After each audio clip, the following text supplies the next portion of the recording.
Hotep Senuhena Senuti Tiren Ishakan Gukemet. I hope you're doing well. This video is entitled Black Ancient Egyptians. Let me check the sound quality first of all. Sounds loud and clear. It's beautiful. We have 5 people online. What's up, Big? How you doing? Remember, feel free to hit that like. Wow, we have 3 likes. I like that. 5 people watching, 3 likes. That's lovely. That's more than the average. Well done, brothers and sisters. It really does make a difference. And if you don't mind, brothers and sisters, feel free to leave some comments as well. It helps with the algorithm. Loud and clear. Thank you, Big. Now,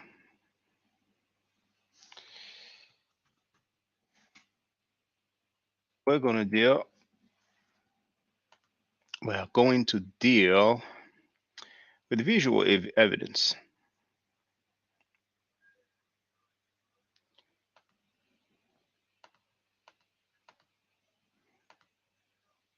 I told you about the Theban mapping project.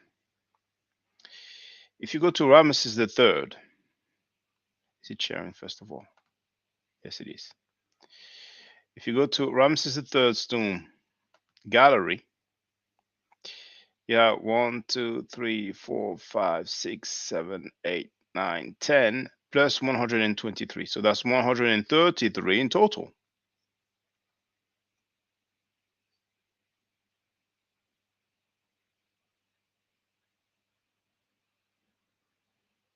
See here? 133 photos.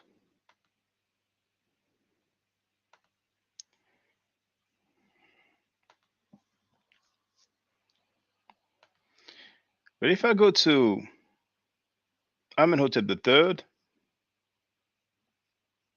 and I go on gallery, we have 1, 2, 3, 4, 5, 6, 7, 8, 9, 10. Okay, that's back to the first one. So we have 11 pictures. See that? And it's really 11 images because that's not a picture. This one is not either. And that one might be black and white picture. Big construction here. Plan. Big construction here. Looks like the one from that is now in the Louvre Museum that I have as my that was using as my profile picture, but maybe it's not that one.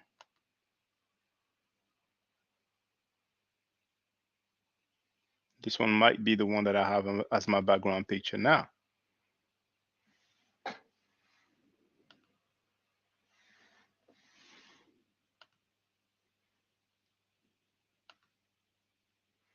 So there's a reason why we barely have anything. Hotep, Black Egyptian. there is a reason why we don't have anything for Amenhotep III, which was one of the most powerful ruler of Kemet.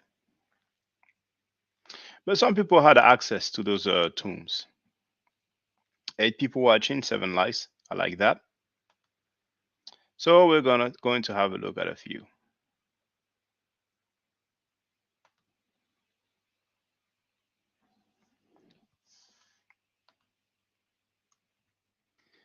I came across a nice collection.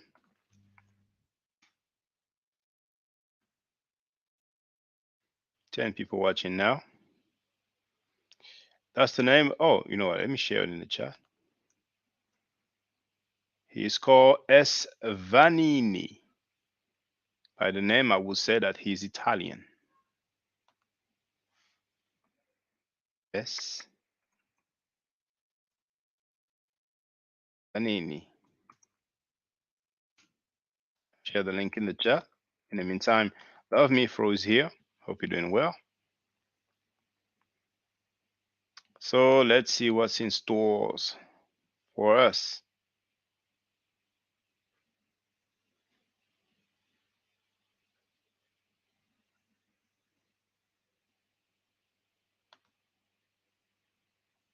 Oh, I don't think the pop-up will show.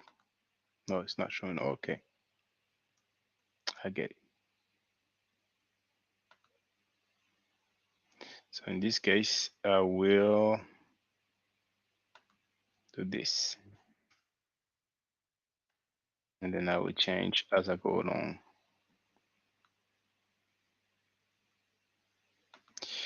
I don't know if some people have noticed that I have scheduled this live stream.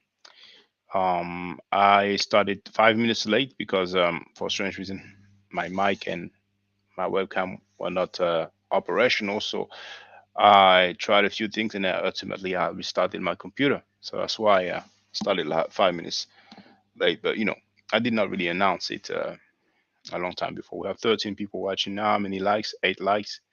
Well, we can do better than that, but it's okay. It's more than half, so I'm happy about that. So where's the one that I'm sharing? That's the one I'm sharing. So I'll put a new page here. Okay, we're ready now.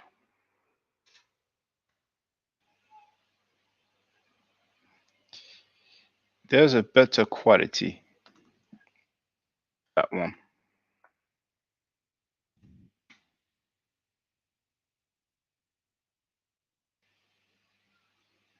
It's from the tomb of Tutankhamen, but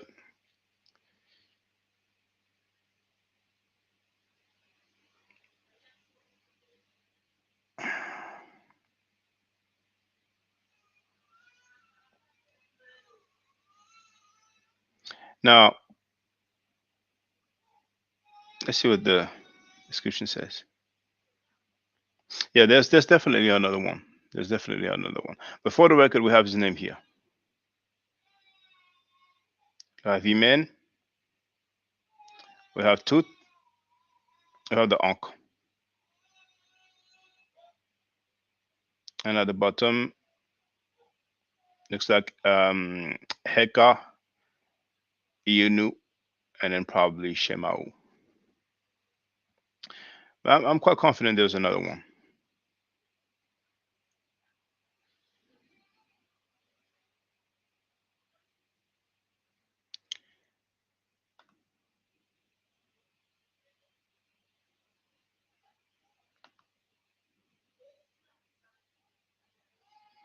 Now, this is a deity. So I'm not claiming this is an ancient Egyptian, okay?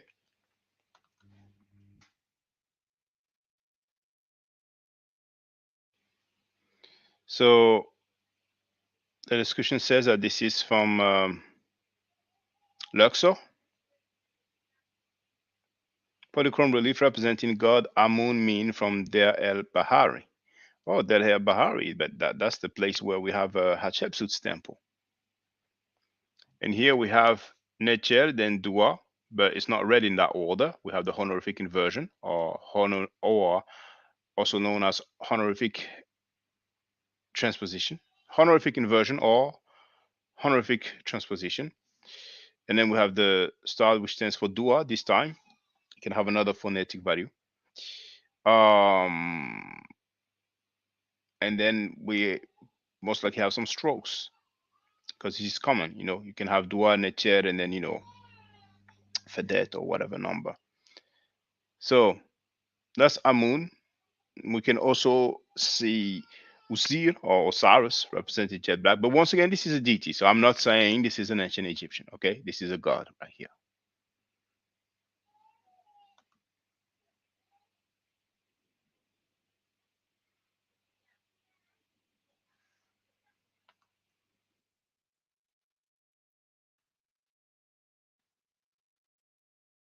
Oh, Smash is in the place to be. I was up. And we have Shimon as well. Greetings to you as well, brother. We have 12 people online now. How many likes? 9. Okay. We're improving.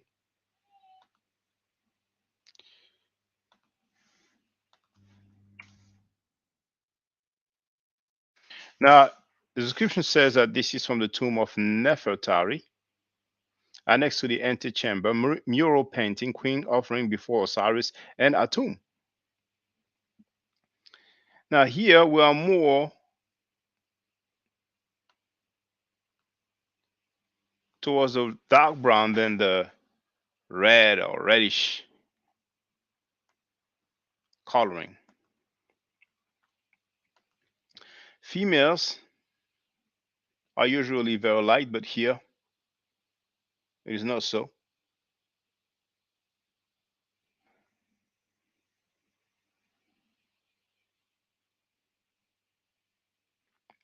For those who don't know, we have the white crown here. You have the intro of our brother Smash Rockwell. I wear the white crown. And then we have the red crown as well. He's wearing both. White crown for Upper Egypt. Upper Egypt is down south. The glyphs look lovely. Lovely, lovely, lovely, lovely, lovely. Lovely, lovely, lovely. Necher, A, Hekka, Ta Jesser. Well, we have the T, so will it be Ta Jesseret? Or will the T be placed before for Chesed?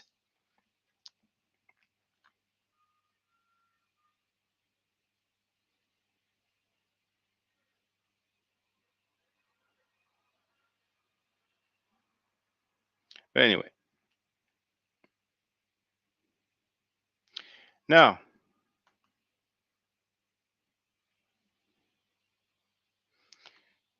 I'm going to share this one. Yeah, share this one.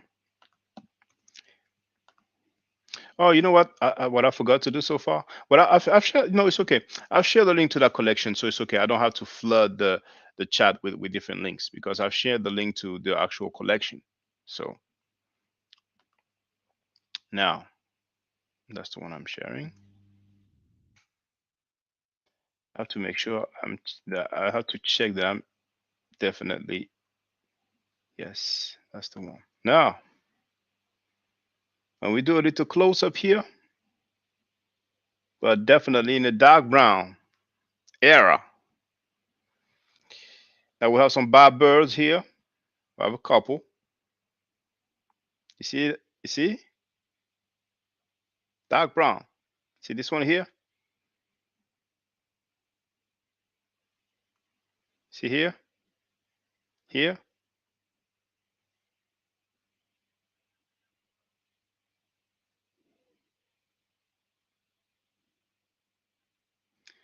There's plenty more.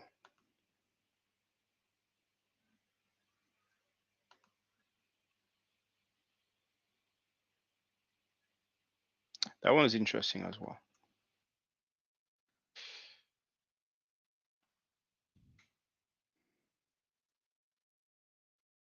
Okay. So here we are told that this is from the tomb of Seti the First. Now,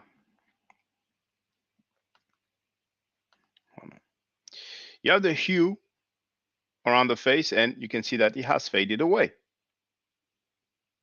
And it's beginning to take the color of the actual wall. You can see it also around the arm here. Now, here you can see different shades. But if you look right there, the darkest tone is most likely what was covering the whole body. So they would love, some people would love to put an emphasis on artifacts that look like this, where the color has totally faded away. A lot of time we have reconstruction or sketches, and we don't have any clue about the coloring.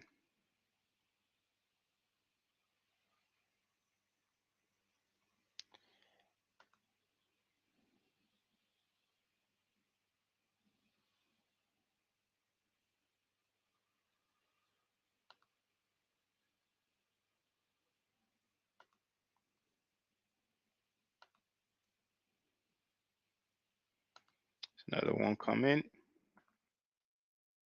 plenty coming.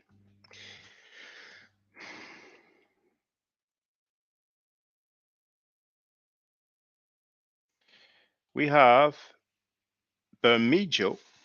I don't know if it's a Spanish name, if and it should be pronounced Bermejo. He wrote, "My brother, I love your work. You are an amazing teacher. There is just a few Americans I can even listen to or learn any from their videos. It is just bragging without teaching." Well, I appreciate that. Thank you for the compliment, and I'm glad you love my work. And everybody, anybody that appreciate my work, better feel free, to make a little donation. $1 will do with me. And those who want to support me on a regular basis, then you can set up that monthly recurrent payment on PayPal. $1 a month, $12 a year. I'd be happy with that. As a matter of fact, I wasn't planning on live streaming this evening, but uh, our brother Chuck made a donation, and he also sent me a very nice email telling me that brother Smash Rockwell and I are motivating him, and I was very happy. So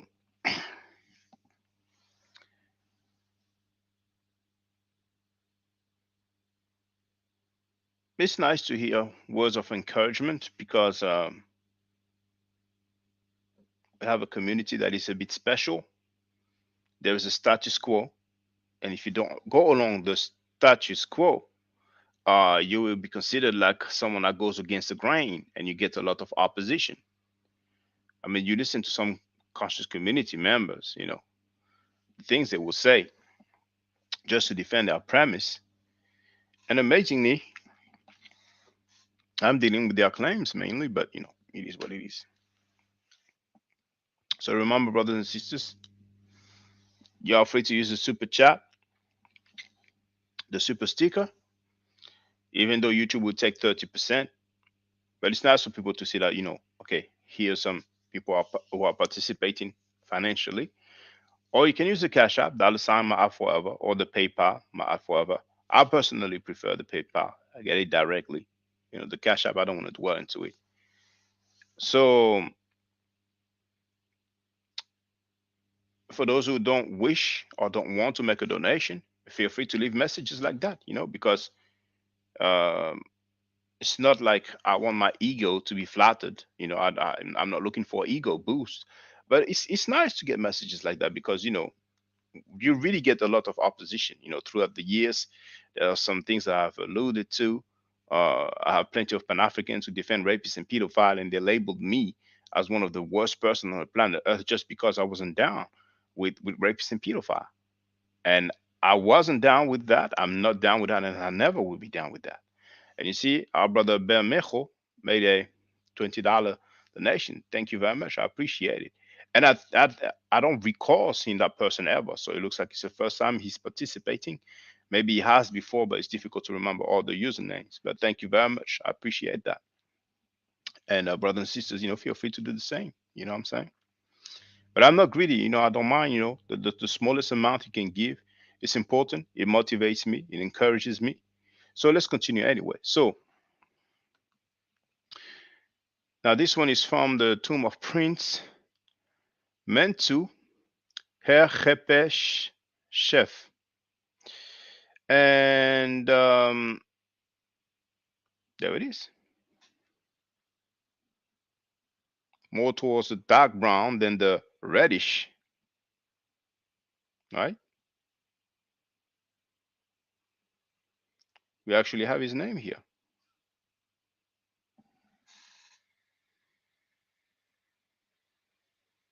Or maybe not, actually. No, actually, this is Ramesu here. This is Ramesu. We have the Ra, we have the three fox skin, we have the folded cloth, and this looks like the sedge. Oh, there we go.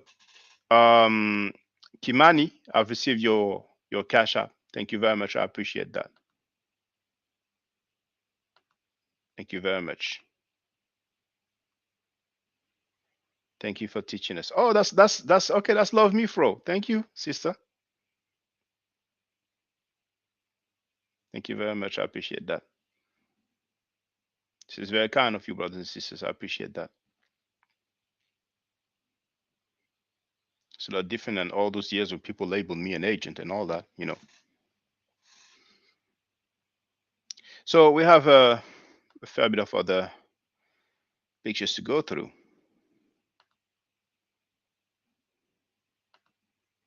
Oh, I like that one.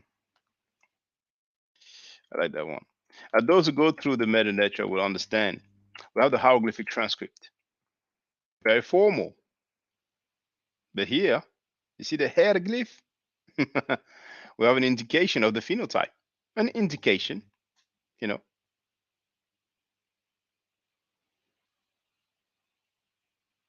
Now here, we don't really see the face, but we can see the shade and we can see the color fading away. And it's actually the same here around the head here, you know. Now, I suspect that this has been defaced purposely. By who? I don't know, because indeed they used to do that, in Kemet, something that they would do eventually. Now,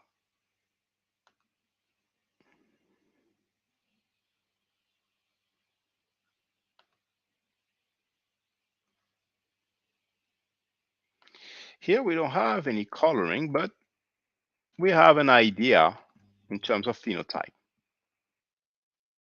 See? Have an idea.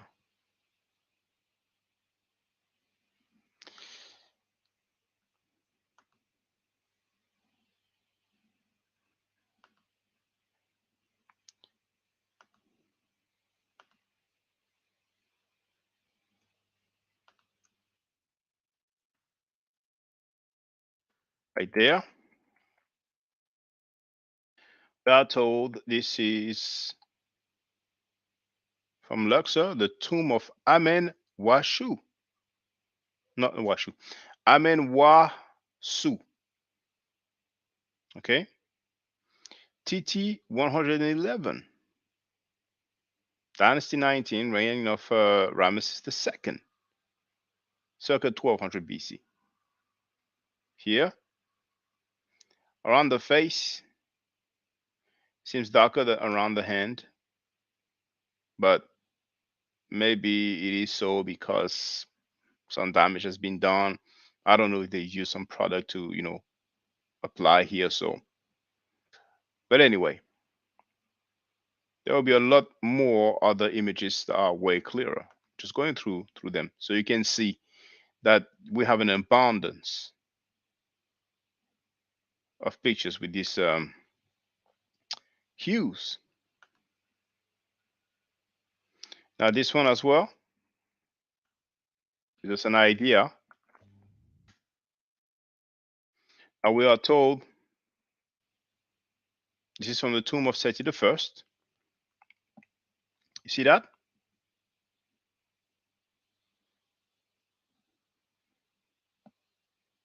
It's So a lot of time you will see the end result after the color has faded away off or whatever else might have happened to it. You can actually see some pictures of people who are doing some work in those tombs and have some cotton buds and they're applying the cotton buds on the wall. So it is just a restoration, but I don't know what chemical they use. I don't know what the result is. Not making any allegation.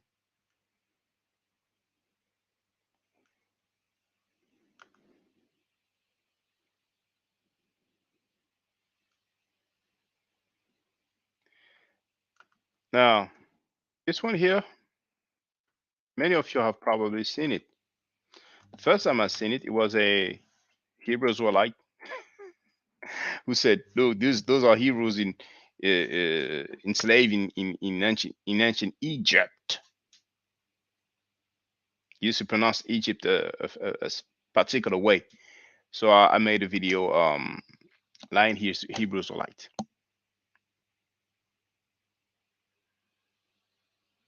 Now you have the shade here, which is lighter than this shade here. And the shade here is lighter than that shade here. So we can have an idea. And even here at the bottom, this one is even darker than nearly all the other shades. Like you see here and here.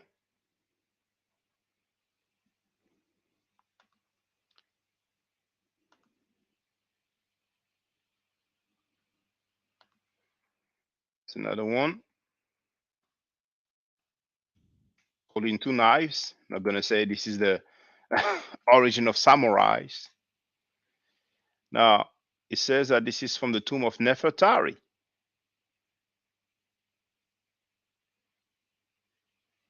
It's a mural painting of a guardian in the burial chamber. So if he's a guardian, that's probably why he's holding two knives. Now the face has a very atypical shape. Some people might say he's from out of space. I mean, he's an extraterrestrial. Some people might say that. Might say, well, there it is. We have some evidence. I told you it was the aliens. But even here, you see that determinative or that glyph, let's say, with the beard, got in a reference A40, determinative for a DT. You can see the shade. So this is definitely more dark brown than red or reddish. And here we have the quote unquote suicide glyph. As for the word enemy, you see that one there? That I show. Oh, I didn't even know. Can I? Oh, it's about the same, is it? But you see that one here where my cursor is? Is this still sharing? Let me share. Let me check. Oh, we have someone from Kenya. Michael Gombi from Kenya. Habari gani? Hujambo? Nasema Kiswahili kidogo na kupenda Kiswahili. Pombe mbili tafadhali. I don't drink alcohol. I don't drink beer, but some of the vocabulary I have. Unatoka wapi?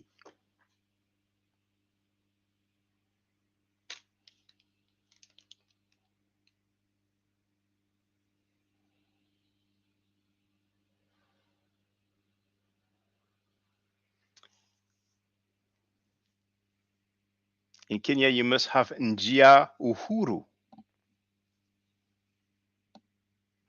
And then there's a boulevard, Barabara, but I forgot the name. They mentioned a famous boulevard from Nairobi.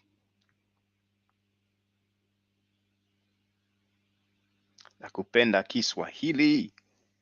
Sana sana. I will get back on my Swahili sometime. I cannot do it all by myself. Cannot do it all. We have 16 people online and we have 13 likes. Hey, you're doing good today, brothers and sisters. Doing very good today.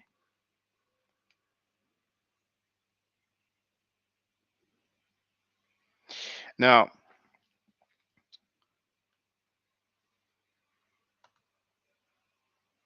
Bermigio wrote, I have been subbed to your channel for a while now, but I've had the chance to see you live because I'm usually on the west coast of the US and my name is Spanish. Oh, see, I suspected that because I have reddish complexion, ironically.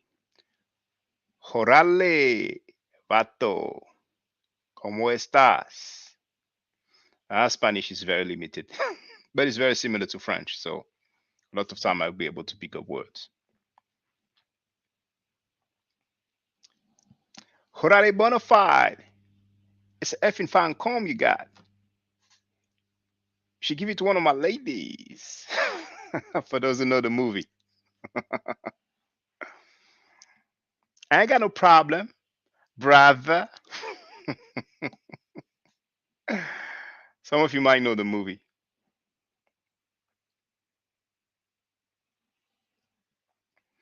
All right, let's continue.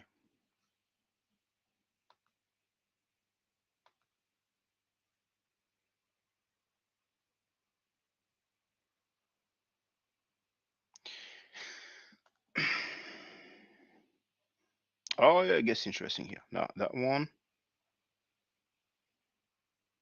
gets interesting here.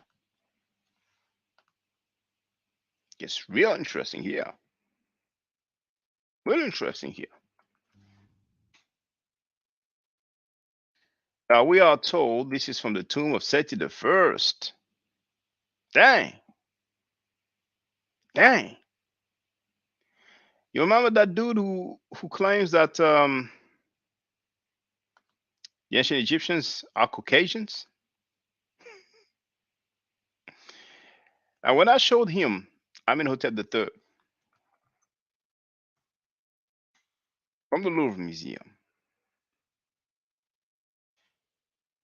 said, you know, if you can show me 10 of them looking like this, then, you know, and the one I'm talking about is the one that I was using as my profile picture. I'm sharing the link right now in the chat,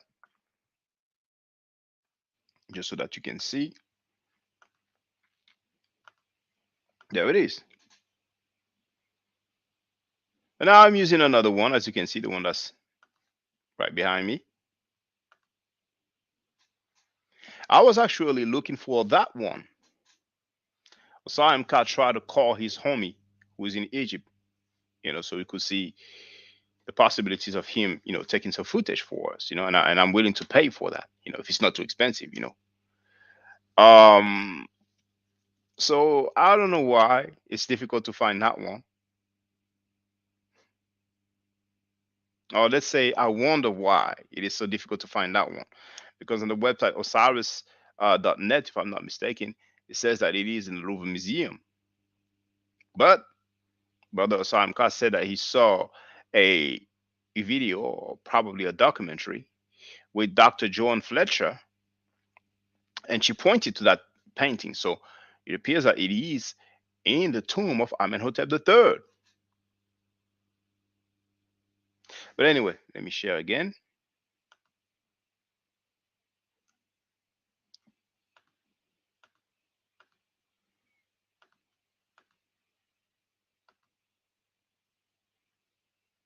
So we can count, and that's way more than 10, like Amenhotep III in the Louvre Museum. Now you see this one, I will share the link in the chat. I'll share the link in the chat. It's a mural painting.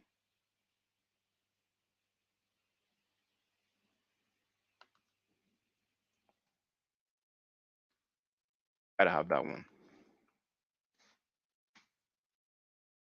I have the link in the chat.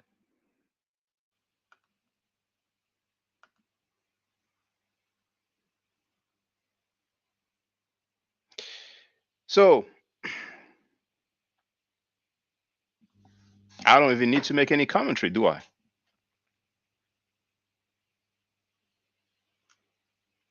Nobody's going to say this is a helmet or headdress. This is obviously their hair. And the lightest hue because of the color fading or having been scraped off or defaced, whatever, even the lightest hue, which is here, we can definitely see that this is definitely, this, you can definitely see that this is dark brown. And here, I mean,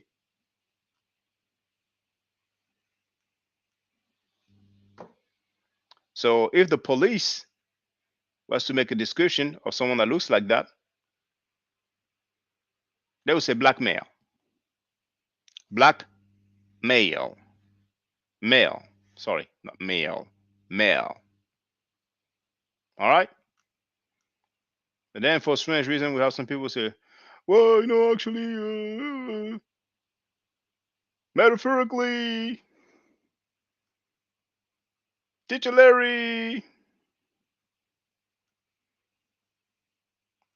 economy, when you're in the black, you're in the wrong, you're in bad position, you're at the bottom when you're black. People want to have the lowest status. I mean, they have all sorts of talking points.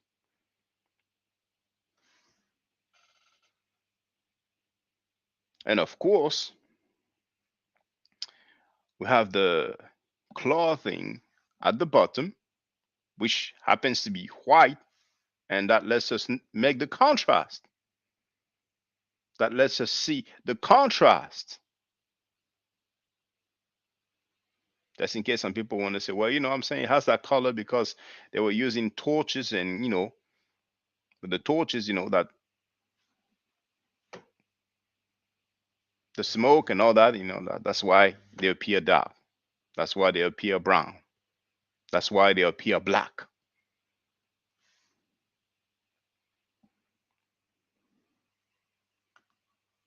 Do you see many like that, brothers and sisters? Oh, that's good. We have 14 likes now. I appreciate that. Let's continue. Now, Bermejo wrote, Sir, dark-skinned Caucasians, to be exact, lol.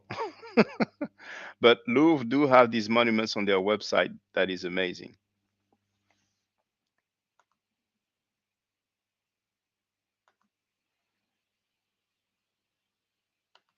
Now we're going to see another deity, another Necher, another god, another Dios.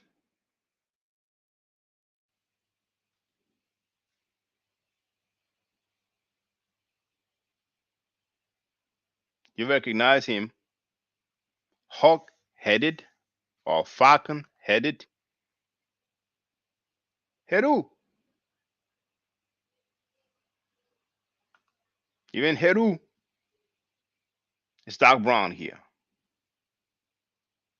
He is holding the Ankh on his left hand and the Wa scepter on his right hand. Now, I don't know if it's because he's a Necher and they felt like, he has to be in the forefront no matter what.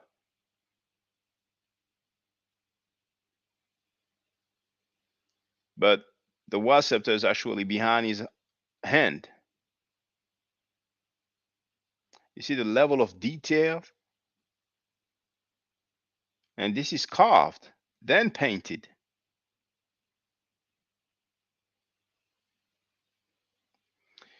Brothers and sisters, here we have the falcon or the hawk. That stands for Her, that we usually call Heru. The Greeks called him Horus. Then we have the A40 determinative of a seated person with a beard. It's a determinative for a deity. Then that's just a single stroke, no phonetic value for this. That's the duck, stands for Sa, which means son, S-O-N. The throne, the loaf of bread, and the egg, that's the word or the name Aset.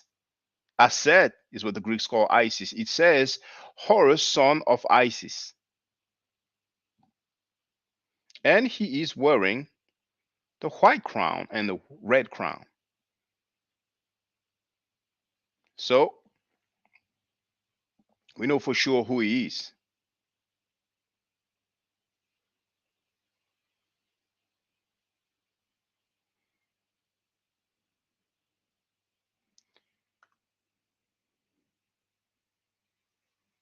I am that I am wrote at the, well, it's not Berhamo, it's actually Bermejo. Dark skin, Caucasian. So some people make statements of that nature. But there's free speech, so to each his own. And they attract many people. They attract many people, man. And they are happy because they're getting indirect support from people who have knowledge of the mother nature. And they did not miss on the opportunity. But it's all good. There's different schools. There's a school of pseudos. There's a school of metaphysicians. And there's a school of people who deal with the facts. You know, let's continue.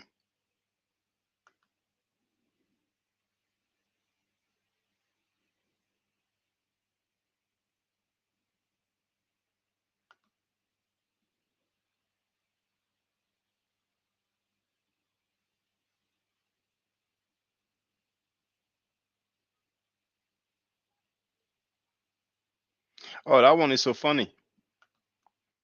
There's a butler who said that Horus is not the son of Osar.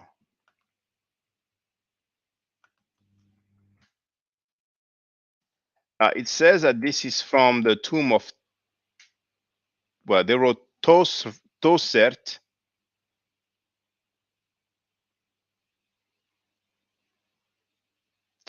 I don't think it would be Ta. Well, it looks like Useret, but Ta Useret. What maybe the person is called Ta Useret? But anyway, the tomb of that individual here.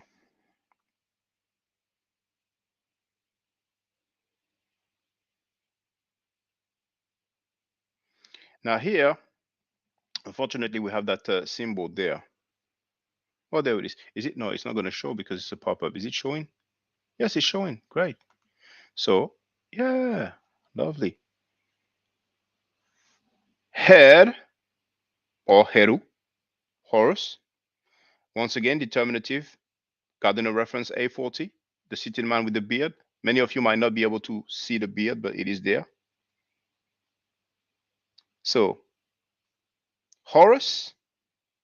The duck, once again, Sa. S Aleph. Sa means son, S-O-N. The single stroke, no phonetic value there. The eye, the throne, and the seated man with the beard, it's the same as here.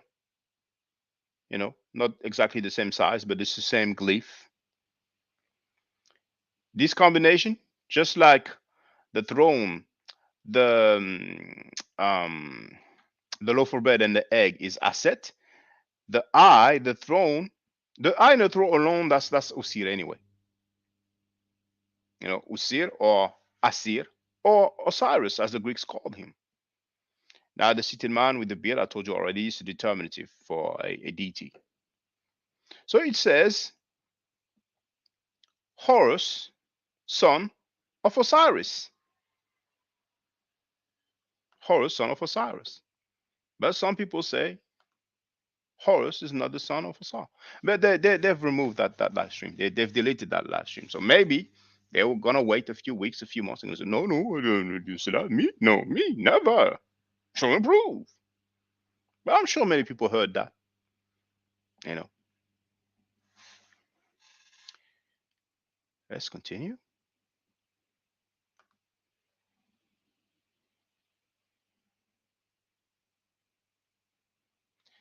I didn't share that one, did I?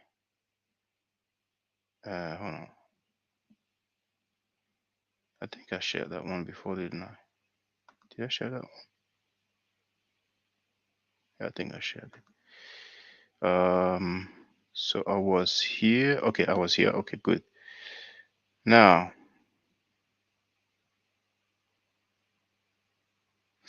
this is probably Tomb of Ramses III, or was it Tomb of Ramses IV? They like to show you Nubians, with the hands bound. They make many interpretation. You see them? They don't look like Nubians, and their arms are tied.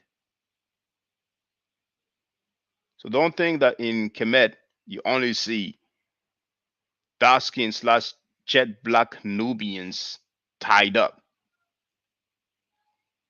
We have the text so people, can get a glimpse of what what discussion we have. Now,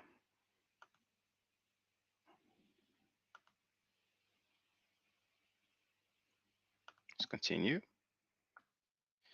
Sharing, yes, he was. Now we have a question. Well, two comments actually.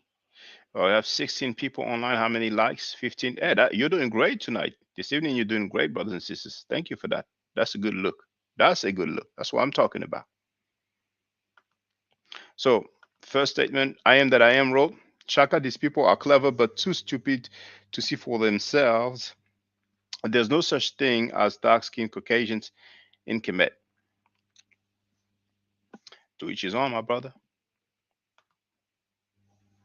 Bermejo is asking, do you think Cleopatra was black? No, I don't think so. Um, she was from the Ptolemy dynasty, and the first Ptolemy, if I'm not mistaken, was a general of Alexander the Greek or the Great, who hailed from Macedonia, but that's the Greek Empire. So she was from a Greek dynasty. I don't see why she would have been black. Some people like to say that she was biracial. I don't know where they get that from. You know, just like some people say that people studied for 40 years before they became priests, but we've seen that the first Egyptologist in the world, Ha'em Waset, became a priest, if not a high priest, at 30 years old. But then again, some people might argue, well, they made an exception for him because he happened to be the fourth son of Ramesses II. Now, I personally think she was Greek. However, she's a minor queen in the ancient Egyptian history. Hatshepsut, who was so significant, isn't as well known in mainstream. In mainstream, probably she's not as well known. Cleopatra is a name like Nefertiti. It is a name that rings that ring bells. Uh, wasn't she with Julius Caesar? And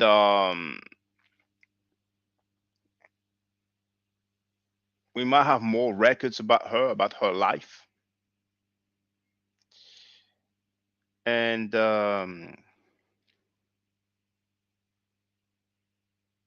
Hatshepsut, however, because of her temple, she's quite famous. And a lot of people think that Hatshepsut is the only queen to have ruled Kemet, but there were others even before her, you know. So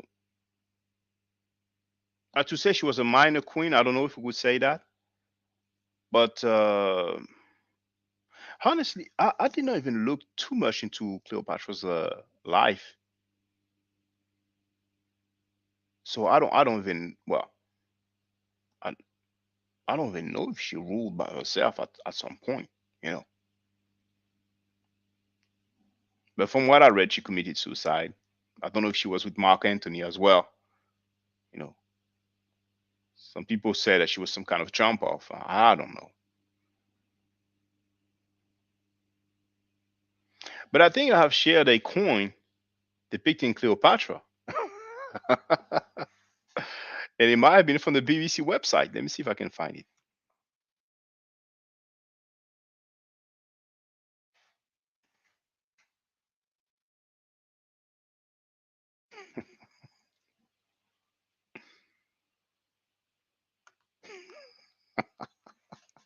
I found it. I'm giving you the title. It's the BBC, the British Broadcasting Corporation. It's not me. You know, Chiquita Bonita wrote it was a black planet. I don't know what you mean by that, but we had some pale skin, white skin individuals then. because a lot of people like to say, white folks came much later. It was only black folks. No, we had paintings, depictions in the tombs of ancient Egypt of different population, different ethnic group. So,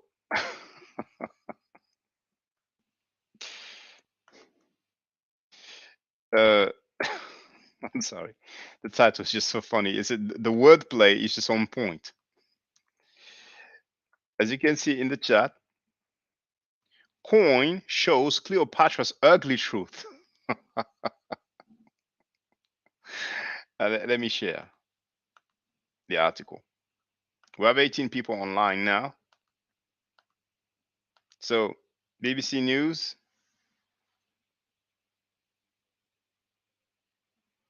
look at the coin. The images of Antony and Cleopatra are less than flattering. It's the BBC who says that. So, that's updated February 14th. So it's Valentine's Day, 2007. Antony and Cleopatra, one of history's most romantic couples, were not the great beauties that Hollywood would have us believe, academics have said. A study of a 2,000-year-old silver coin found the Egyptian queen, famously portrayed by Elizabeth Taylor, had a pointed chin, thin lips, and sharp nose. Her Roman lover, played by Richard Burton, had bulging eyes, thick neck, and hook nose. The teeny coin was studied by experts at Newcastle University, the size of a modern 5p piece, 18 millimeter or 0.7 inch. The artifact from 32 BC was in a collection belonging to the Society of Antiquaries of Newcastle, which is being researched in preparation for the opening of a new Great North Museum. Claire Pickersgill, the university's assistant director of archaeological museums, said, "The popular image we have of Cleopatra is that of a beautiful queen who was adored by Roman politicians and generals. Recent research would seem to disagree with this portrayal. However, the university's director of archaeological museums, Lindsay Ellison Jones, said the image on the coin is far from being that of Elizabeth Taylor and Richard Burton. Roman writers tell us that Cleopatra was intelligent and charismatic and that she had a seductive voice, but tellingly, they do not mention her beauty. The image of Cleopatra as a beautiful seductress is a more recent image. The silver denarius coin would have been issued by the mint of Mark Antony. Now, the caption here says the Hollywood couple may have perpetrated a Hollywood myth.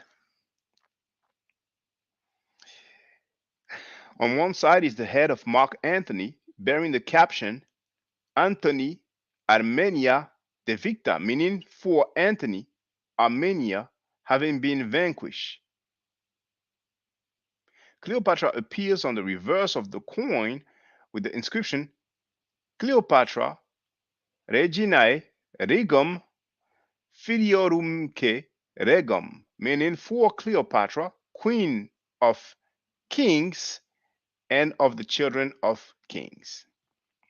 The university hopes more forgotten treasures will come to light before the Great North Museum opens in 2009.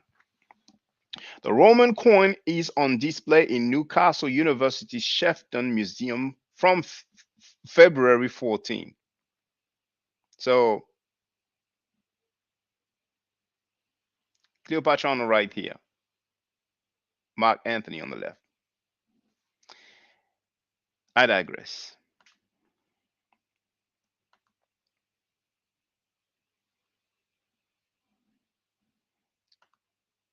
Bermejo wrote, "Excuse me for being brutal, but Cleopatra was only famous for sleeping around with the Romans, Mark Antony, and Julius Caesar. They romanticized it. They romanticize it in a typical European fashion." Well, earlier I stated that some people say that she was some kind of jump off.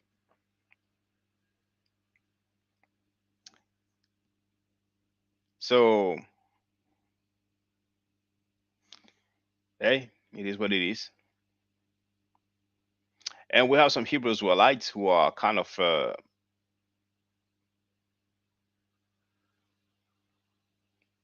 don't know if I should say romanticizing, but they talk about the Queen of Sheba. But when we read the story, well, let's say that some people claim, some people say that Solomon and the Queen of Sheba got busy. I haven't heard about a marriage, so today we call that a side piece, or a jump off, or a hit it or quit it. You know what I'm saying? But they're happy, so I'm like, okay, it is what it is. Now, let me share again.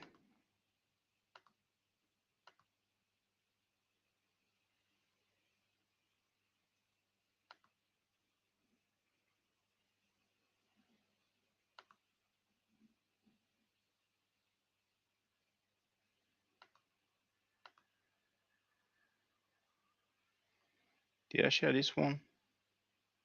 I don't think I did.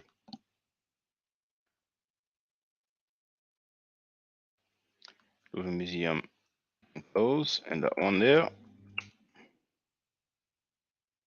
Now we are told this is. Oh, what happened there? Okay, we are told this is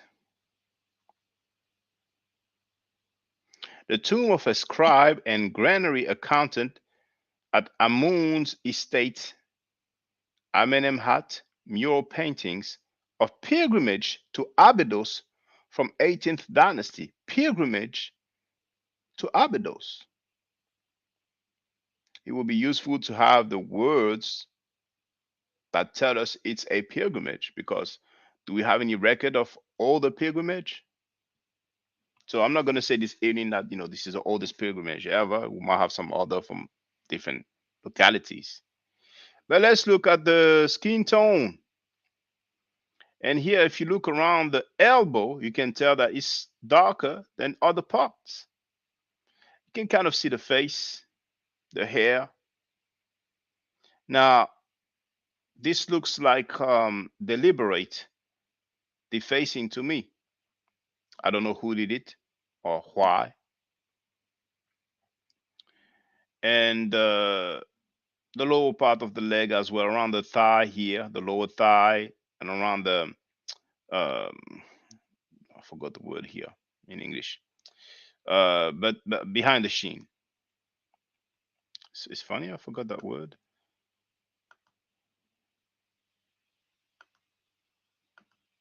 How come I forgot that word?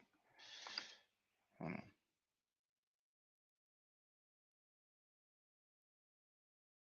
I've been in France for too long now.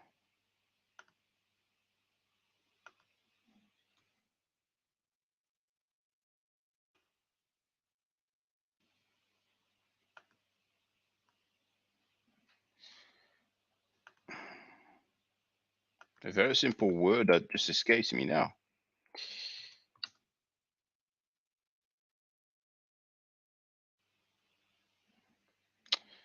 Um, of time, so right.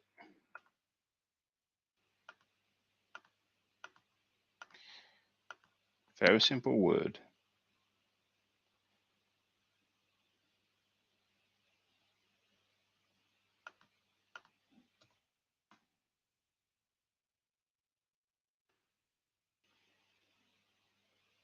What the heck?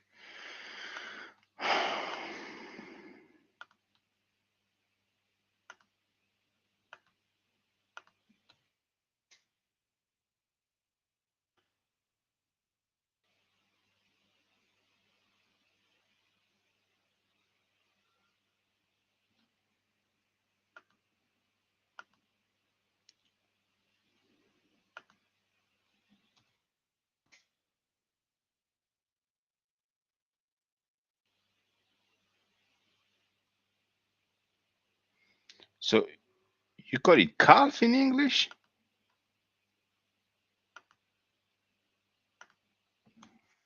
But it's a word that I never use in English then.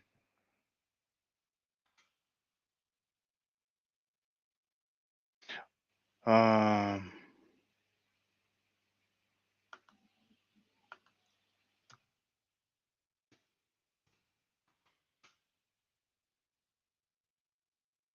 all right, you call it calf. I didn't know. Okay, I learned something today. CALF. All right. So yes, around the calf, the left one. And even here, okay, let me just close this.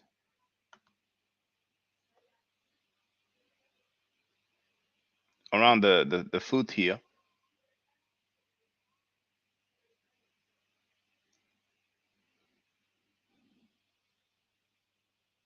And here, if you look at the arms, now whoever drew that one,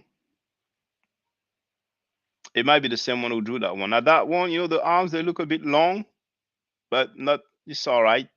But here, the arms kind of look extra long. They look as long, if not longer than the legs. But I wouldn't have been able to do better. But we're just used to a higher standard. So if you look at the color of the arms, that was probably how the whole body looked. And this is definitely dark brown. And here you can see around the torso area that the color is fading. And you can also see around the hair that the color is fading. And same here. See the right arm. Oh, snap. I'm gonna have to check if it's definitely oh, what's going on here? Wait 1 second.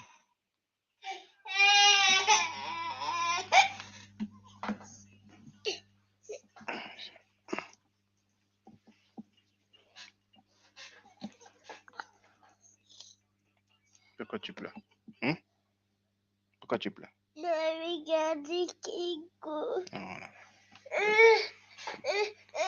Non, non, non, non, non, tu peux pas faire ça ici.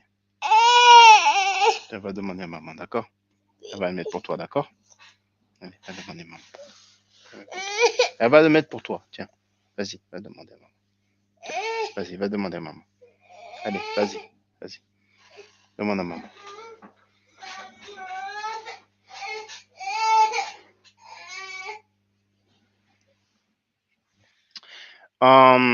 We have Beau Ostage, wrote calf. Yes, you got it. Ostage. I don't know where that might be from.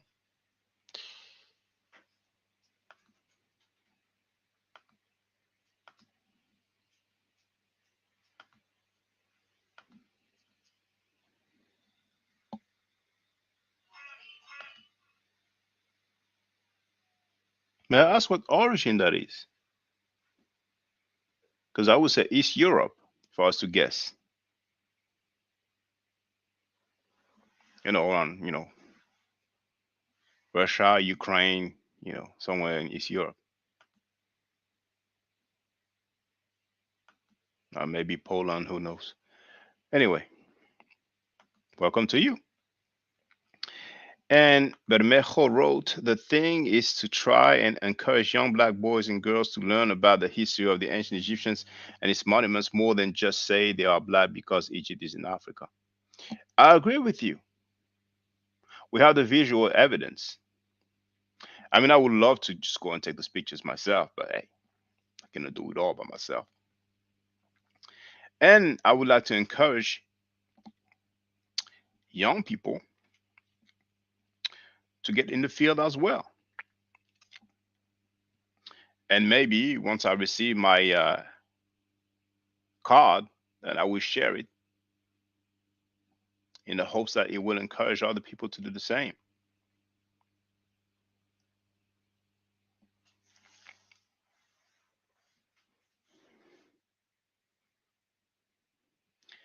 Now, So this arm, we can definitely see that is the darker part of the body, and we can see around the torso area, that the color has, faded over time. All right. And here you can see the difference in skin tone with that one and that one. So did they have different shade or did they have the same shade? I don't know. Tiens, tiens, tiens, tiens. Attends, attends. Ah bon? Tiens. Tiens. Allez, vas-y. Vas-y. Voilà. Tiens.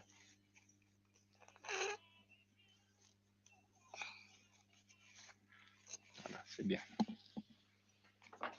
Attends. Tu veux regarder ça? Tiens. Regarde, tu fais comme ça. Voilà. Va t'asseoir là-bas. Va t'asseoir. Va t'asseoir là-bas. Voilà. Va t'asseoir là-bas. Non, non, mais tu peux pas. Ça fait du bruit, tu peux pas. Va t'asseoir là-bas. All right. Let me move to another one.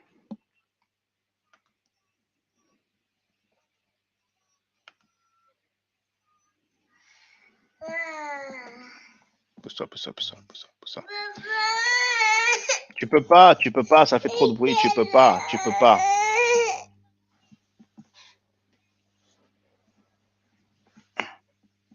Papa, regarde ça. Tiens.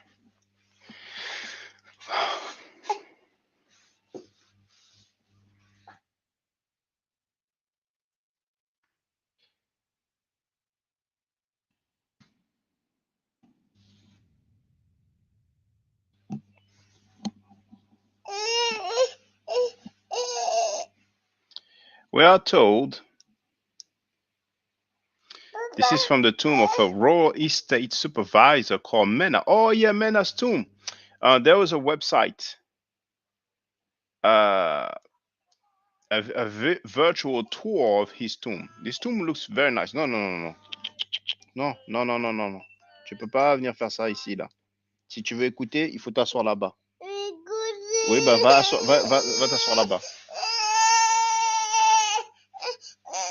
Hold on, I'll be right back.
Trying to negotiate with that bully.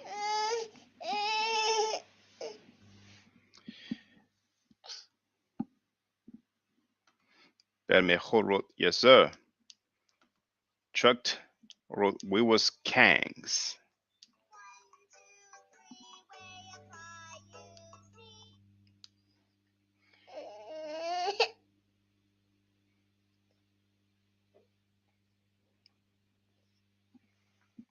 So, sorry, 15 people online, 16 likes.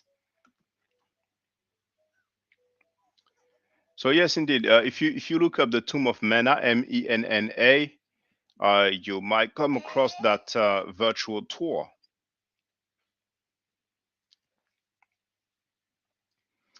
So around the face, it looks intentional.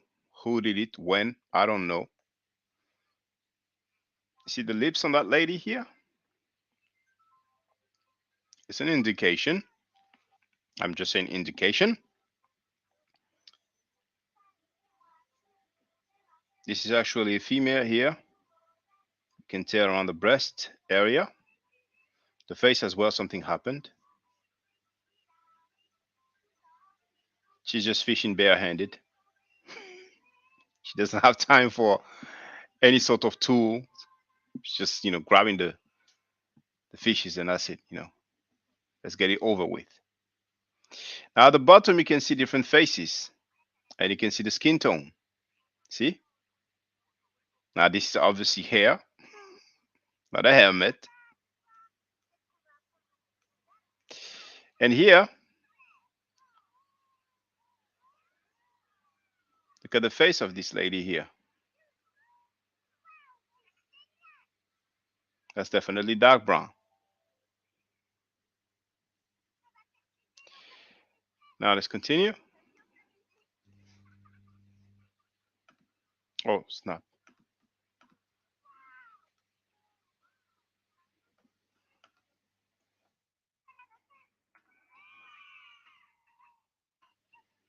By the way, if somebody wants to say hello, somebody wants to ask a question directly, I have shared the invite link as usual. It's in the chat. It's pinned, which means it remains at the top.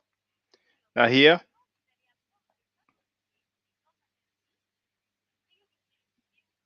dark brown as usual. I think it's unfinished. I think the hair should have been painted black. I mean, pink hair that would be new. I don't think they will have that type of coloring in the hair.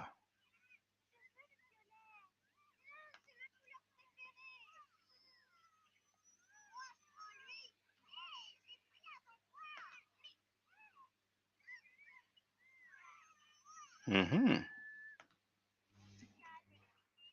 I will have a couple of deities.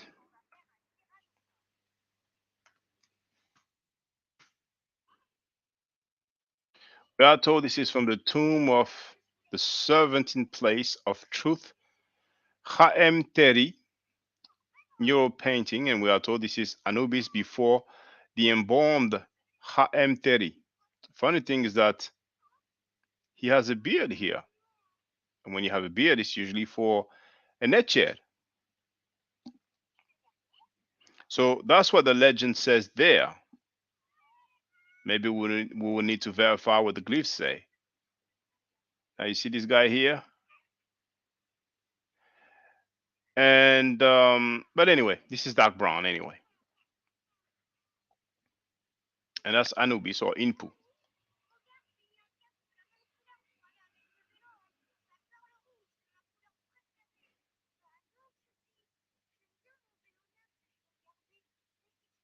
You see the stair glyph here? Because Walter Williams has issued a challenge. And you see, this is Ra, most likely. So we have the stairs and then we have Ra.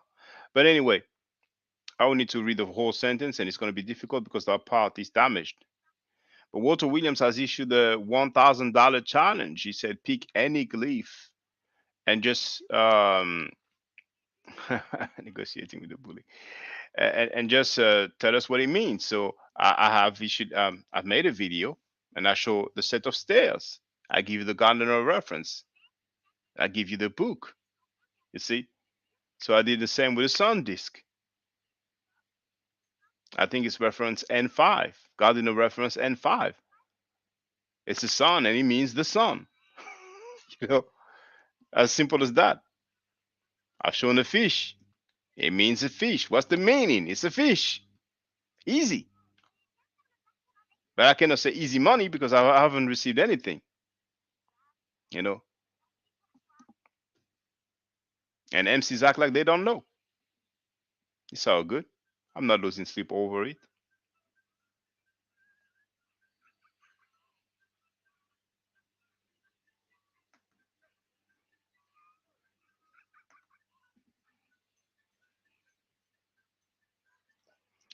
This one I'll pass.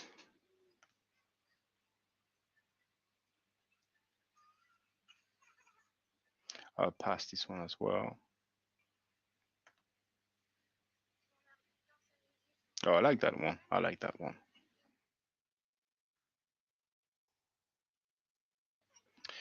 We have SD Bender, who wrote, "Black people have never gotten any respect, even black in ancient Egypt, after the Black dynasties. The later Egyptians tried to erase any trace of the Black dynasties."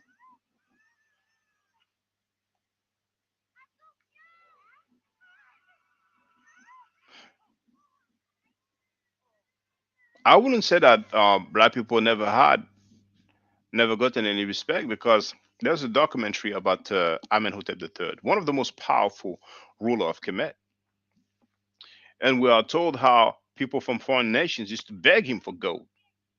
I think there's a quote that says something to the effect of, "Gold in your country is like the sand." And we are told how they would send the rulers of foreign countries or foreign kingdoms, or however you want to call it, they would send their daughters to marry Amenhotep III. And they would complain. They would complain, you didn't send me one of your daughter. What's up with that, yo? What's going on, yo? Yo, what's the deal, yo? King, your highness, your majesty. And then we have a facial statue of Amenhotep, and it's like some sort of zoom, and the voiceover says, they don't send their daughters to foreigners. I mean, something like that. I'm paraphrasing, you know. So uh, people had respect. And I'm not 100% sure if on that documentary they mention other rulers asking for help when they will be attacked.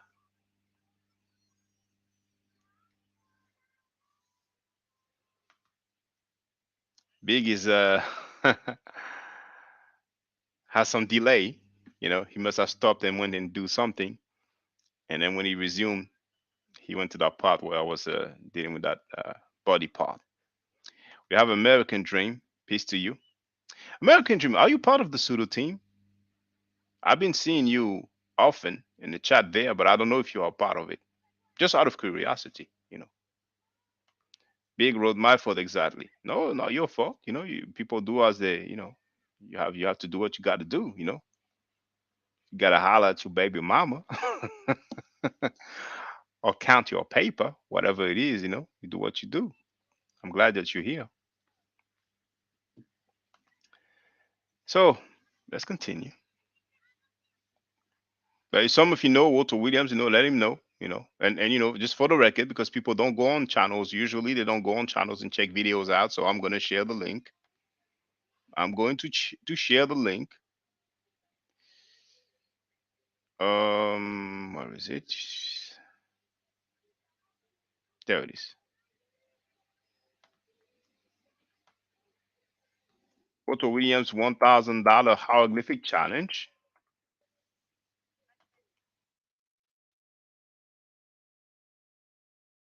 Now the link. Allez, va manger. Vas-y. Va manger. Bon appétit. Bon appétit. And now the link.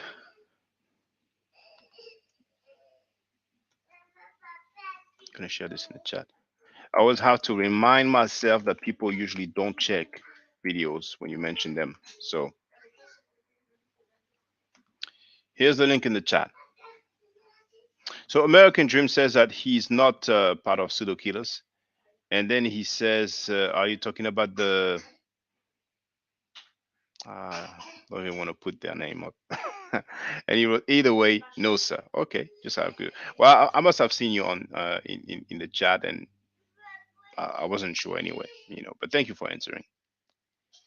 So once again, Walter Williams $1,000 hieroglyphic challenge. You know, no, let's not act like, you know. A lot of people want to act like, you know, they don't know what's up. You know, no, I didn't see that. I haven't heard that. No. Nobody stood up to the challenge. Nobody took on the challenge. You know, nobody. Nobody refuted him. There's a book. refuting his claim. And I have never seen him debating his claim. A video was uploaded where apparently he's debating, but I'm not sure if the main premise is the hieroglyphic being deciphered or not. From what I heard, it was about religion, Christianity, and all that. So it's so funny when people have some claims like a couple of decades old, maybe 30 years old, and you have yet to hear them debating on the issue, and people are like, well, nobody refuted him. And for those who don't know, I went on a panel when he was on Silence's channel. You can't even see me. I was there, I was waiting, but unfortunately he bounced. But it's all good. Now I wasn't expecting to change his mind, you know, but it would have been interesting. Bermejo wrote, Amenhotep said, never in history any daughter of any king of Egypt was never given to anyone else anyways. Remember, send your daughter.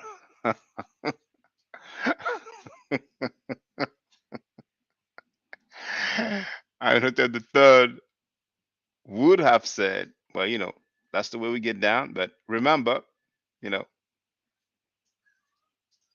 like 50 says, I want my money by Monday. Amenhotep might have said, I want your daughter by Friday.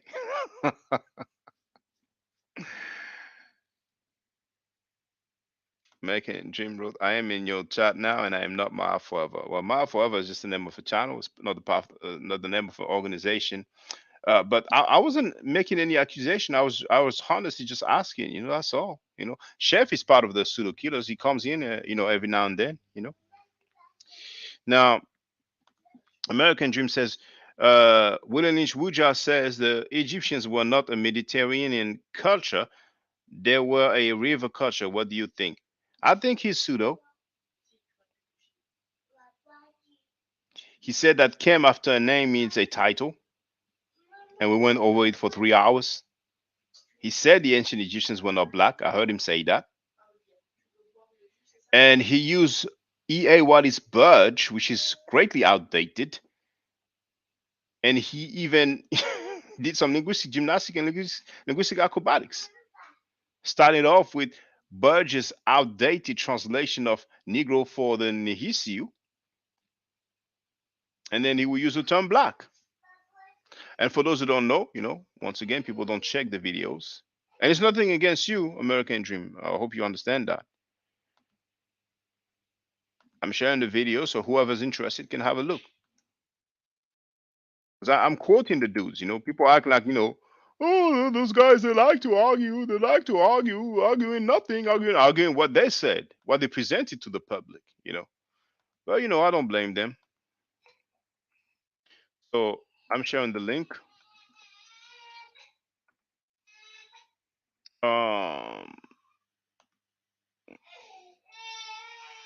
There it is. Now, American Gene is asking, do you think the ancient Egyptians were black? Yes, I do. And I would say I know they are because we have the visual evidence.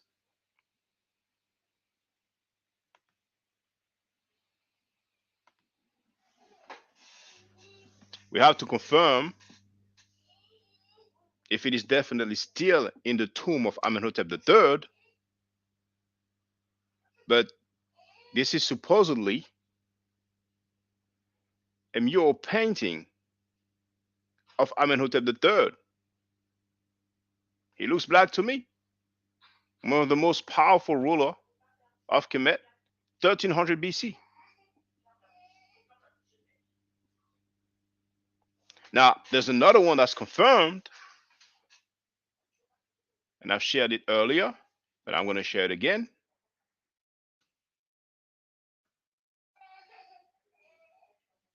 Sharing it again. And this time I will type Amenhotep III at the Louvre. Well, really, we pronounce it Louvre, but the English speakers, they will pronounce it Louvre, We say Louvre. But that French R, you don't have it. Obviously, it's a different R that you have. So when we pronounce it, it's like one syllable. I'm lost for words now. Um, well, let's look it up. See, I've been in France too long now. Been in France too long now.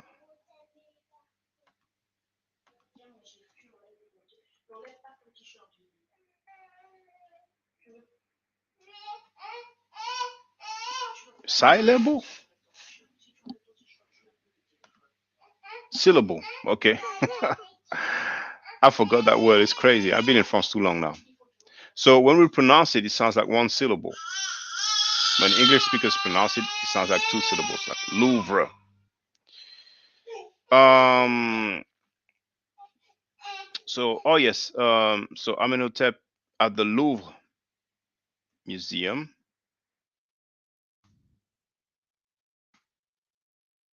That's the link there. And that's the depiction. There it is. So it really looks like a black person to me, at least. Now, there's another question from American Dream. Black pharaohs are an exception and not the rule, correct? Says who? Says who? Now, American Dream, does he look black to you there on the screen right there? Does he look like a black person to you? Because people like to talk about the 25th dynasty. That's the 18th dynasty. That's not a Nubian dynasty.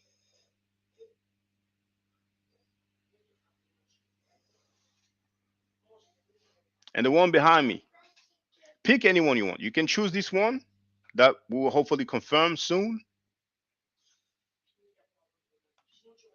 or you can choose that one there. Does this look like a black one to you? If it looks like a black one, I've been sharing many different paintings of different people who are not just exclusively pharaohs. So if you ever heard someone say that black pharaohs are an exception, feel free to tell us who. Feel free to tell us if people are talking about the Nubian dynasty as if it's the only black rulers that ever was or ever were in ancient Egypt.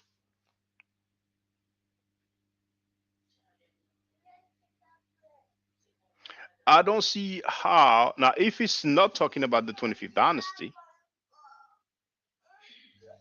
I don't see how the rulers will be black, the rest of the population will be non black. It's kind of unlikely historically. Historically, it's kind of unlikely. Usually, the ruler of a population is of the same stock as the actual population. Usually. American Dream. Does this look like a black man to you?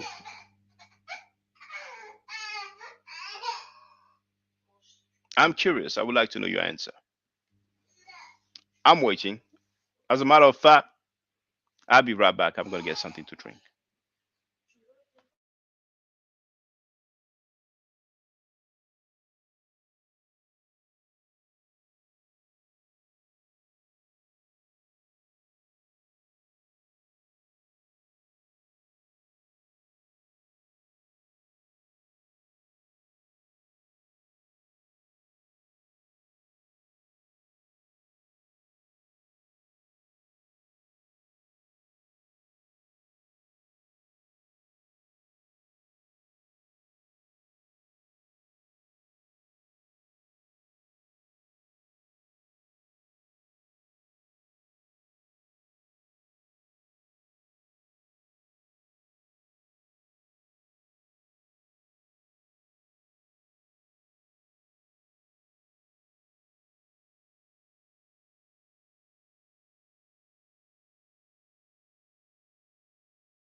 I'm back.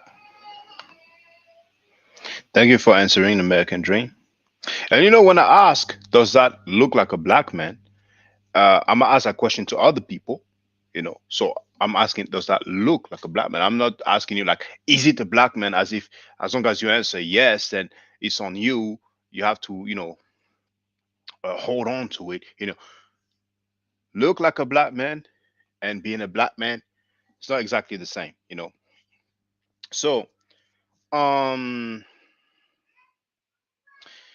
I'm not gonna go in chronological order, but we have the Brother Entertainment and Debate Programming Network, who wrote that there are Ethiopians with that same tint.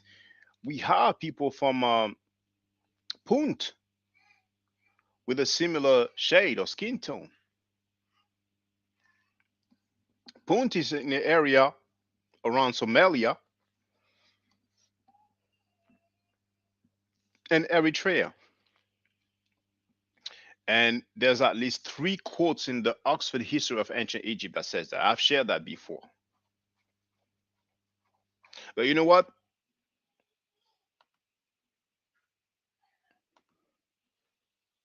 I can show you better than I can tell you.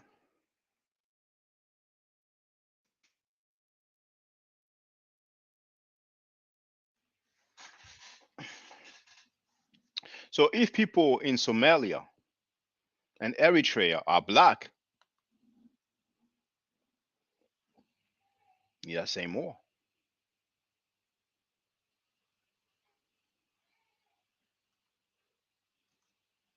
Now, keep the comments going, brothers and sisters. I love the interaction.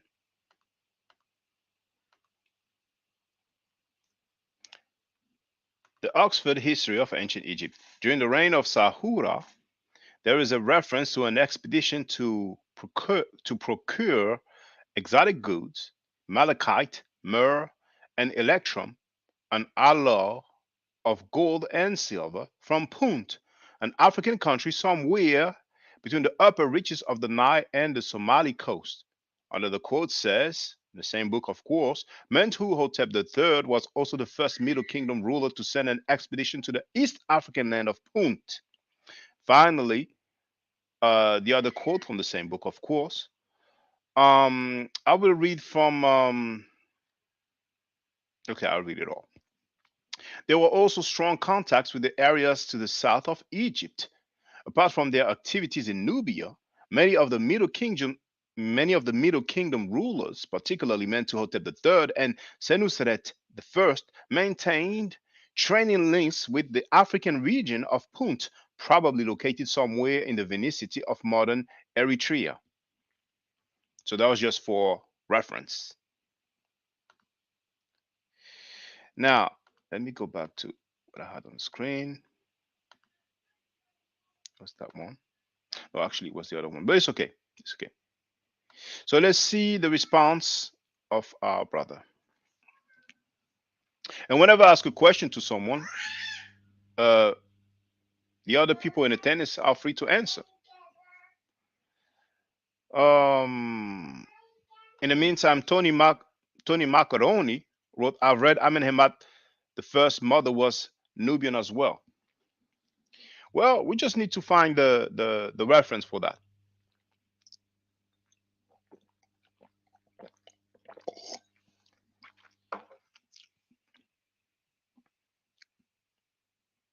For example, I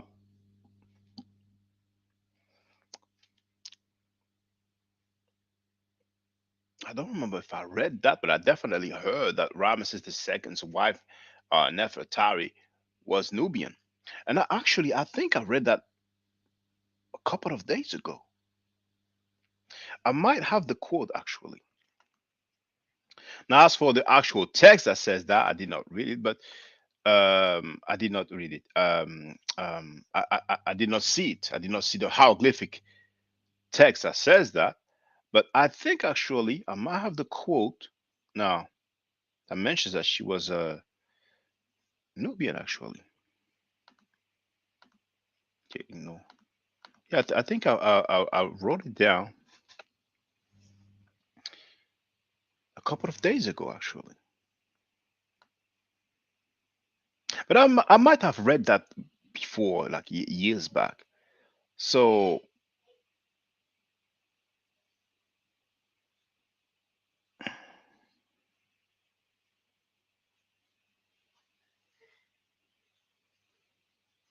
no, not this book here. Not this book. Okay.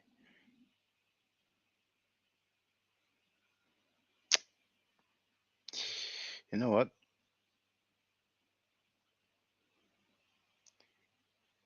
I will. Yeah, we'll do it this way. Because if I start searching Nubian, I'm gonna have probably a couple of hundred of, well, maybe not a couple hundred, but So I do a new one in there. If I put Nubian, no, let me try Nubia. Oh, I would have thought so.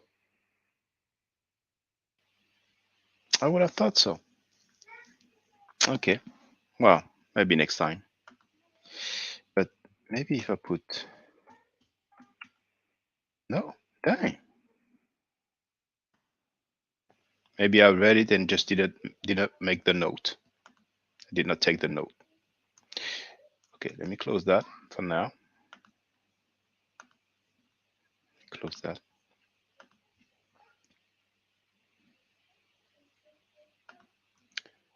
Okay, so the flight doctor wrote, looks like a brother I saw recently on 47th Street on the south side of Chicago. And, just so we have the proper context, this is a commentary regarding this mural painting of Amenhotep III, Akhenaten's father, Tutankhamun's grandfather. Most likely, some people say that Tutankhamun was not Akhenaten's son, that he might have been his brother, but. So, American Dream wrote the picture is painted in dark red. Does it look black since black is such a wide range of shades? Maybe. Well, here looks darker than Ludacris. And if I ask, is Ludacris black? I'm sure everybody would say yes. But for the record, American Dream, what about that one? Is that dark red as well?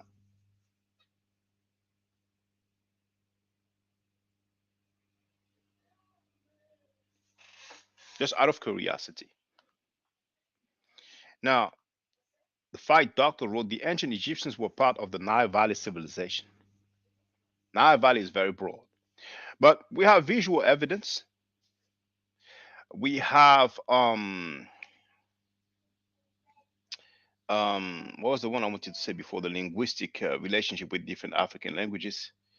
Um what was it again? I want to get something to drink and it has slipped my mind.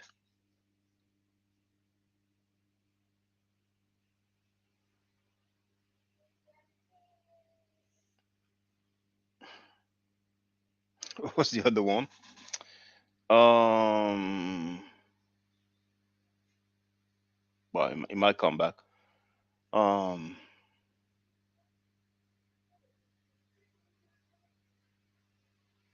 what was the other one again? I had three in mind. So the visual evidence, the linguistic, and what was the other one?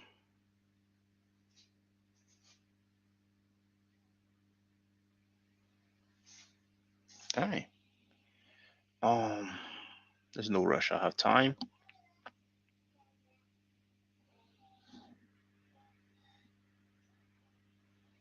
I had it in my mind just as I, got myself something to drink, and now it has escaped my mind. So,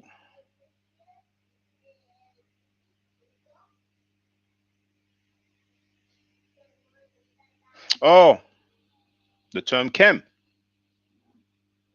the I6 glyph, it means black.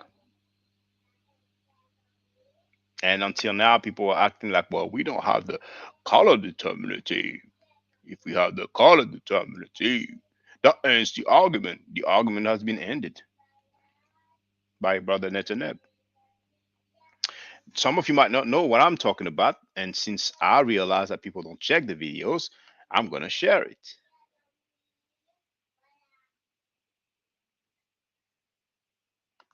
There it is. Netaneb ends the argument of so and so by showing Kim with the color determinative. Share that in the chat. Ends the argument.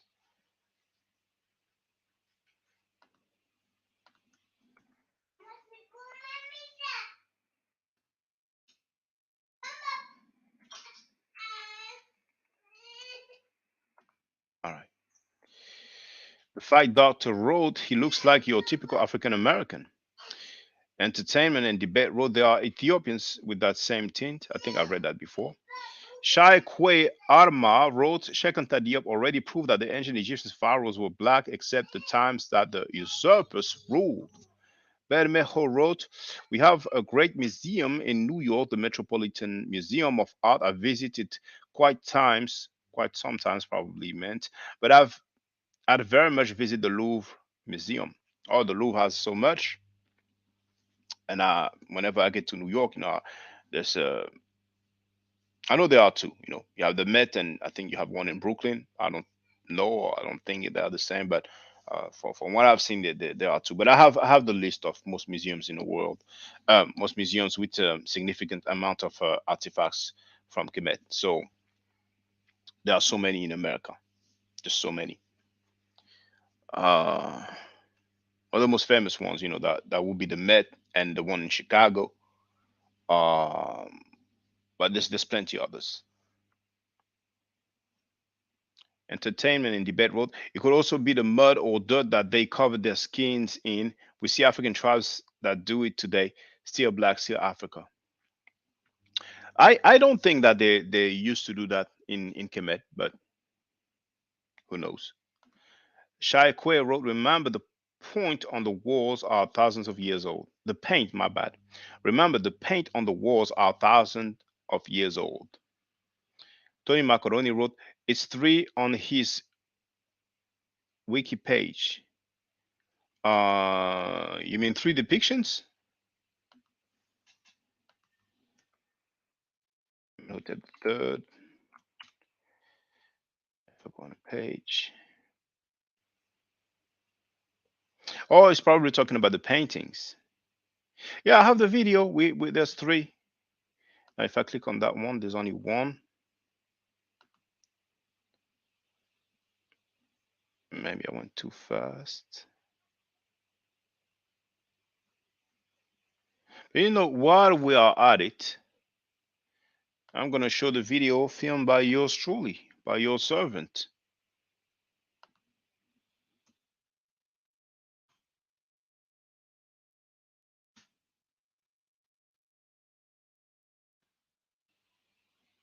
First, I'm going to share the link.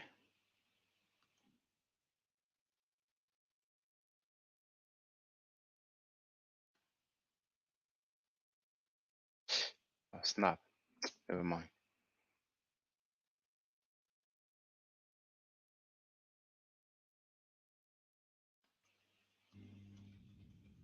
And then I'm going to share my screen. The video is only 2 minutes long, so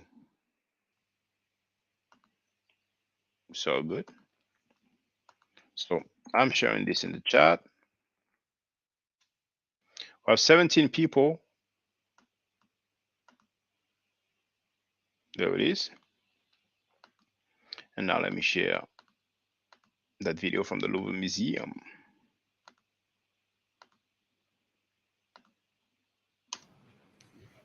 Greetings. Louvre Museum, Paris, France. Now, in terms of phenotype, it doesn't get any better than this. Look at the lips, look at the nose. This is a king, not a minor king. A king that ruled when Kemet was extremely prosperous. I will show you the name.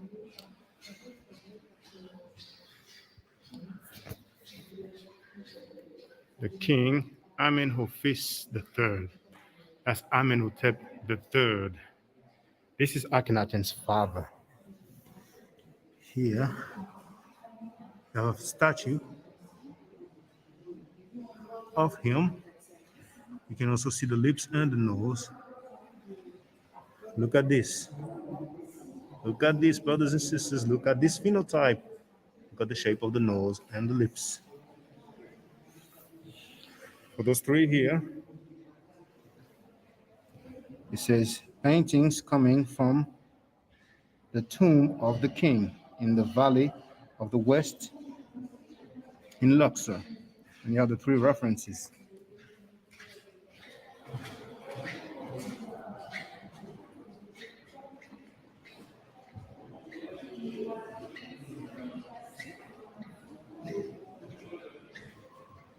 See there? It doesn't look like a headdress. It looks like his actual hair.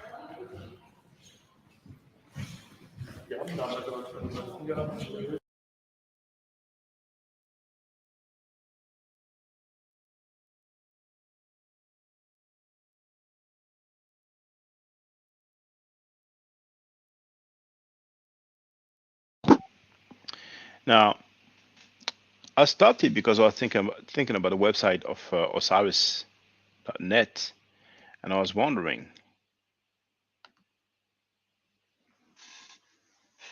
if you look at the eyebrows,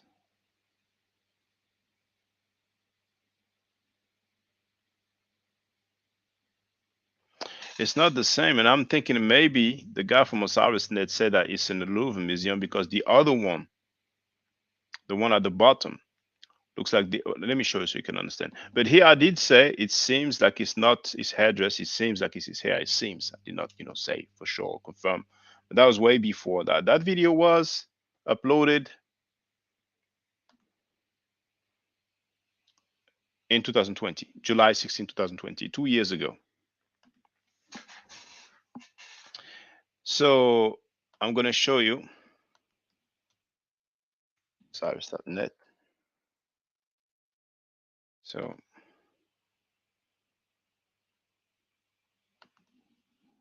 share the link.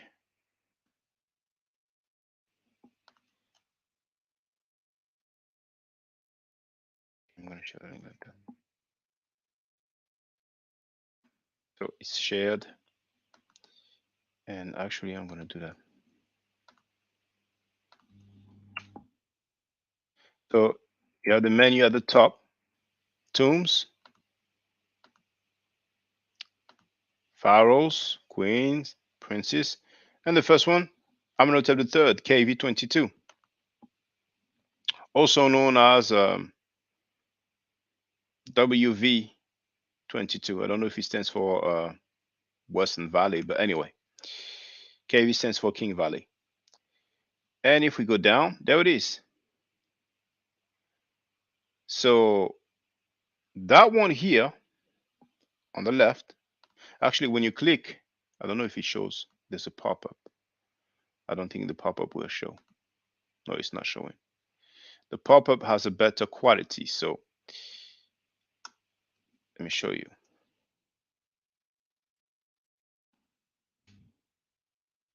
That one, oh, I cannot share both. Well, you can go back on the video, but that one looks similar to the one that's in the Louvre Museum, but it might not be the same. There might have been so many. Anyway, I digress. So in the meantime, where was I? That was the last one, the museum. And then, no, I read this one. Yeah, it's 3 on his wiki page. But Mechor wrote, but they, ancient Egypt, said that the god Osiris originated from Punt and referred to Punt as the land of the gods. Well, we have the mention of Tanecher, but we don't really know where Tanecher is. But some people say that Punt was known as Tanecher as well, but I would need to find some reference, But I've heard some people saying that. Now, American Dream says looks black, Indian, Arabic, etc. Now, American Dream, are you talking about this one here? It looks black Indian Arabic to you? I mean,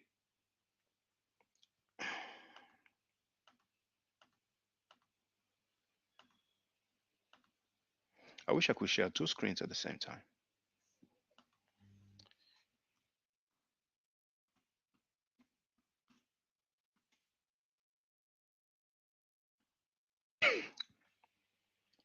This is the king of Saudi Arabia.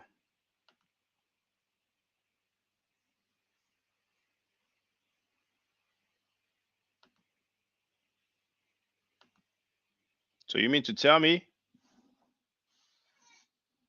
that painting here looks like this guy here? Is that really what you mean to say?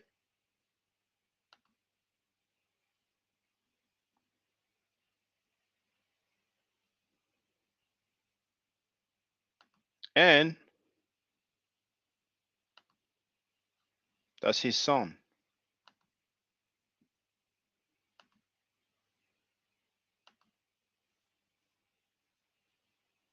Doesn't look the same to me.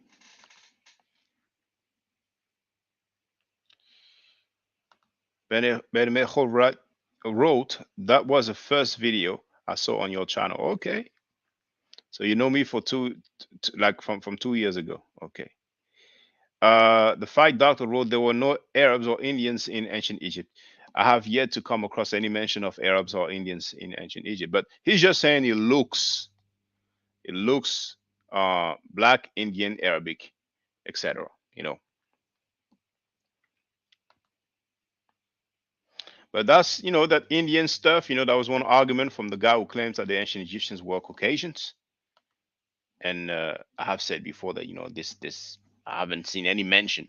If somebody knows of any mention of Indian people in Kemet, in antiquity, 1300 BC, 1300 BC, basically 3,000 years ago, then feel free to share with us. Brothers and sisters, does this look like an Indian or Arab to you? Imhotep 360, how are you? Wagwan Wapan, big up yourself. There was a sister from Jamaica. She came on the platform. I haven't heard about her for years. Years. Well, I think maybe 2 years now. But definitely it's been a year at least. But it might be 2 years I haven't heard from her. Now, the fight doctor wrote Egypt is part of the African continent. The ancient Egyptians were indigenous Africans like all Nile Valley Africans. Well, you have some people who live in Africa and they are not black skin. They are white skin, pale skin, the Berbers, so that's Algeria, Tunisia, um, Morocco. What's her name? Whose name? Oh, the sister, the Jamaican sister. I don't recall. I don't remember. I couldn't even say which live stream it was, but she came in during one live stream, and we had a nice discussion. That was before I required people to have their to have a webcam when they got on the panel, but she had a webcam. Now, Big wrote Herodotus spoke about two Ethiopians, one east and one west. Western Ethiopia was called Sin, but later on he wrote Eastern Ethiopia. My fault, you know. Ben Mecho wrote that his mom is Jamaican. All right. So let me go back to sharing these artifacts from Kemet.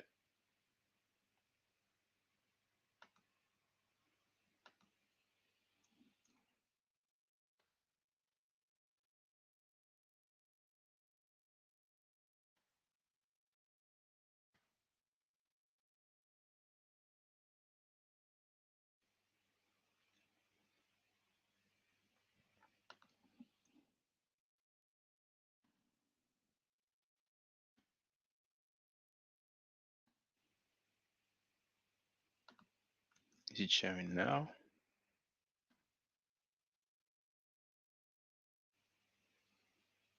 Imhotep 360 wrote, North Africa is replete with Arabs. That doesn't mean that they were Africans. They were invaders. Well, the Arabs invaded North Africa, but they conquered the Berbers in the north. The Berbers have been there for a while. I don't know how long they've been there, but they've been there for a while.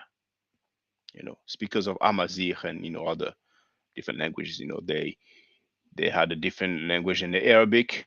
They had a different religion than Islam. They got conquered, and now today, many of them call themselves Arabs as well. Some of them know they are Berbers. The younger generations don't really know. They say, we are Arabs. They feel like they are Arabs, and a lot of Arabs don't really consider them to be Arabs anyway. But so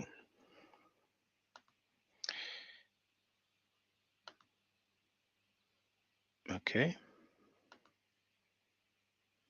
Now, did I share that one? I think I was about to share that one, and I don't know. I think there was some comments.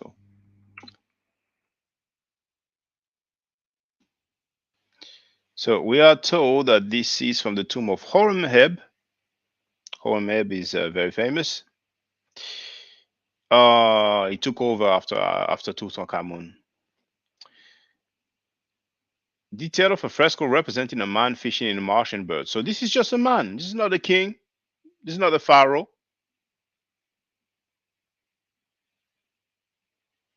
And it looks like he has the lock, the hair lock.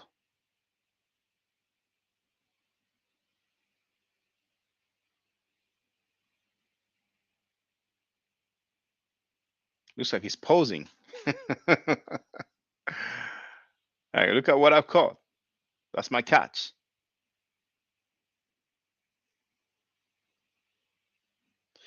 Now,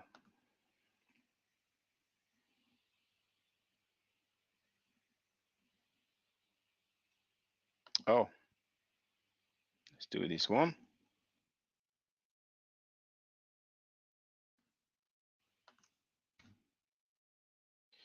Sharing, yes, it is. Now, Big wrote, those stolen Africans in America identify as Americans. Yes, they do. It is what it is. It is what it is. Chinese people, they might have been in America for I don't know how many decades. They would say they're Chinese. But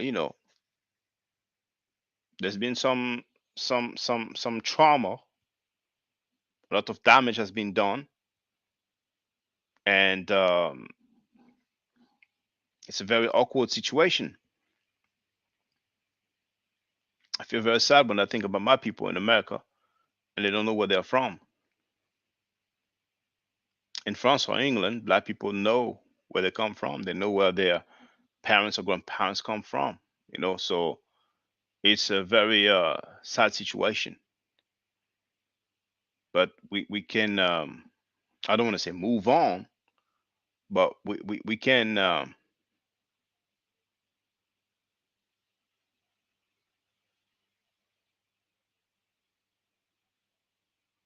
prevail, and we can get some clarity.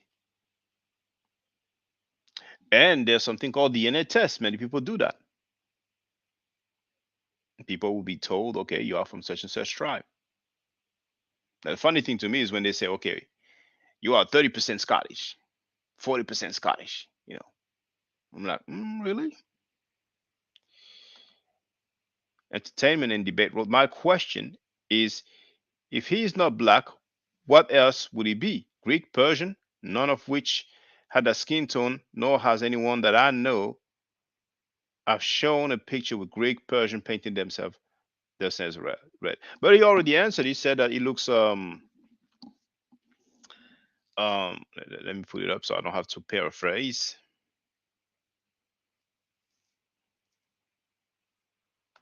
There it is. And I asked him, about Amenhotep III depicted this way. And once again, we have to confirm that it's definitely in his tomb. And he answered, looks black, Indian, Arabic. Now, maybe he was not talking about that one, but the other one, but he can confirm. But he's no longer there or he's not participating. I don't know. I don't know. So, Bermejo wrote, Amenhotep the third mother was Mutemuia, and she was Bantu. Who said she was Bantu? Who said that? Now, Mutemuia in the British Museum, I don't even know why I don't have people from England, man. I don't know what they're on about, man. I don't know why, man. You know, I had some brothers, some Hebrew brothers from England. Uh, I mean, I don't know. I don't know. But in the British Museum, the entry is free. Well, it was when I went, or the time I went, it was free, free of charge. You have a boat of Mutemuia.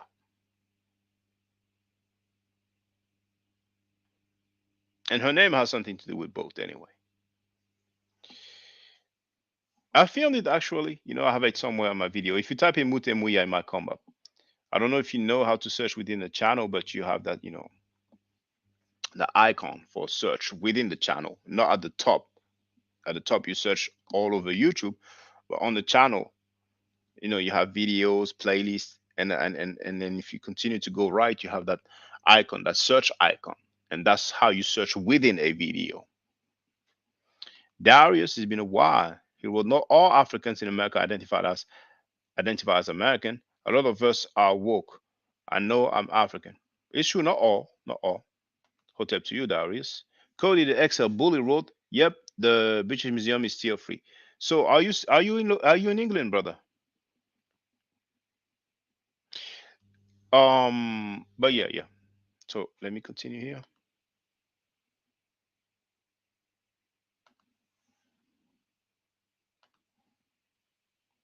So we are told that this is from the tomb of someone called Passer,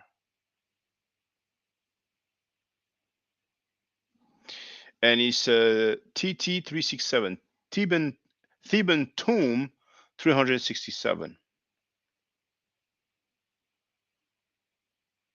Looks unfinished to me because of the way the eyes are.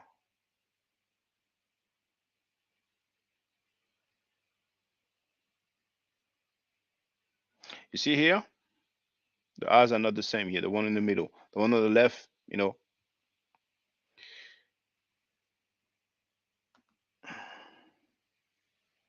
So which one was that one? Was it that one?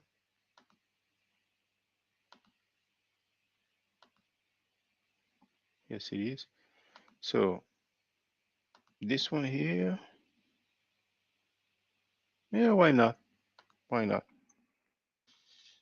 Here.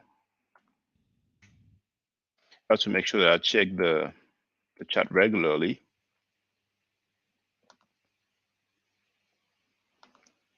Yeah, he's in London. All right. I don't know where my British people are, but they should holler and get that good information. The one people in England said, Cam is a titulary, is a title.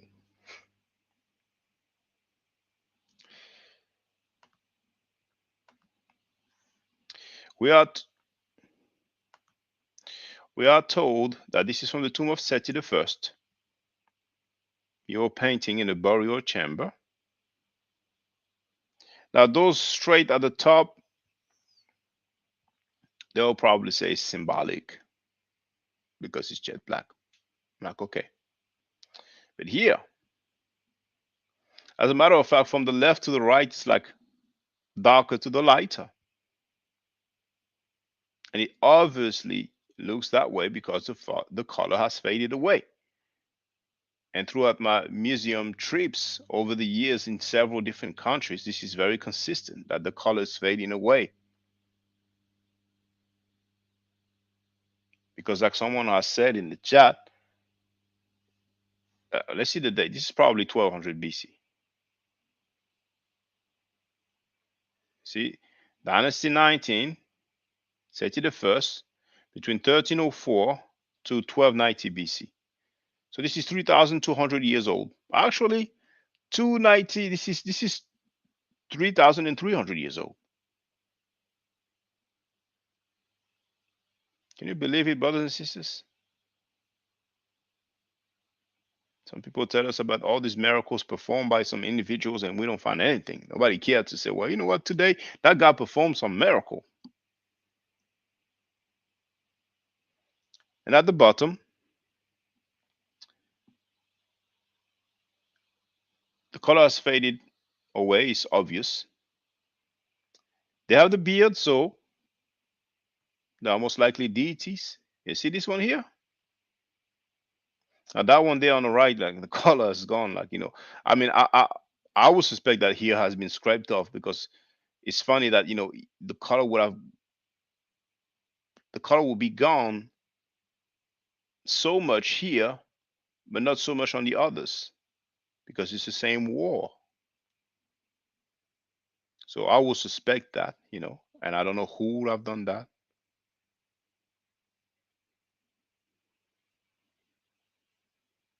Okay, but here's the hue,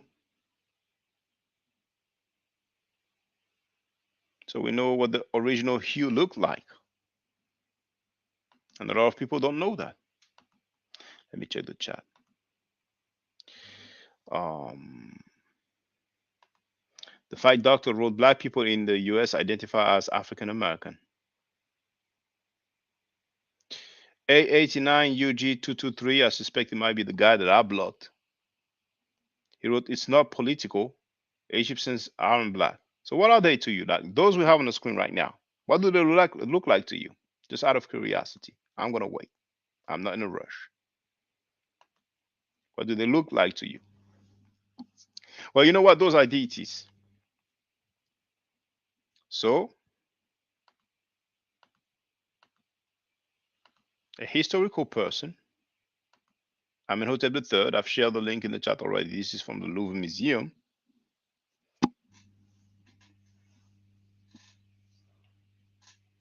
Does he look black to you? If he doesn't look black, what does he look like to you? Does he look Persian?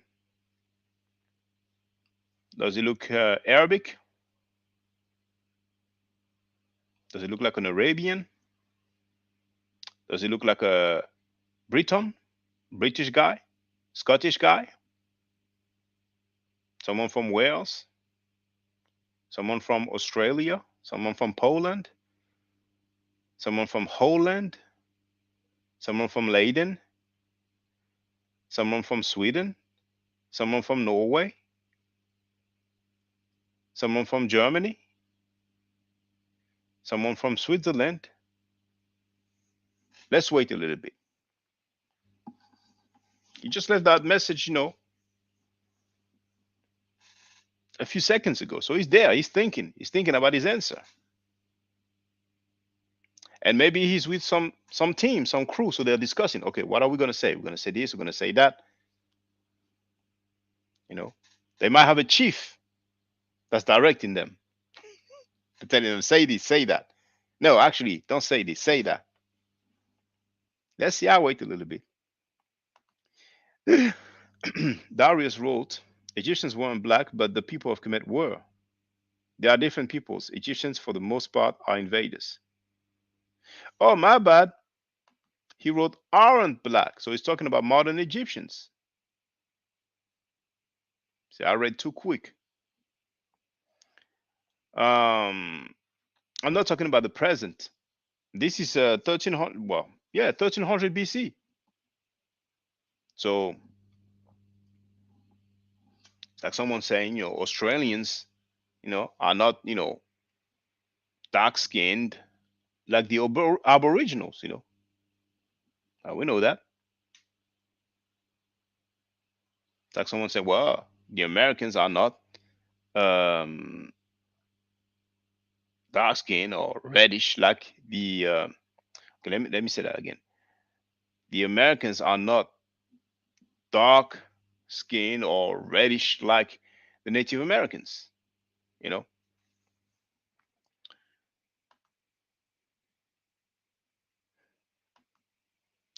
Cody the XL Bully wrote, when I asked why West African artifact and Egyptian artifacts was in two different locations, the staff tried to say Egypt was a separate civilization within Africa. For a lot of people, Egypt is like, in the Middle East, I mean, we don't need to trip on that. We don't need to trip on that.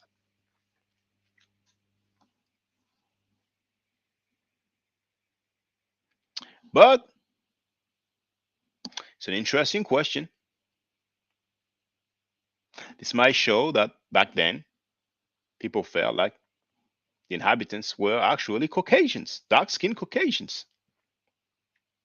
Diop dealt with that. He had many quotes about those African Caucasians, dark skinned Caucasian. So now that it is no longer the main view, they could make some amendments, but they might say, well, it's going to be very difficult to move all these artifacts, and they could change the label though, but we're not going to trip on that. We have 21 people. How many likes do we have? 20. Hey, that's lovely. You're doing good, brothers and sisters. That's what's up. Okay, let's continue. Well, it looks like AG 89 UG 223 is not going to reply. You know.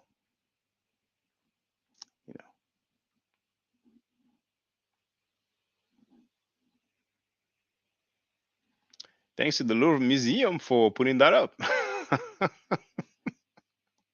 Shout out to the Louvre Museum.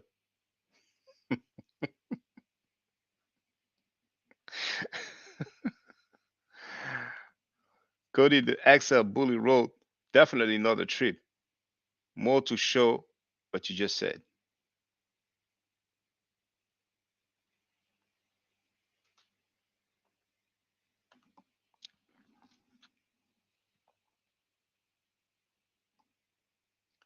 So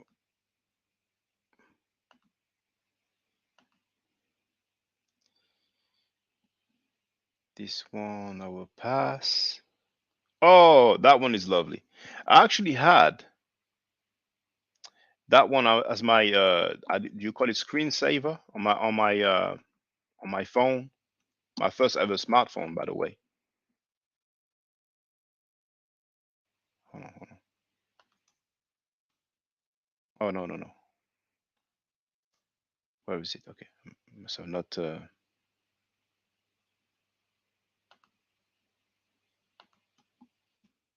one is lovely. One is real lovely. Now, Tomb of Seti the First, mural painting of Pharaoh before Ra Harakti from 19th dynasty. Dang. Oh my. Yeah. For many years that was my screensaver.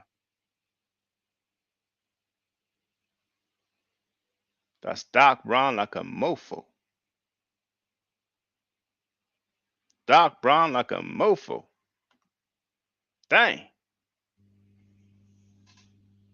Dang. Another Pharaoh, dark brown, not reddish. Dang. What are we gonna do, Chief?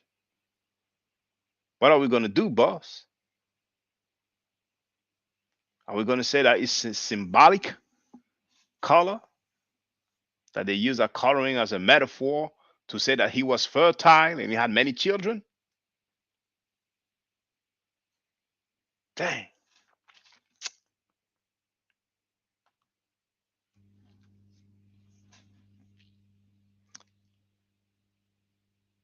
Dang. Snap. Dang. God is asking, when you came to London, did you visit the Petri Museum? Yes, I did. And I met Katie the Arch Degree there with his lady. The video is there for the nice little chat. The Petri Museum, we're not allowed to film the artifacts, of course, because, like I said, I filmed the video. well, I'm gonna share it anyway because people don't check the videos and they don't have to check the videos. But we were in the Petri Museum.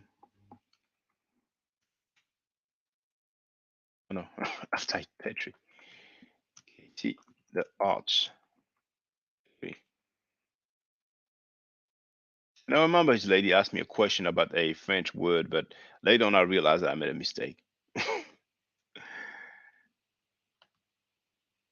About laurier. I made a mistake. This video was uploaded in 2017.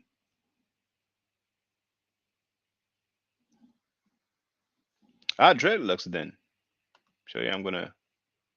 Well, first I'm gonna share the link and then I'm gonna show you a little bit.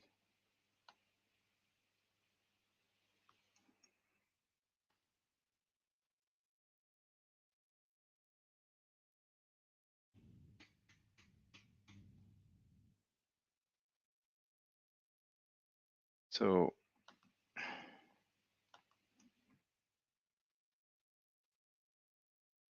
we are not allowed to take footage of the artifacts, but we can take pictures. So I've shared the link. And just have it so you can have some visual.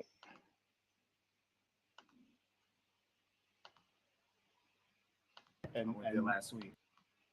How it happened?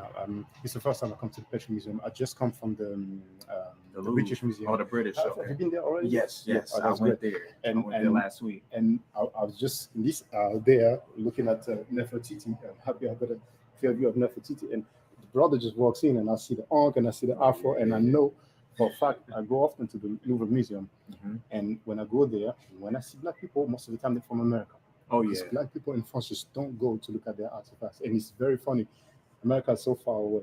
Wow. And so when I saw you, I thought, that's why I asked you, are you from America? Yeah. And he said yes. And I asked him, he's probably your lady, but my wife, yes. Oh, your wife. She handed over the card. I'm going to show it actually. I mean, this is so funny. Hold on. How things lined up. How things lined up. And I saw Katie, the Arch degree, and I don't look too much at videos. That's okay. You get the gist of it. Was it actually sharing? I didn't even check.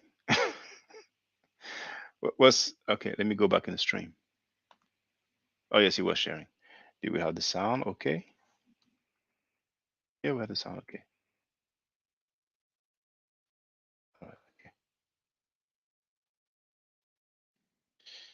All right. So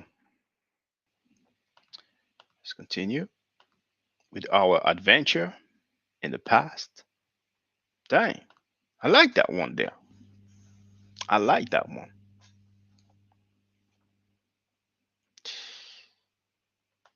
Big wrote Cody, they do the same thing in the Brooklyn Museum, Africa on 1, Kemet on 3. And Cody said to Big, I can't imagine. Yep, sounds similar to the British Museum. It's the same, it's the same around the world. You don't even need to wonder. It's the same around the world. They usually don't have in museums. You usually don't have, or they don't usually have a department of Africa where you will find Egypt. You will have department dealing with Africa and a separate department dealing with ancient Egypt.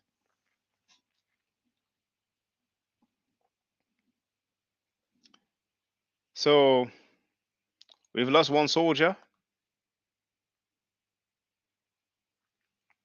We've lost two people actually with this question here. We lost American Dream and A189. But it's okay. There's no obligation to answer any questions, so it's fine.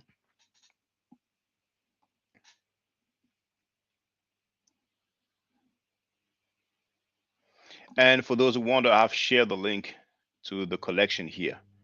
All right, so you have the name of the person to those pictures. All right, and you have the other videos at your disposal. So let us continue. Should I share this one?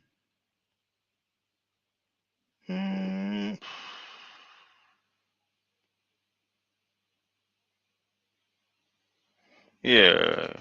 It's not dark brown, it's more light brown. I'm gonna argue it's reddish still, but you know.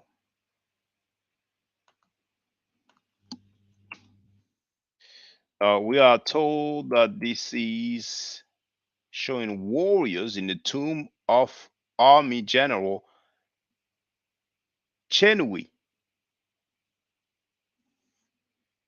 Not my bad, not Chenui. Chenuni. I was about to say it looks like we have some dual form in his name. So, oh, we have another hieroglyph here, but it's too far away, and the nose doesn't even look. Oh well, maybe it is, but it's just too small. Now here, the painting hasn't survived much. At the bottom, it's a bit better. Now this guy here it reminds me of the guy from the movie Shaka Zulu.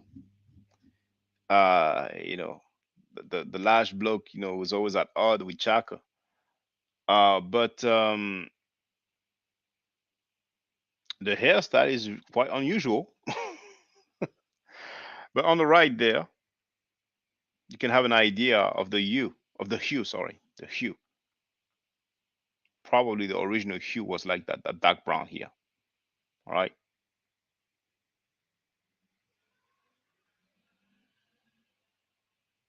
Oh, look, we have a bow.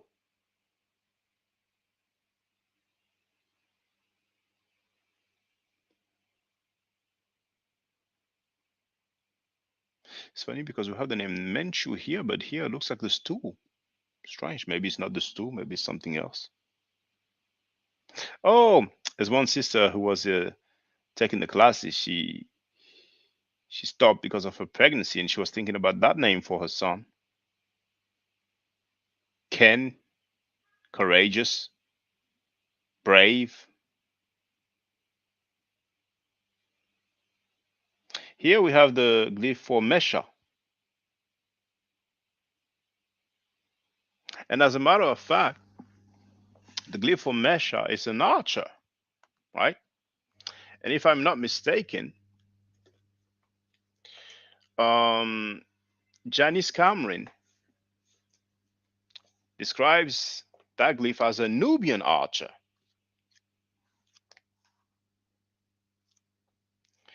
I should have the page number in my notes. Now, quotes. Hopefully, if I type Nubian archer. No? For real? Let me try archer.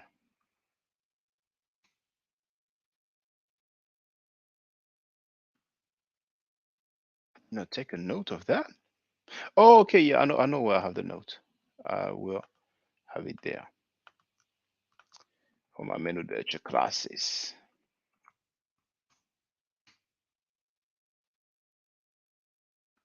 And it is page 115. So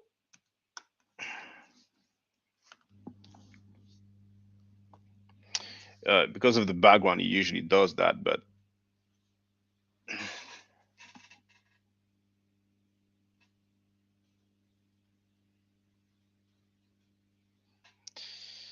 it's going to be difficult.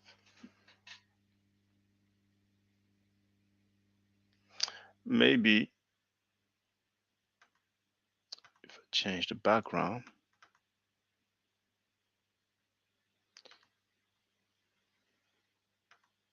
Okay, that one I can close. I don't need that one anymore.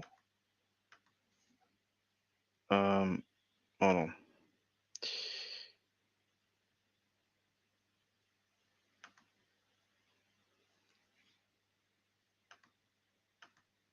Okay. Ancient Egyptian Hieroglyphs, a practical guide by Dr. Janice Cameron. If I go on page 115.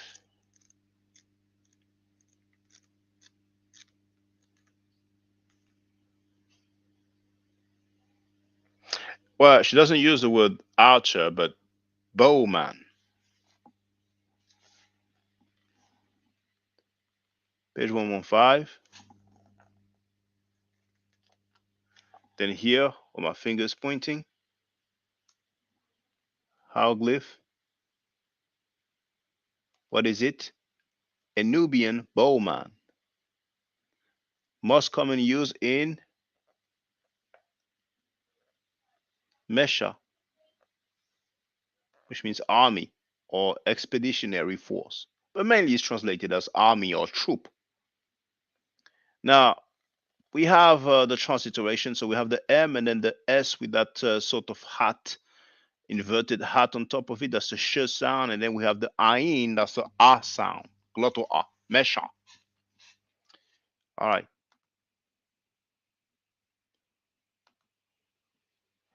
Now, okay.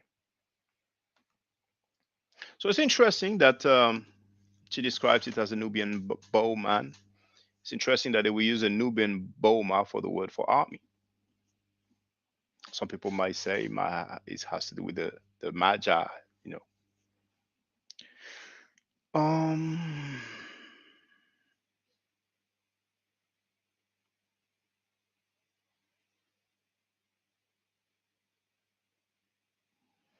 yeah. I don't want to put that guy up on the screen, you know, because that would be free advertisement for him,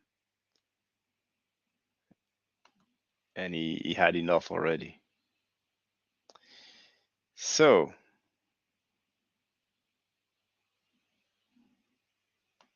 am I showing anything right now?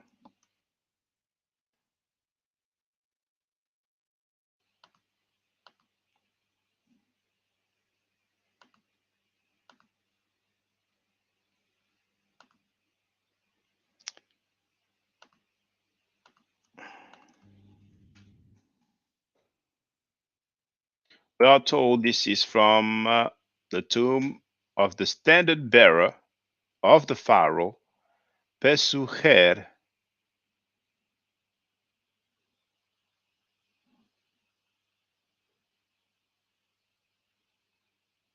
So it is supposedly some mural painting showing butchery, Dynasty 18.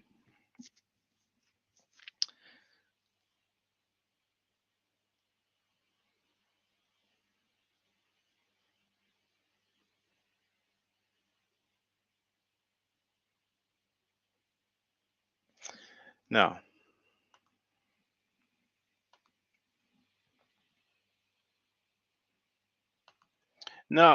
Queen Nefertari, we usually see her with a lighter skin tone, lighter hue.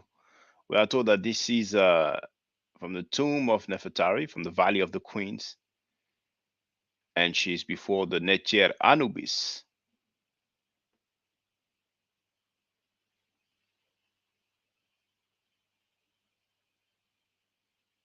And we have her name in the cartouche, by the way.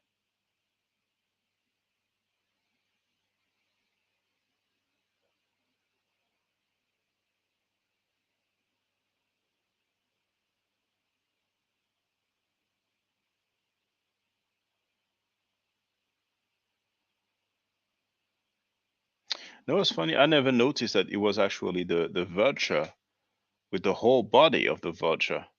I've only noticed the head before. And there's a chain ring. The vulture is holding a chain ring. And we actually have the right hand. I'm sorry, yes, the right hand of Inpu or Anubis around the neck or collar area of Nefertari.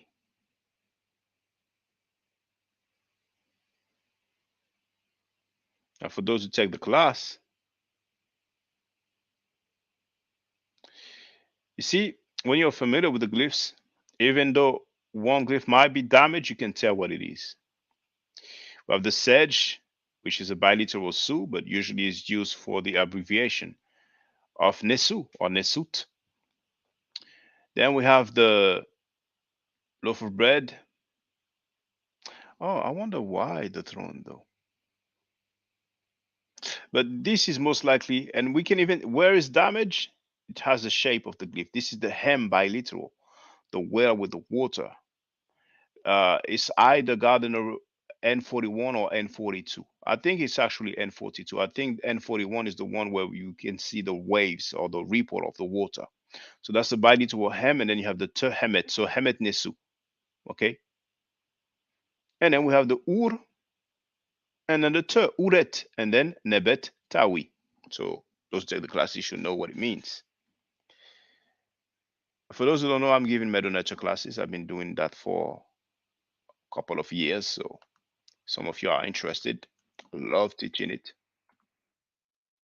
So you have the email address in the description of this video, just like all the other videos. Feel free to send me an email and tell me what your availabilities are. It's only $10 for 1 hour class. Other people charge $50. Some charge up to $60 actually for 1 hour. So it's affordable. Now we are told, is this sharing? It is. 14 people and how many likes? 23 likes. Yes. That's what's up. That's what's up. That's what I'm talking about. Now, we are told that this is from the tomb of the royal granary supervisor, Menheper. We are told that this is vine harvest and wine making. All right. So, more dark brown and reddish to me, but you know.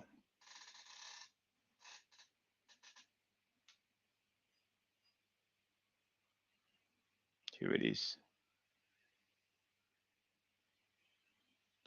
And regarding the hair, you can tell from here that the color of the black of the hair has faded away. Has faded away. As simple as that. And we can clearly see the grapes.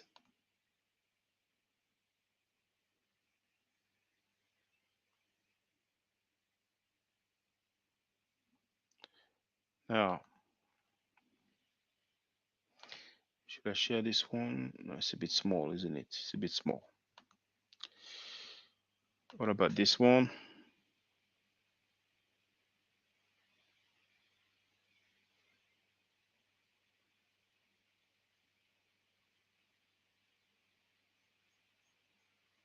Well, just for the record. Just for the record.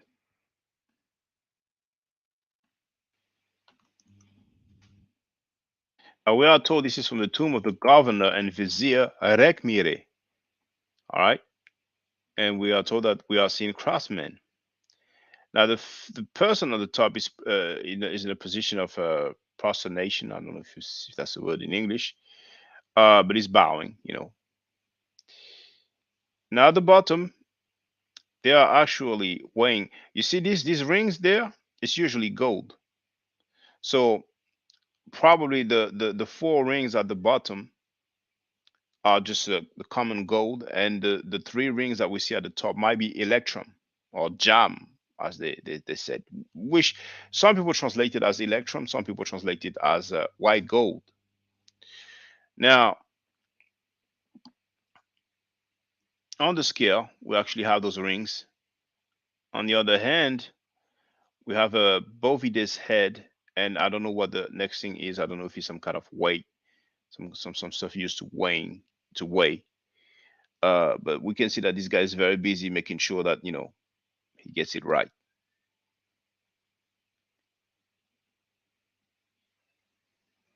And this guy is making a record of the whole process. Oh, we don't see that very often, actually. You see, that's a statue. So this guy here, we cannot really see the tool very well, but it looks like he's holding a chisel. And on the other hand, he probably has some sort of stone that we use that will be used just like a hammer. And this guy here looks like he's cleaning the artifact, or maybe he's using some sort of material to when you rub, but I don't know the English word. You know, when for those who are in construction, when you go into a house and you know you want to paint the wall, before you paint the wall, you will scrape off. Maybe scraping is not the proper term, but you will just use this material, to scrape up, and then we use you will use something to make the wall smooth, and then you will apply the paint. But anyway, those who work in construction know what I'm talking about. But on the right here in the middle, now we don't have the coloring on the statue, but this is actually a statue here. And I don't know if this guy is doing the same thing with a chisel. And there we have another statue, and we can see the shape of the white crown. Now this guy looks like he's holding some sort of I don't want to say pencil, but something used to paint, because on the other hand it looks like a palette of the scribe. Okay, so that's interesting. Yeah, from my observation, you don't usually see this kind of depictions. Let me check the chat. Oh, there's no participation now. Okay, well, feel free. And entertainment in debate wrote, "You're right. Egyptians newcomers, 225 BCE, aren't black, but ancient commissions are." So you're right. Egyptians newcomer 225 BCE aren't black, but no, they wouldn't come in 325 BCE. The modern Egyptians, that's from the 7th century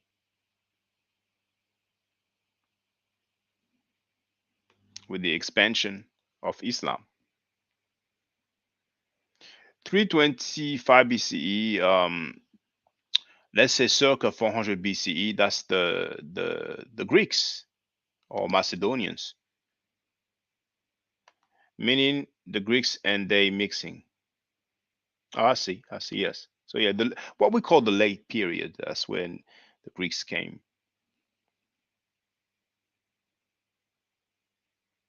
They came after the Assyrians, who came around 600 BC. Then the Romans came around 50 BC, if I'm not mistaken.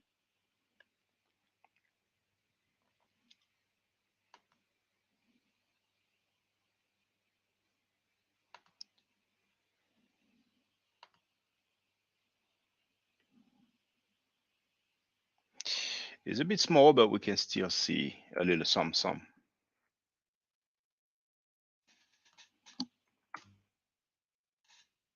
We are told this is from the tomb of Seti I. And once again, more dark brown than reddish to me.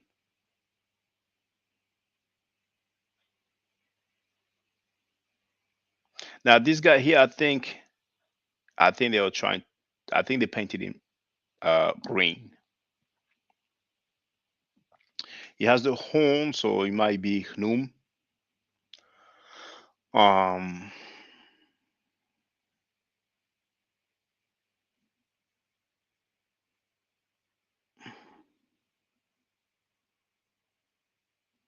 okay.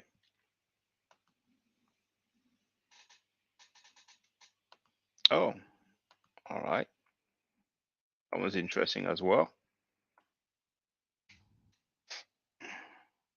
Although this is from the tomb of Seti I.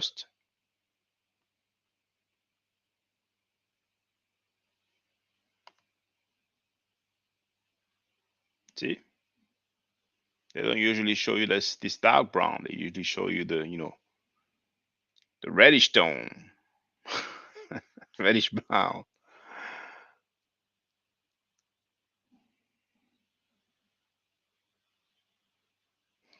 I think this is a female because it looks like we have some sort of material around the chest area, and the way she's seated as well. If a dude is sitting like that, then he might be alternative.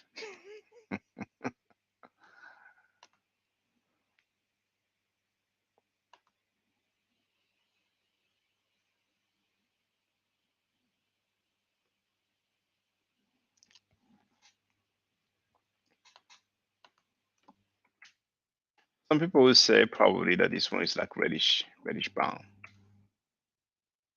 But I told this is from the tomb of Horemheb, and it is a mural painting of Pharaoh's votive offering and cartouches.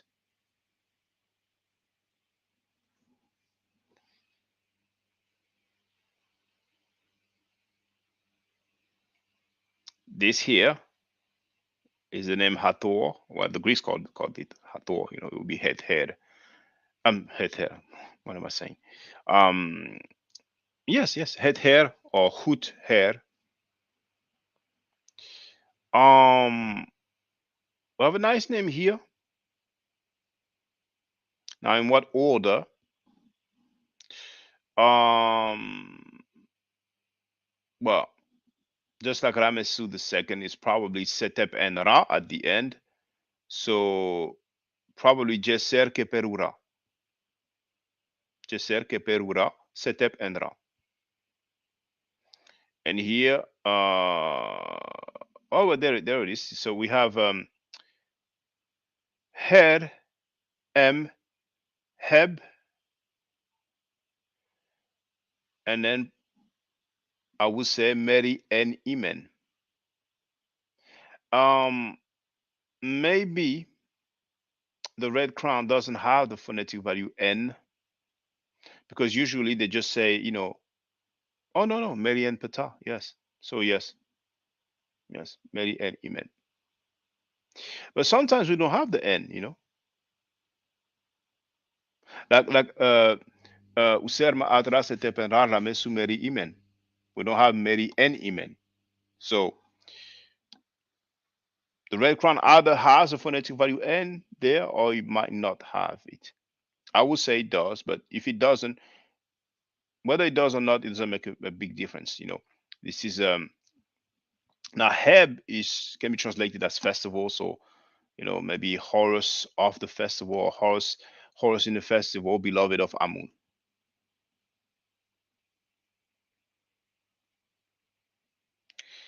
Anyway, let's continue. Let me check if there's any messages. Now, Backfries is asking Zeb Tepi. Did you see Zeb Tepi somewhere? Zeb Tepi. I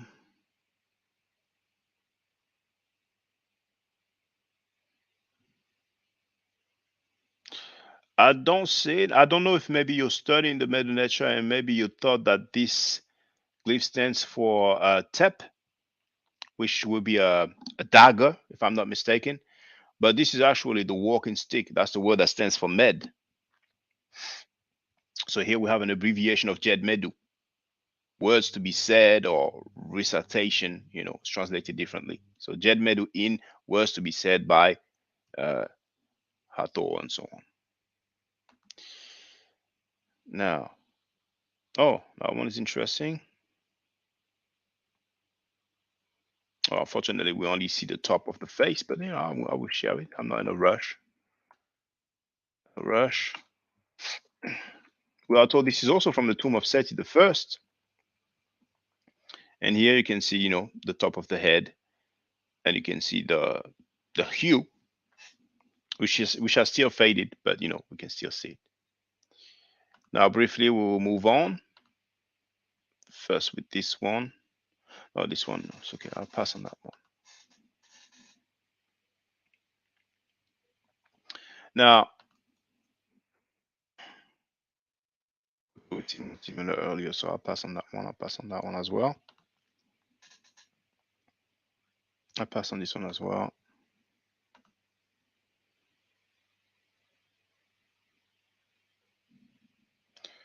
Oh, okay. It's another tomb, so I might as well share it.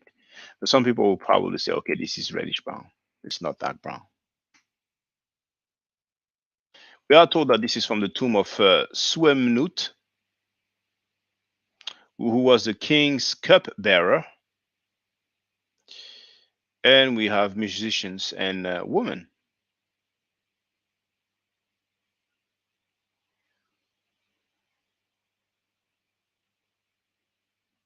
So everybody's cheating here. Everybody's cheating here. Now, I saw a documentary where they were talking about the lotus flower, saying that they used to sniff the lotus flower and it will have some sort of effect, a bit like some narcotic. And it looks like they are smelling it. I don't know if they are sniffing it, but it looks like they are smelling it. So we need to see what the text said. Now, here, those look like statues to me. And he is giving something or pointing something towards the statue. Okay, let's move on. Did I share that one? No, that's just similar to what we've seen earlier. Though, you know what? Let me share it for the record.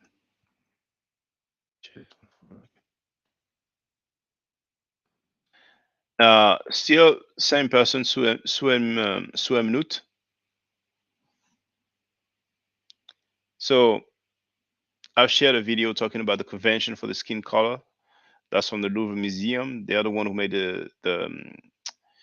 who wrote that the convention is red ochre for the males and yellow ochre for the females. But see that guy here? See the hue? Now look at the face, look at the arm, and then look around the legs and the feet. But some people might argue, well, his feet look darker because he was walking and the sand and the mud. Some people might argue that. So I'm like, okay, we will leave that alone.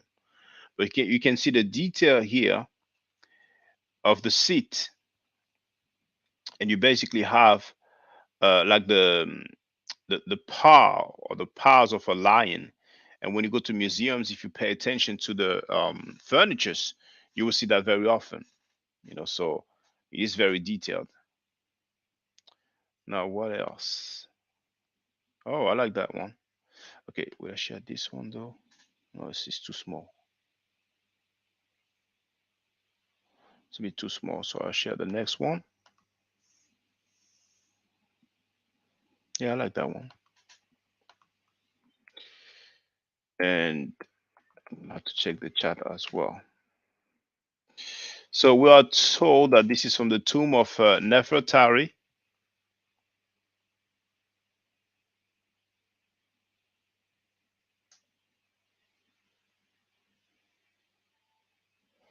Now we can definitely see the leopard skin. We even have the lock of hair.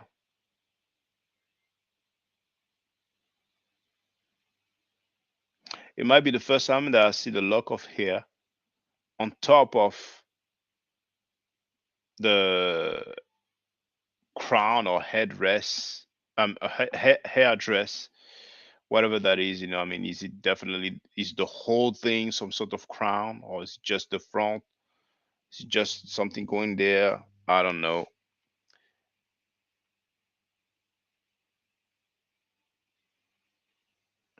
Now let me check the chat.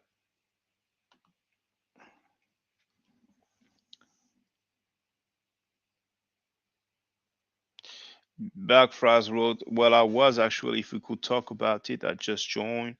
Big wrote, Ganymede was a cupbearer for Jupiter.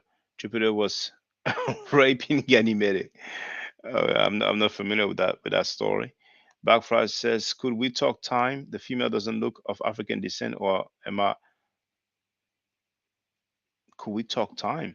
Or am I mistaken? Now, I mentioned it, but I will show it now. I will show it now. It's a very short video from the Louvre Museum. It's 1 minute and 30 seconds. I'm gonna let the advert go. I'm gonna share the link in the chat before I share the video.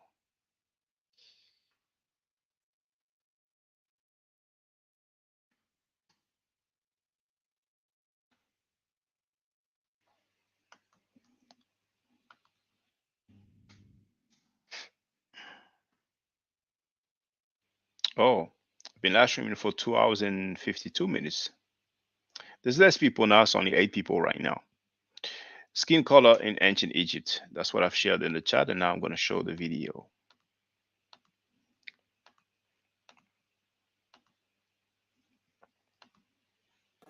I don't know why, but it's obvious so many times the wives are shown lighter, not just lighter, but basically a color that looks quite close to yellow, just in here.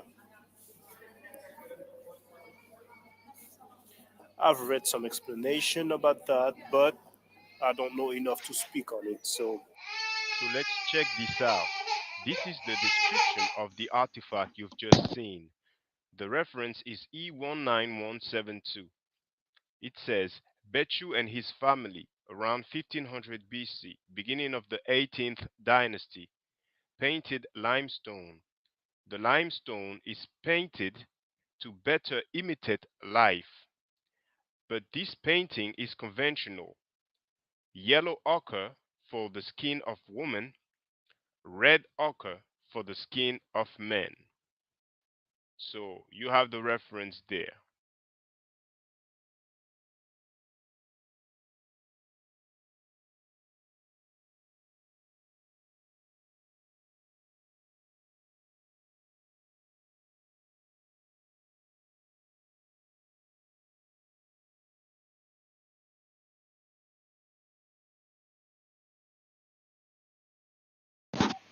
The sound was a bit low, so I'm thinking of sharing another one.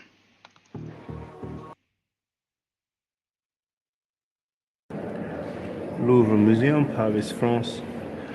Now, this is something that I've mentioned before, and it's another opportunity to address the color used in Egypt. So the red was made out of ochre.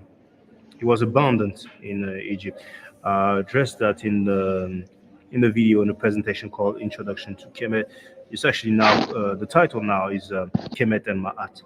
Previously had 300,000 views, but Leohomi's flagging campaign was successful, so now it has a lot less views. But anyway, people know about that one. Back then, it used to be called Introduction to Kemet. It had 30,000 views before. I had to re-upload it, and then it had 300,000 views. But never mind, those are just numbers. So this is Bechu and his family. It's around 1500 BCE, the beginning of the 18th dynasty, and it is made out of painted limestone. So it says underneath that the limestone is painted to better imitate life. But this painting is conventional.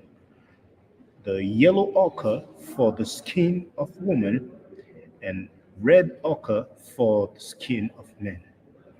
Reference is E19172. So there you have it.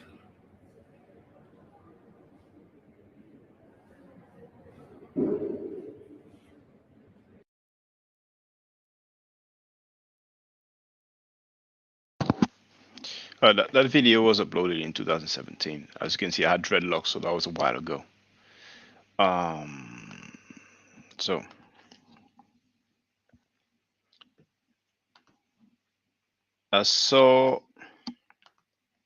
Pan-African Designs, peace to you, brother.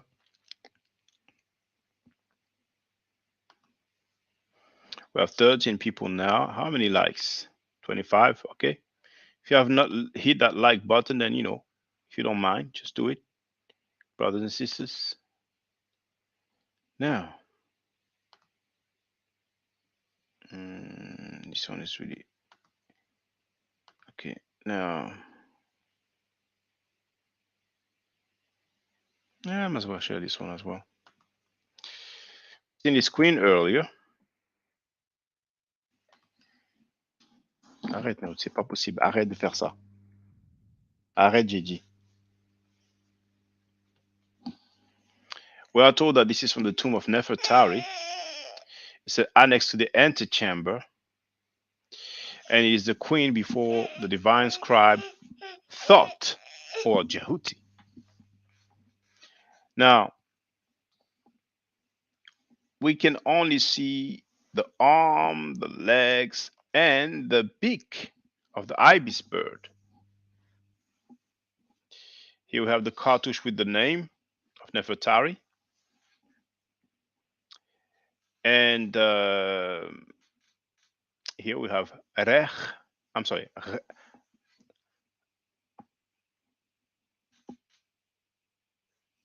Hmm.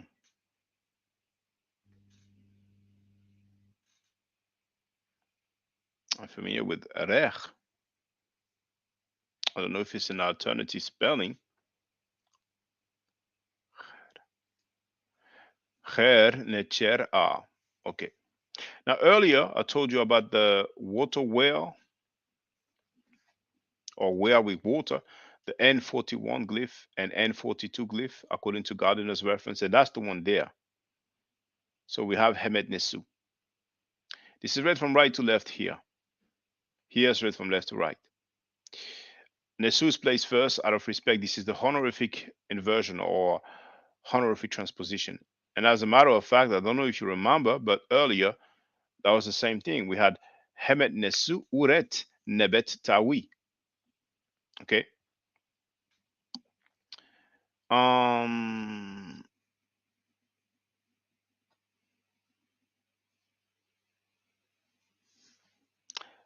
the first Egyptologist, Ha'em Waset, that's the glyph here, the here with the rays of the sun behind.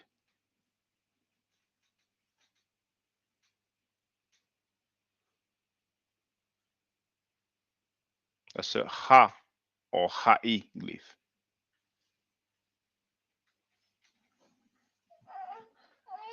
Now, this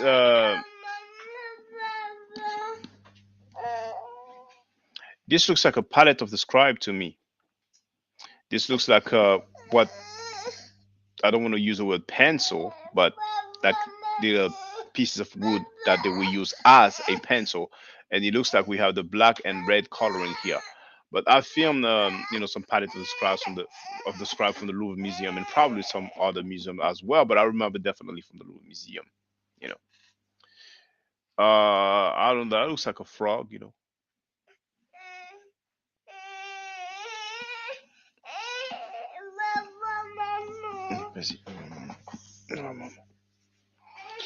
Now, just want to have a look at the glyphs briefly.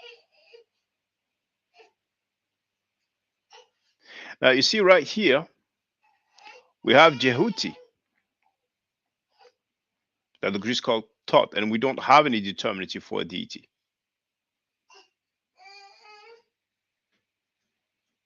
Some people might feel, okay, well, we have nature here. But this is not just the word nature. We have something underneath. That's the word for necropolis.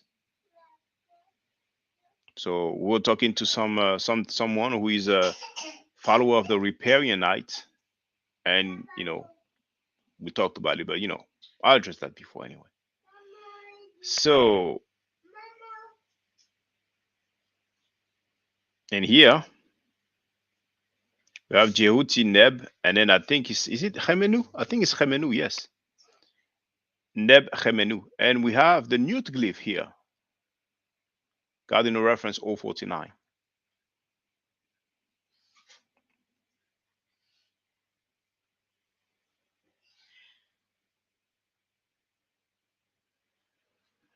Jed Medu.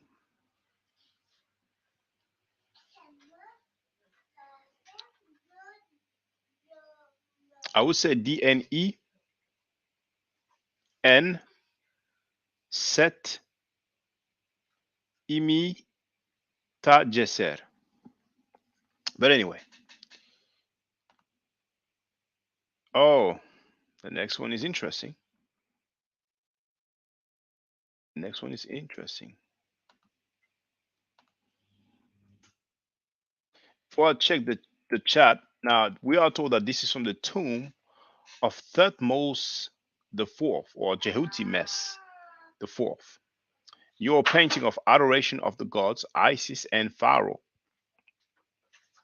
from the 18th dynasty. Now, even though she's very light in complexion, we have some indication about her phenotype.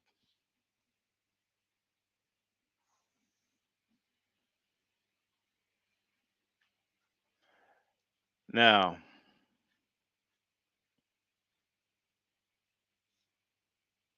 We have Jehotimes or Thutmoses, as the Greek called him. We have his name in the cartouche here. And then we have Meri Usir. Usir is written first. Once again, it's the honorific inversion or honorific transposition. So it says Thutmoses, beloved of Osiris. Here we have Hertep Waset. So obviously, now here,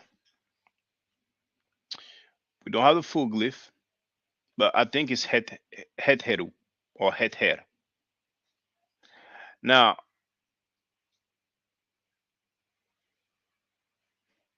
the description says that we have Isis and the Pharaoh. Now, we do have the horns with the sun in the middle of it or inside of the horns. Most of the time it is Hathor, but sometimes Isis has those horns as well. But here it looks to me like we have that square and we can see the bottom of a bird, so it's most likely hair. So I think it says head hair or Hathor, Hertep Waset, Nebet, Pet, and that one I'm not sure. And then we have Tawi. I wonder what that one is. Anyway, now here, this time we have the determinative of a deity. Earlier we've seen Jehuti without the A40 glyph, but this time we have Usir with the determinative of the deity, and the determinative of the deity is a seated man with a beard. So here we have the name of the king, Mencheperura, Meri Usir. Okay, let me check the chat now. Oh my goodness, Darius has blessed me. $100. Je viens d'avoir un don de $100. Thank you so much, brother. Darius wrote, this is a thank you for so much great information throughout the years. I'm going to take some Medu Nature classes as well in a bit. Thanks again. Thank you so much. So kind of you. It's a large donation. Brothers and sisters who feel like donating, I'm fine with $1. I'm fine with $2. I'm fine with $5. Whatever you can get. Thank you so much. Now, Catherine McChesney wrote, there are no black Egyptians. Pharaohs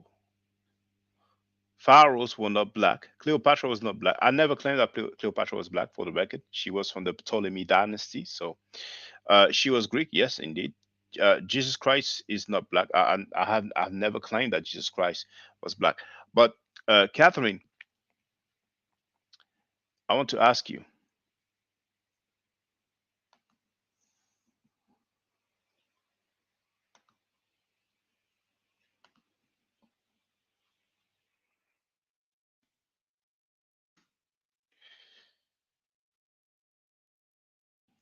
and because you just arrived, I'm sharing the link in the chat that I have shared already. And if you want, you can get on the panel.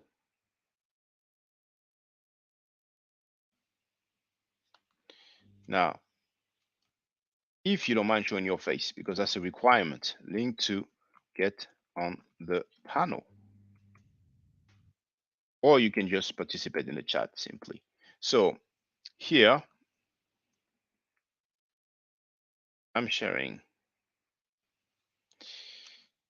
Amenhotep III at mural painting at the Louvre Museum.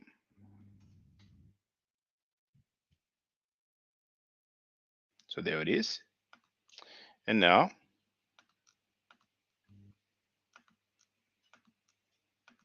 There it is. So, Catherine, what does that look like to you? You might say that it's not a black person. So, out of curiosity, how would you label that person? Would you label that person of a Scottish type, Swedish type, Danish type,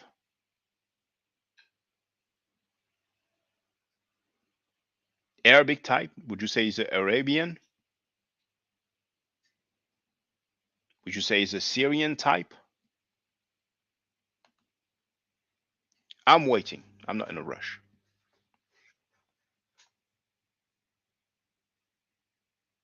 I'm waiting. While I'm waiting for Catherine to give us her opinion, her input, Darius said, Catherine McChesney, he just showed artifact after artifact in the looted European museums from Kemet that show dark skinned people. Who are they if they were not black? What I've shown so far was mainly in Kemet, in tombs. And I've shared the link, it's early in the chat, so everybody can have the link to all these different artifacts that we went through this evening. Darius added, I'm not aware of any dark skinned Europeans. The Pharaoh Tissas joined us, Hotep.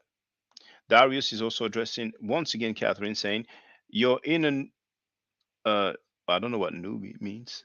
Is showing if you studied, you will know there was no Pharaoh. Cleopatra was a Greek invader. Well, they were the Greeks. They dressed like pharaohs. They acted like pharaohs. So I would differ in opinion there. Now if people want to consider them legitimate or not, that's another debate, another issue. But we have many Greeks who portray themselves as pharaoh, were labeled as pharaoh. As a matter of fact, the Rosetta Stone, we have a Cartouche or Shenu, and we have the name of the ruler, whichever that was at the time. Hold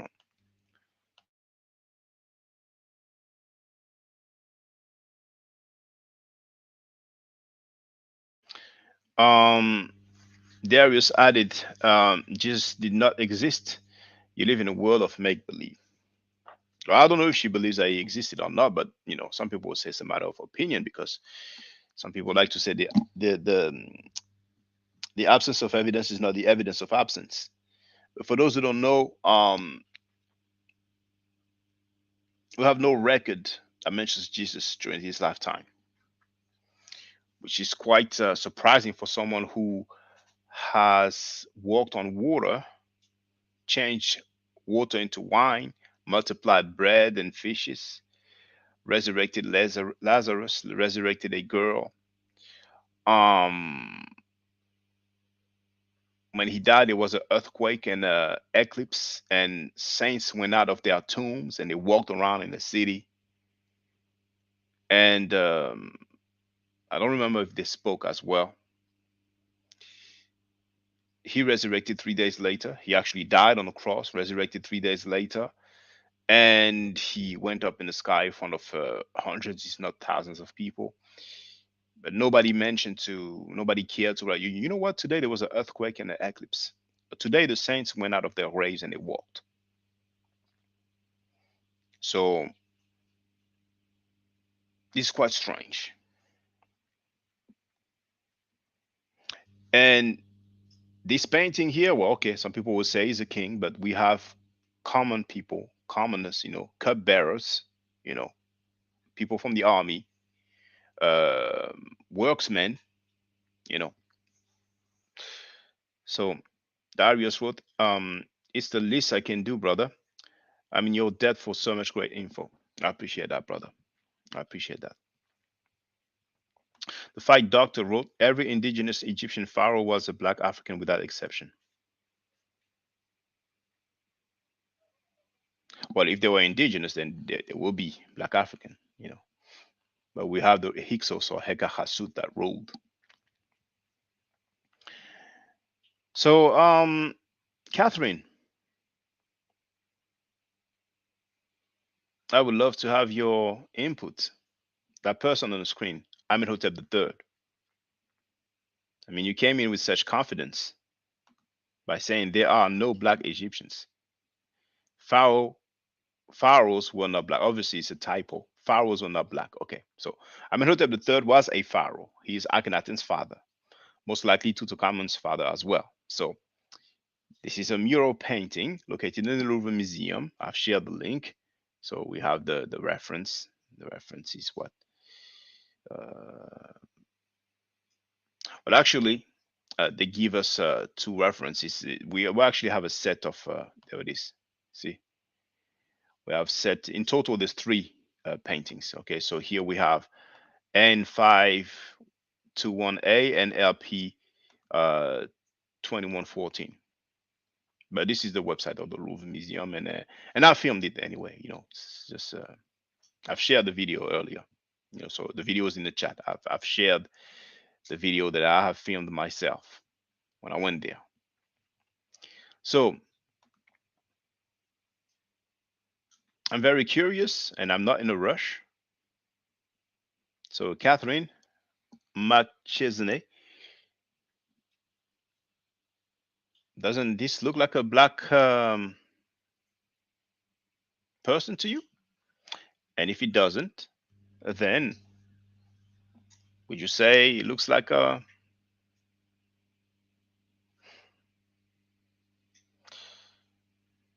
Spanish dude? Polish dude? Russian dude? I would like to have your opinion. Darius wrote, Nisubiti was a term.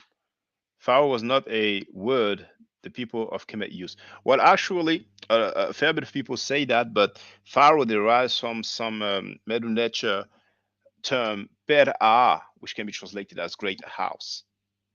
And some people make the analogy that sometimes we'll say, you know, the White House said. So it's another form of referring to the ruler of the United States of America. So Per-A was used in Kemet, but a bit later on, Nesubiti was used, you know, just as a Nesu or Nesut. Catherine is probably long gone. She's a troll. I wouldn't say she's a troll. She gave her opinion. I mean, not everybody agrees. Probably friends with the commentator A89 UG223. It might even be that person, you know. But the question remains the same.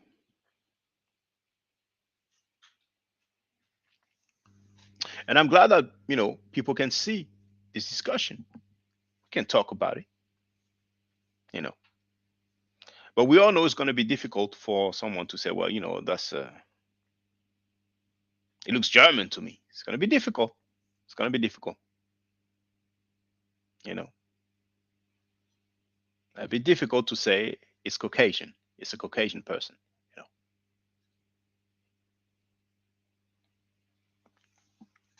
So I'm going to wait a little bit.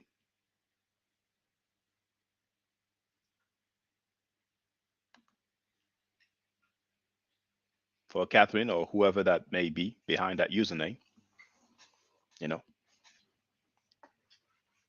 I'm not in a rush right now. Besides, I had some donations, so, you know, I'm going to continue to deliver.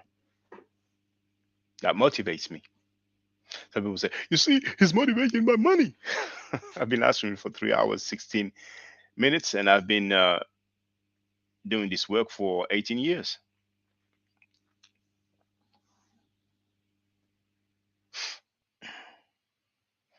So let's wait a little bit. Now, Catherine is not the only one that needs or that can answer that question. Anybody else that feels the same way as her, anybody that feels that the pharaohs were not black, you know, but by all means, just feel free to answer. What does that person look like to you? Amenhotep III, what does he look like to you here on this mural painting? If you feel like he looks German, or Caucasian, then feel free. You know,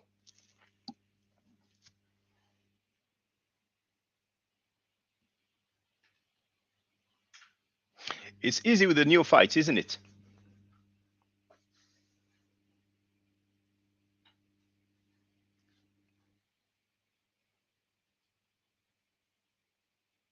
That silence. That silence.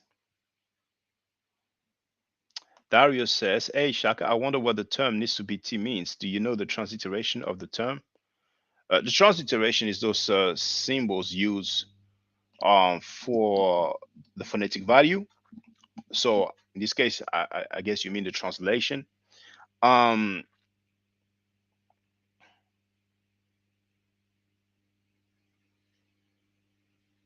James P. Allen has a very nice breakdown. We have the sedge, a plant of the South that denotes the South and also denotes the royalty. And that's why we have the honorific inversion or honorific transposition. When we have the sedge, like we've seen earlier with Hemet Nesu, Nesu is placed first, or the sedge, which once again is an abbreviation for Nesu. The phonetic value of the sedge is the biliteral Su SW, pronounced Su. So it can be translated as he of the sedge, or he to whom the sedge belongs, and BT, the B, bit or BT. Some people will type bit, BIT. Some people will type BT, BITI or BITY. Now I forgot, but it has, if I'm not mistaken, something to do with the northern part. So it might be translated as he of the bee, something like that.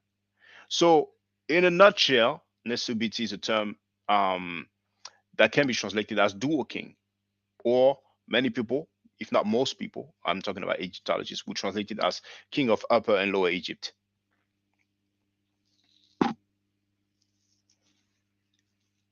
People have studied the language for a very long time, you know.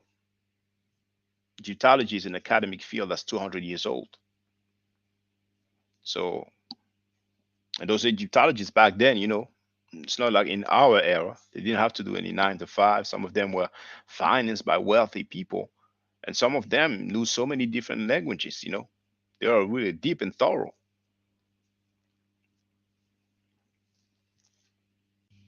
Hey, Pan African James, what's up, brother? Oh, you're muted, brother. Hold on. Can you hear me? Yeah, I can hear you loud and clear, brother. Hold on. Let me change my mic, and then I'll get right back with you. Hold on. No problem, no problem, no problem. Well, I'm gonna uh I'm gonna be right back, and then our brother will probably be ready.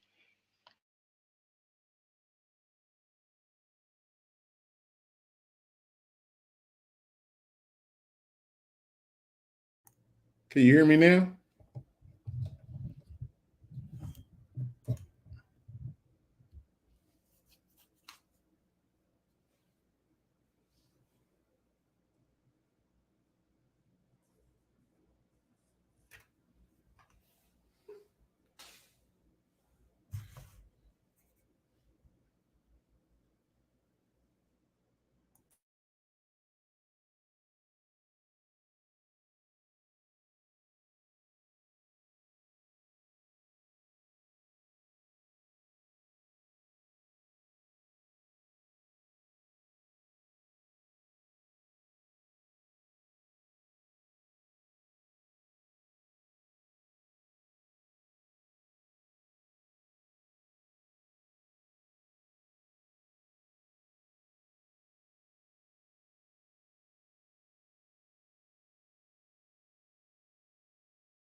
Well, peace to everybody in the chat. I know it's a dead silence. I don't know what Shaka got going on.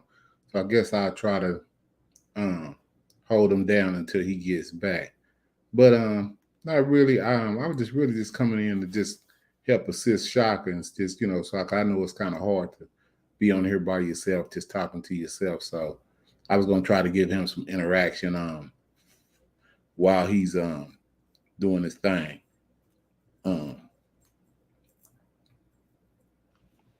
Okay. Yes, brother, Pan-African James, feel free to speak, brother.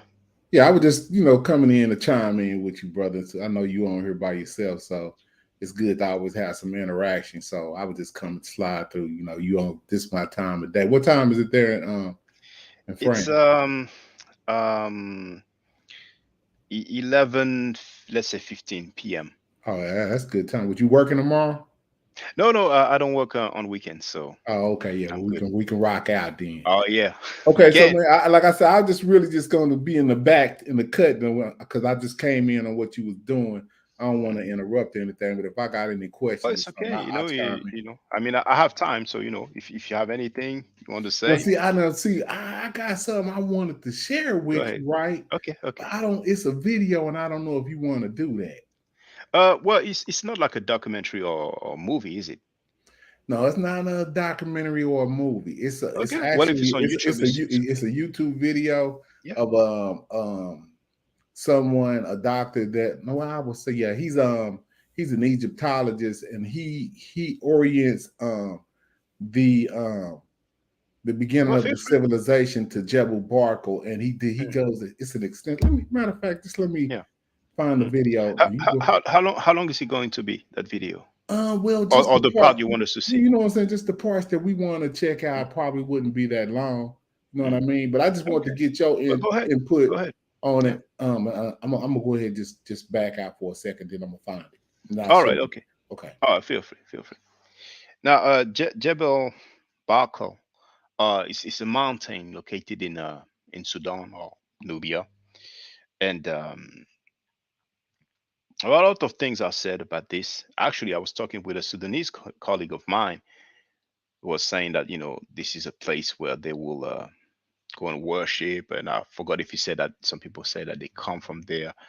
Okay, I've seen the video. So there it is.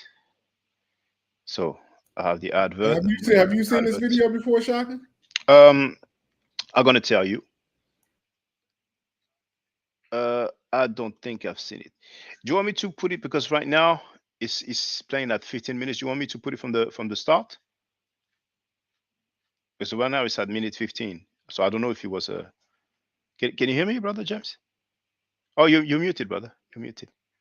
Yeah. I'm over here in the background trying to figure out. Now I'm not sure if you can see the whole video, but if you'll see, I have comments I have some comments.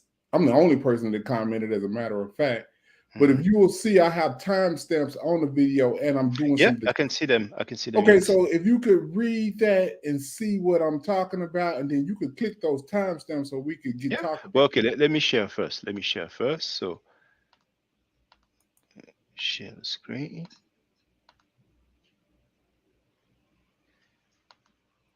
So, well, what I will do,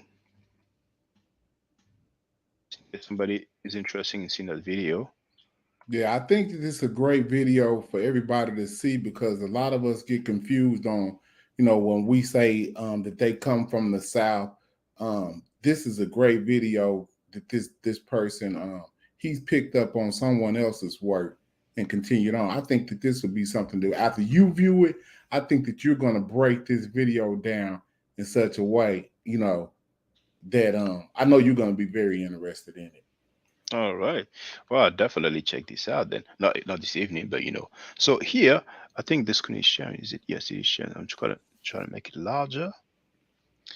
So Dr. Timothy is uploaded by someone called Muhammad Ali, 14 subscribers. Uploaded last year. Dr. Timothy Kendall demonstrates the importance of Jebel Barkal in the development of ideology and political complexities along the River Nile in ancient Sudan and Egypt. And here we can see the brother, the comment from the brother, Pan-African James, who says, basically, Jebel Barkal is the origin of the worship of the white crown. And then we have minute 15. So lived inside this mountain, and it marked the upper limit of the Egyptian empire. But the odd thing about Thutmose's stela is that, well, let's go to the next slide. Every monument from Jebel Barkal, going back to the stela of Thutmose, shows there were two forms of Amun that are associated with the mountain. There is and they always have the same directional place. On the left-hand side, you see a fully human Amun, and on the right-hand side, you see a ram-headed Amun. And these were the two aspects of Amun that were believed to dwell inside the mountain as one god. I mean, it's odd, but they saw Amun of Karnak in Thebes as a fully human being, and then the Amun of Nubia, or Amun of Jebel Barkal, was ram-headed, and they symbolized directions, and they also symbolized time. Amun of Karnak was the present god, the present form of the god. He was the god, the sort of the universal god, and the Amun of Jebel Barkal was the primeval god, the god that at the beginning of time created himself. He created divine kingship. He set the world in motion. He created the other gods. He caused the Nile to flow. Okay, I just stopped it there, and yeah, that's good. Well, we do have representation of Imen, or Amen as we say in English, with like a human face, and of course many people know that we have the ram-headed, the anthropomorphic representation. Now, for example, Heru or Horus, most of the time we see him as a falcon or hawk-headed. Jehuti, most of the time we'll see him, with the ibis head.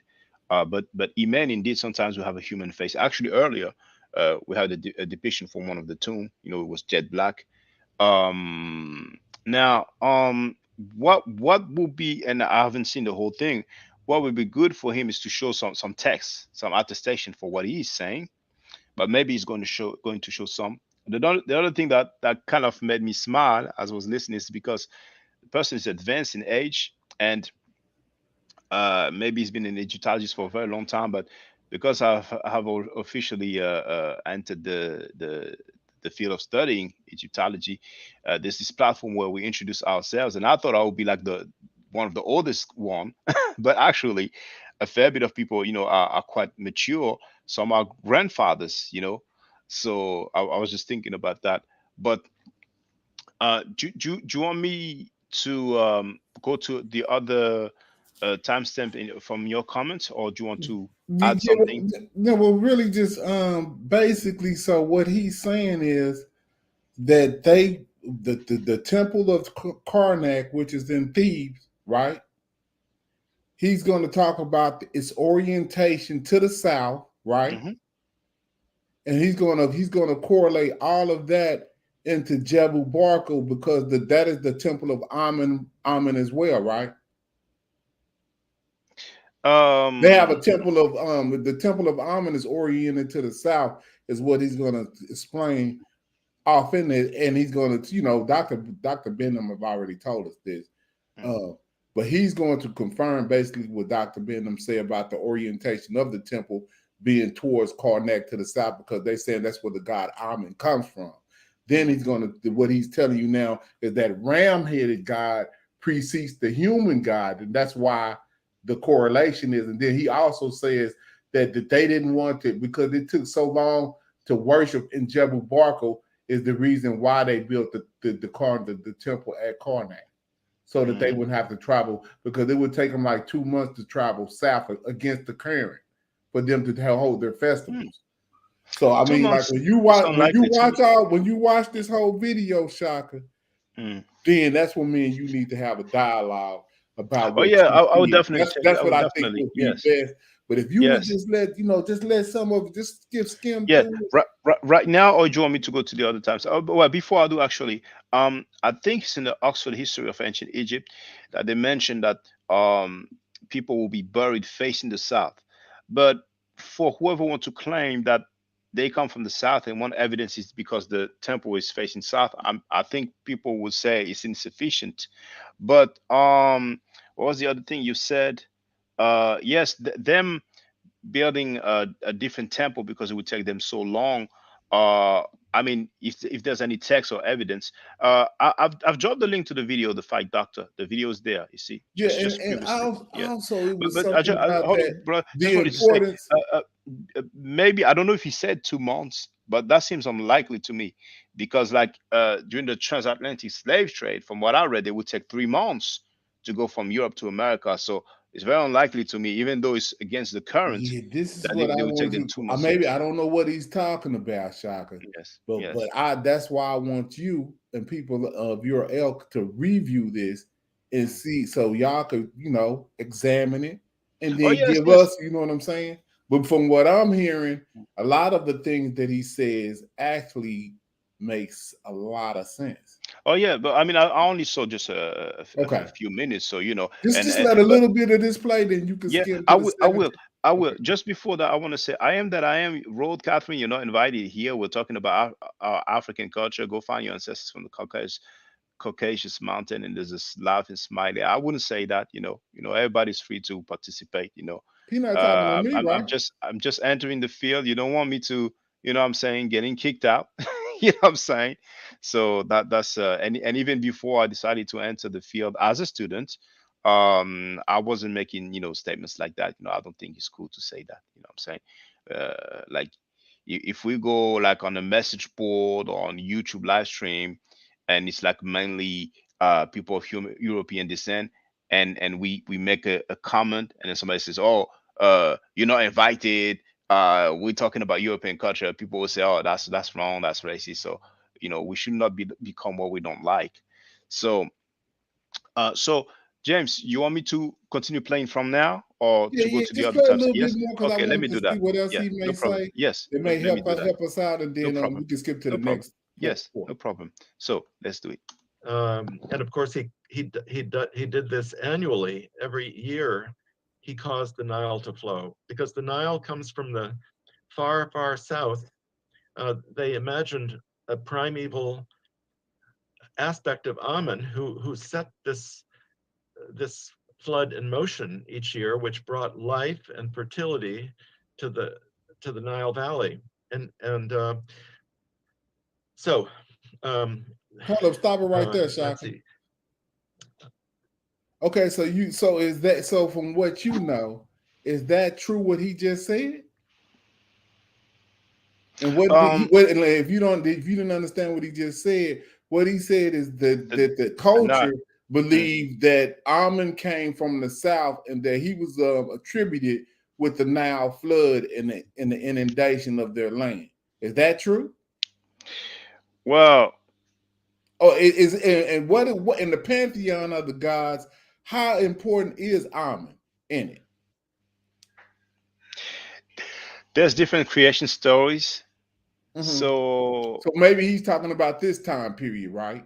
yes, but what's important is what does the text say? That's one of the most important things. Now, sometimes people will make argument that it's not about something that a text says. They will have some different, set of evidence or different things that will make them argue or have some hypothesis or theory. But I was really waiting for him to make a main point. But what I heard, if I heard correctly, is that he mentioned that the Nile flows south to north. That's what I thought he said. But Yeah, then he's saying that they were that based on their culture of Amen, that they attributed Amen for bringing forth the Nile flood that they needed to sustain their life. So that's what they were praying to, and they said that he came from the south. So that's the reason why I wanted you to stop to ask if you are aware of that. Not what he just said. However, we have the Luxor Temple, which is around Aswan, which is around bordering Sudan or Nubia. Some people will say it is part of Nubia, but let's say bordering Sudan. And the Luxor Temple, the main deity, the main Necher was Imen or Amen, as we say in English. So So other is than that that, not? yes. Hold on, I'm kind of confused here. Is Luxor and Karnak one and the same or something? The Karnak is a temple, so the Karnak temple is located in Luxor. Okay, so that's what I'm saying. So we're talking about the same place. Mm-hmm. See, I mean, like, okay, of importance, because I've been studying this a little bit too, and I've come to my own assumption that the Theban temple was the most powerful temple that they had. Would you say I'm incorrect in that? No, because they built that. a lot on top of that particular temple for some reason. You could say that. I mean, the temple in Thebes. Now, I think there are actually two. That Karnak and Ipet-Sut. Ipet-Sut. I mean, some people pronounce it differently, but the Luxor temple is the. Some people say it's the largest temple in the world. Some people would say it's the largest temple complex in the world. Earlier, as I was looking for Amenhotep III's tombs pictures, there was a website that said that it is the most ancient temple in the world as well. So it was very very influential, and like you said, that they've built around it. They enlarged it. They built on top of what was older because they yes. was already worshiping there. So that's what I'm talking about. Their worship of Amen is one of their oldest worships that they had. From what he said, and this guy, he can read the language. I don't know if we can say that. I mean, I'm just saying I didn't say he was the oldest. I said one of. Well, that's a key word in my phrase. Yeah, maybe I'm not too familiar when it comes to the dates of the worship of Imen, but what seems safe to say is when we look at the pyramid text, there's a mention mainly of Osiris or Osir. So you surely have other deities mentioned in the pyramid text, but when it comes to Kemet, what I would say is that Where's the pyramid text located at? The tomb of when we talk about the pyramid text, that's the tomb of Teti and Pepi and Unas. Unas is probably the most famous. I think that the picture that we usually see when we talk about pyramid text, I think that's from the pyramid of Unas, which is really Unis, but we say Unas in English.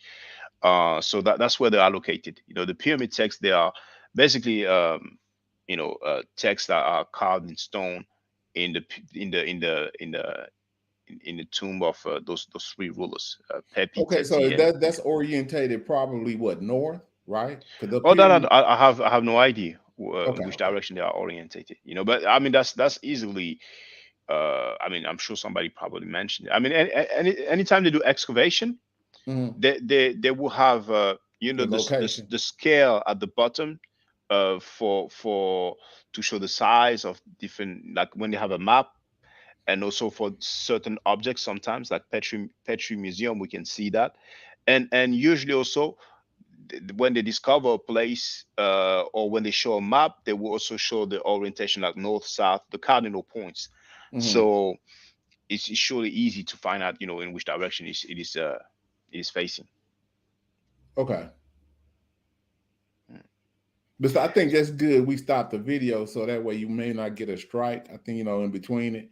But they said if you let it play longer, you may get a strike or something. So that's why I think it'd be good if we kind of pause through it.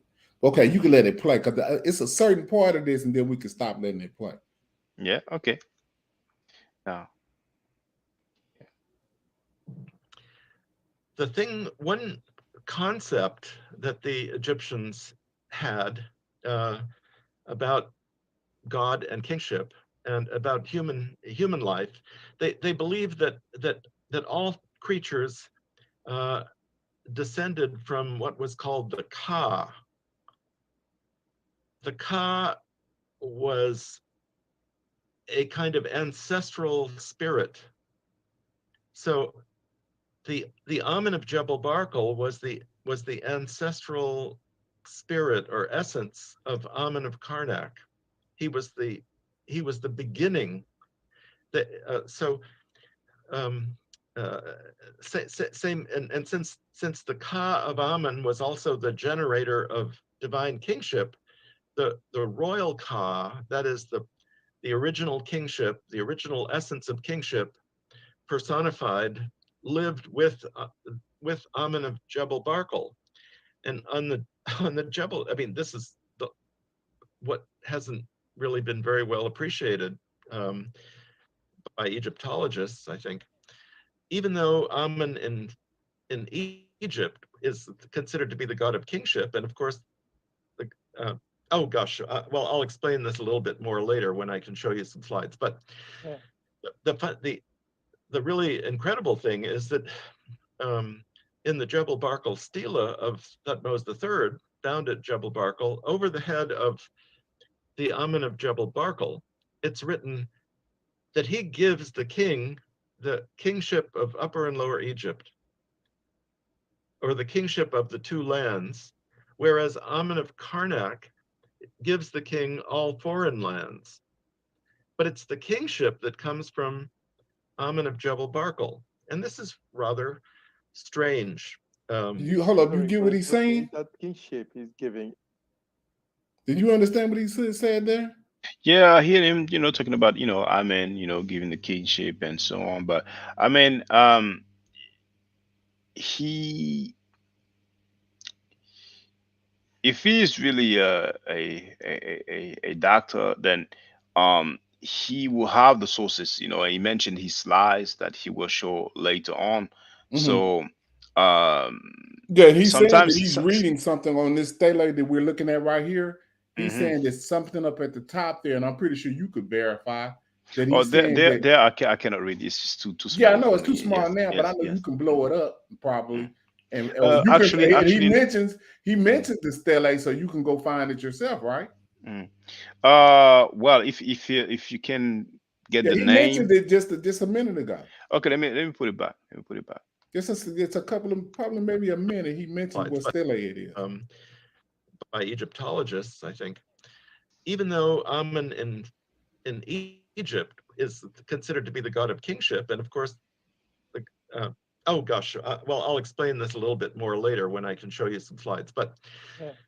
the really incredible thing is that in the Jebel Barkal stela of Thutmose III, found at Jebel Barkal, over the head of the Amen of Jebel Barkal, it's round at Jebel Barkal. You in see the what I'm Jebel saying? Barkal stela of Thutmose III. Yeah, The it Jebel says Barkal stele yeah, at the top. Thutmose is the first. So you can go and look and you can read it for yourself. Ain't this beautiful? I got somebody that can read it and you can tell us what it say. We don't gotta wait and listen to him. We can let Shaka read it. Oh, that's nice because they have it in the St. Andrews University. So usually there they have the hieroglyphic transcript. So I'll have to have a look, but it's going to take me. Well, do they have the translation? Oh, they have the translation. So that's beautiful. Well, you know what? Oh, wait, 16 pages long. Well, it is 16 pages long because they have the transliteration.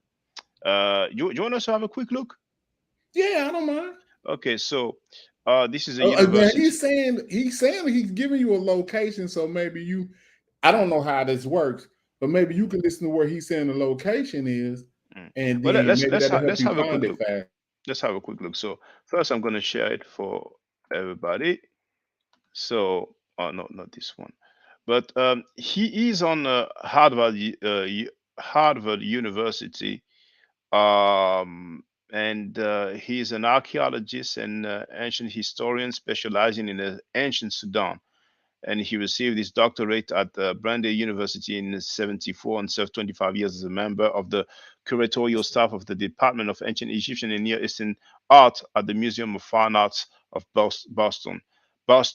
So I'm just going to share his credential hosted on the Harvard University. So hold on, I'm going to do that. Doctor, what's it? Hold on. Doctor. Okay, it's Timothy actually. Okay. Timothy, and then it's Kendall, isn't it? Yes, Kendall. So Harvard University.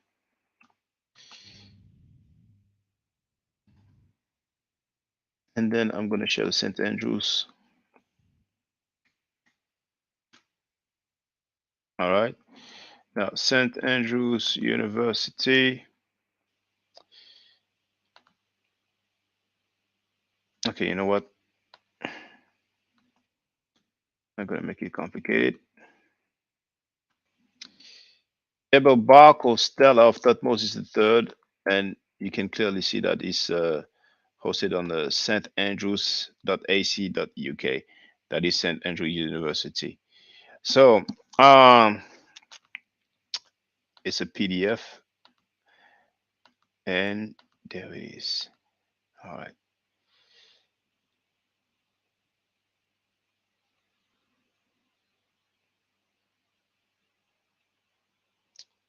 Okay. Now, so that's a transliteration here, brothers and sisters. You see, for example, that symbol here that looks like a digit 3. Many people use the digit 3 anyway because it's a special symbol. This is an aleph, just like in Arabic you have alif. That's a a sound. You know, the H with the semicircle underneath, that's a h sound. You know, like Spanish jota, hijo, hija. So that's the transliteration here. So the consensus of Egyptology is to add vowels between the consonants. So here we have R, N, P, T. We'll pronounce that Renepet. Renepet is the word for year. So now Abed is month. So it's like month 3. But anyway, year 47. Third month of the season of inundation, day 10 under the majesty of Horus, mighty bull appearing in Thebes. And you see here, Waset. Waset is the original name of Thebes. Thebes is from the Greeks. Nebti. I'm so used to reading. 2 ladies enduring the kingship, like they put Ray, but it's Ra. And by the way, here this is the Ayin, so that's the glottal A, so that's Ra. But anyway, Pet is a word for sky, but it can be in heaven as well, like Ra in heaven. Gold Horus, sacred of appearance, mighty of strength. You notice here we have Nebu. The W is pronounced U, and we talked about that. You know, the word Nubia ultimately derives from Neb or Nebu, which means gold. Not Neb, Nebu. Nebu means gold. So, and then we have Her. So Her is Horus. So the king of Upper and Lower Egypt. And earlier, our brother Darius was asking about Nesubiti. Now, the J is like the letter I. It's the E sound. So Nesubiti is translated as the king of Upper and Lower Egypt. And then we have Menkhepera, and here they've put Menkhepere. Son of Ra, Sa-Ra. So far, I'm sure many of you know that Sa-Ra means son of Ra. Sa means son, S-O-N. Of his body, his beloved, Lord of every foreign land, Thutmose, beautiful of beautiful of form. And form, they've used Kheper. Kheper mainly means, to become, to manifest, but here they use it for form. So he created it as his monument for his father Amun-Ra, Lord of the thrones of the 2 lands, in the fortress, slayer of the foreigners. And here for foreigners, we have Chasitiu. So remember, Hyksos, Heka, Chasut. Now, making for him a resting place of eternity, because he made the victories of my majesty greater than those of any kind who had been. I seized the southerners under the command of his spirit, and the northerners in accordance with his guidance. He created the son of Ra, Thutmose, ruler of Thebes, given life like Ra forever. the good God who seizes with his arm, who strikes the southerners and beheads the northerners, who smashes the heads of the evil-minded. You see, just some commentary. Some people might highlight the fact that he says who strikes the southerners, but they will leave out that he says who beheads the northerners. But that was just, commentary. Who carries out a massacre of the Bedouin tribes of Asia, who overthrows the rebels among the Bedouin, who subjugates the land at the ends of the world, who smites the nomads of Nubia, who attain the boundaries of the foreign lands of those who attacked him, who confronts the battlefield furiously. All foreign lands were united, standing prepared to fight as one. There were no deserters, relying on the numerous troops with limitless people and horses. They advanced, their hearts being bold, without fear in their hearts. But the one mighty of strength overthrew them, the one with powerful arm who tramples his enemies. He is a king who fights alone, without crowds behind him. He is more effective than a million of numerous soldiers. No equal to him has been found, warrior, hero on the battlefield, in whose venicity there is no resistance, who immediately overpowers all foreign lands as commander of his army, while he rushes between the barbarians as a star that crosses the sky, who enters the turmoil of battle while his glowing breath attacks them with fire, who eradicates them while they lie in their blood. It is his serpent diadem that overthrows them for him, his flame that drives away his enemies. The numerous armies of Medjen was overthrown within an hour, as perished as those who have never been in the manner of a consuming flame, as what the arms of the good God did, who is great of strength in battle, who carries out a massacre of everyone. His only leader, the king of Upper and Lower Egypt, Menheper Ra, may he live forever. He is Horus with a powerful arm, an excellent, I would say unexcellent, an, but anyway, excellent fortress to his army, a refuge to the subjects, who attacks every land with infighting, who rescues Egypt on the battlefield, a protector who does not fear the rapacious. He is brave, he is a brave bull, whose southern borders reach to the crest of the world, to the ends of this world, and the northern to the ends of Asia, to the supports of heaven. They come to him with bowed heads, seeking his breath of life. He Hold is on, a stop king. right there, Shaka. Yes. So he when he's writing, this is written. This stele is actually in Nubia at this time, right? With the stele that you're reading from, isn't it it's in Nubia where it's located at? Well, I can find out. Hold on. Because I'm trying to find out what land is he talking about. If the stele is in that land right there, what is he talking about? I mean, I'm confused. Like, is the Nubians a different tribe from where he was already located at? I will hold on. Where is it? No, this is Victory Stella, but we're looking at the Jebel Barker Stella. Yeah, it's located in Jebel Barker. That's where they found it at. Oh, that's yeah, where it's erected at. But that might be where they found it, but we need to verify where it is now. Okay. Now here they talk about Poetical Stella of Thutmose III, but well, I don't know where it is, to be honest. I don't know where it is located now. Okay. Oh, we also have on the Griffith. I think it's the Griffith. The Griffith Institute archive as well. Well, I don't see the PDF. Elephantine Stella.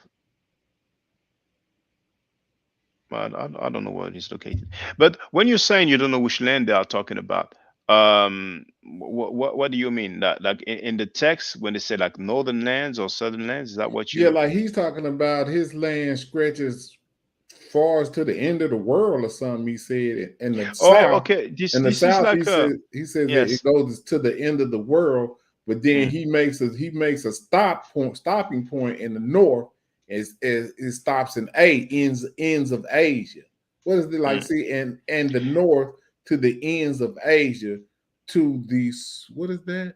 Supporter of heaven? Is that supports of heaven? Yes, to the supports of heaven. Okay, but see, read that one. The line before that says, "Whose southern Whose borders southern reach borders to the." reach to the crest of the world. It's the first time I see that expression, crest of the world. But end of this world or Yeah, end of so the he's world. saying the southern borders don't never end, but in his northern borders, it ends in Asia. Well, I'm not sure if he says that the southern borders never ends, but there's a The common. ends of the world. What does that mean? That Well, means to. we have a word like jer, which can be translated as the end or infinity. But I've seen before Mhm. this term like end of the world, you know, and it's basically like you can see it as a term that says like well just like he They're going to says like transliteration up there. Is that what that says yeah, up but there? he didn't use the word jer. I don't see the word jer, Okay. So So we but gonna for say. the record, now that you mentioned that, where is the PDF? Here we have tap in, and many times I talked about the movie X-Men Apocalypse. Mhm. When the lady Storm steals and he saves her, he asks who is the ruler of this world. Now, some version of the movie might have the subtitles, other version might not have it, but if you are lucky to come across the version with the subtitles, you will see that when he asks who is the ruler of this world, then you will hear Ta Pen. So Ta means land, as we know, Tameri, Tawi, the two lands, and Pen is Mhm. like this world. So the word order is different. Now, Yeah, you talking about the you one where he had the pyramids and stuff like that, right? In that particular episode of X-Men. Is that what you're talking about? the X-Men Apocalypse, Yeah, the the one vid, where they was yeah, doing in Egypt. He was yeah, speaking and he was speaking that's the beginning of the beginning of the movie, and after he wakes up and he sees Storm stealing and she's been caught, and then he actually kills those dude. He rescues her, and he says who is the ruler of this world, and you can hear him. Actually, you can even hear Heka, because Heka means ruler, Mhm. but anyway, no, those terms I'm not familiar with.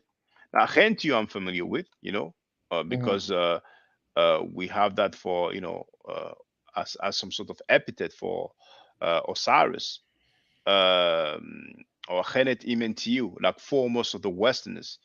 But Chashu F less R Wepat. Well, I'm not too familiar with the whole sentence there. Mhm. Now Sechet, yes. Sechet Asia, Asia, because Sechet is like one of the term for Asians, just like Amu is one of the term for Asians as well. Mhm. Um, but yeah, in a nutshell, the end of the world, it's like a territory, known territory, Uh-huh. like that's what I would say So anyway. he's saying he's encompassing everything to the south as his.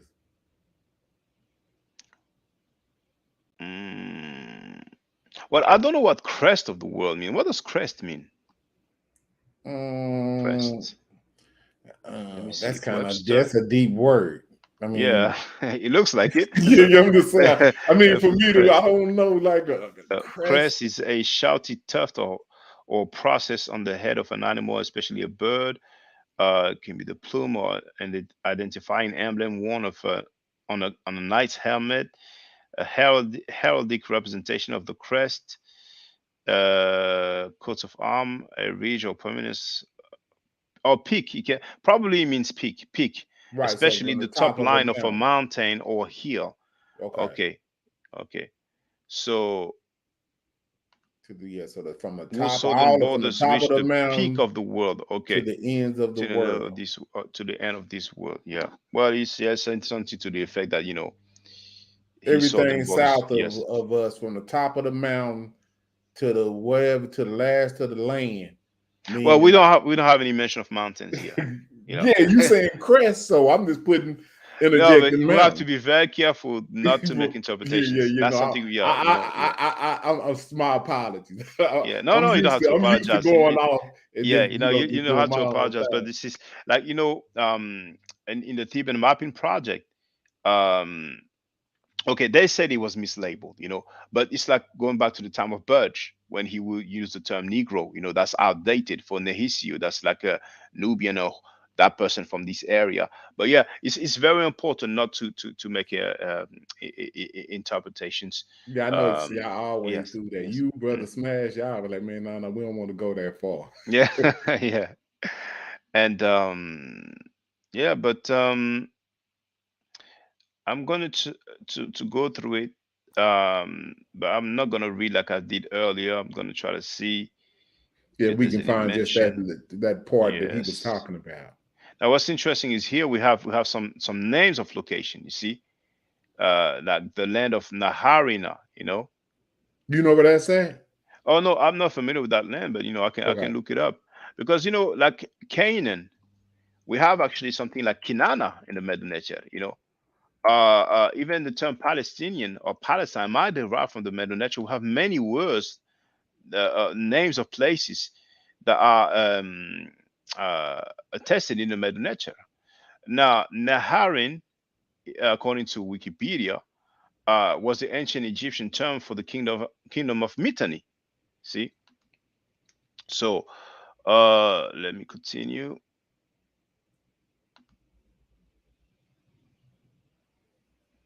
So, bro, I'm Now, reading this. It lets me know that what somebody else did to us, we were doing to other people, or not we, but this is the ancient practice of when you in battle with somebody. See, he's saying he destroyed their land to where they could not reconstruct it. That's crazy. yeah, Whoever but those but people. but I don't want to romanticize, but from what I've seen, when Egypt, when the Egyptians will go to war against people, it's because some offense was done, some attack was done. Ancient Egypt was attacked on a very regular basis because it was very fruitful, very rich. Mhm.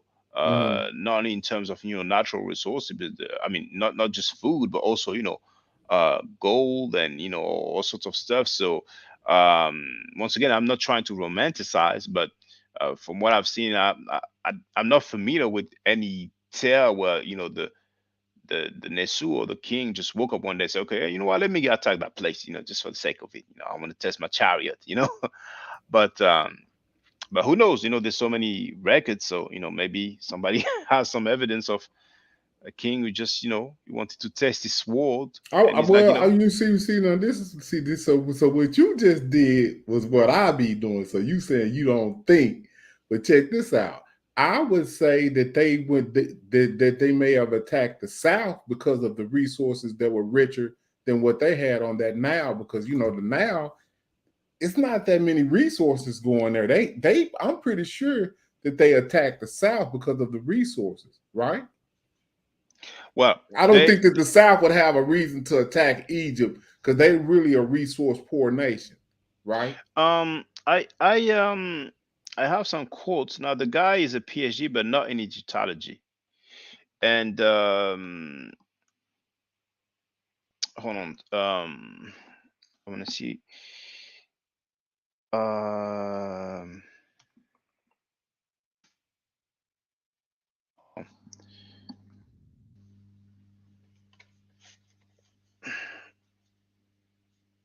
okay.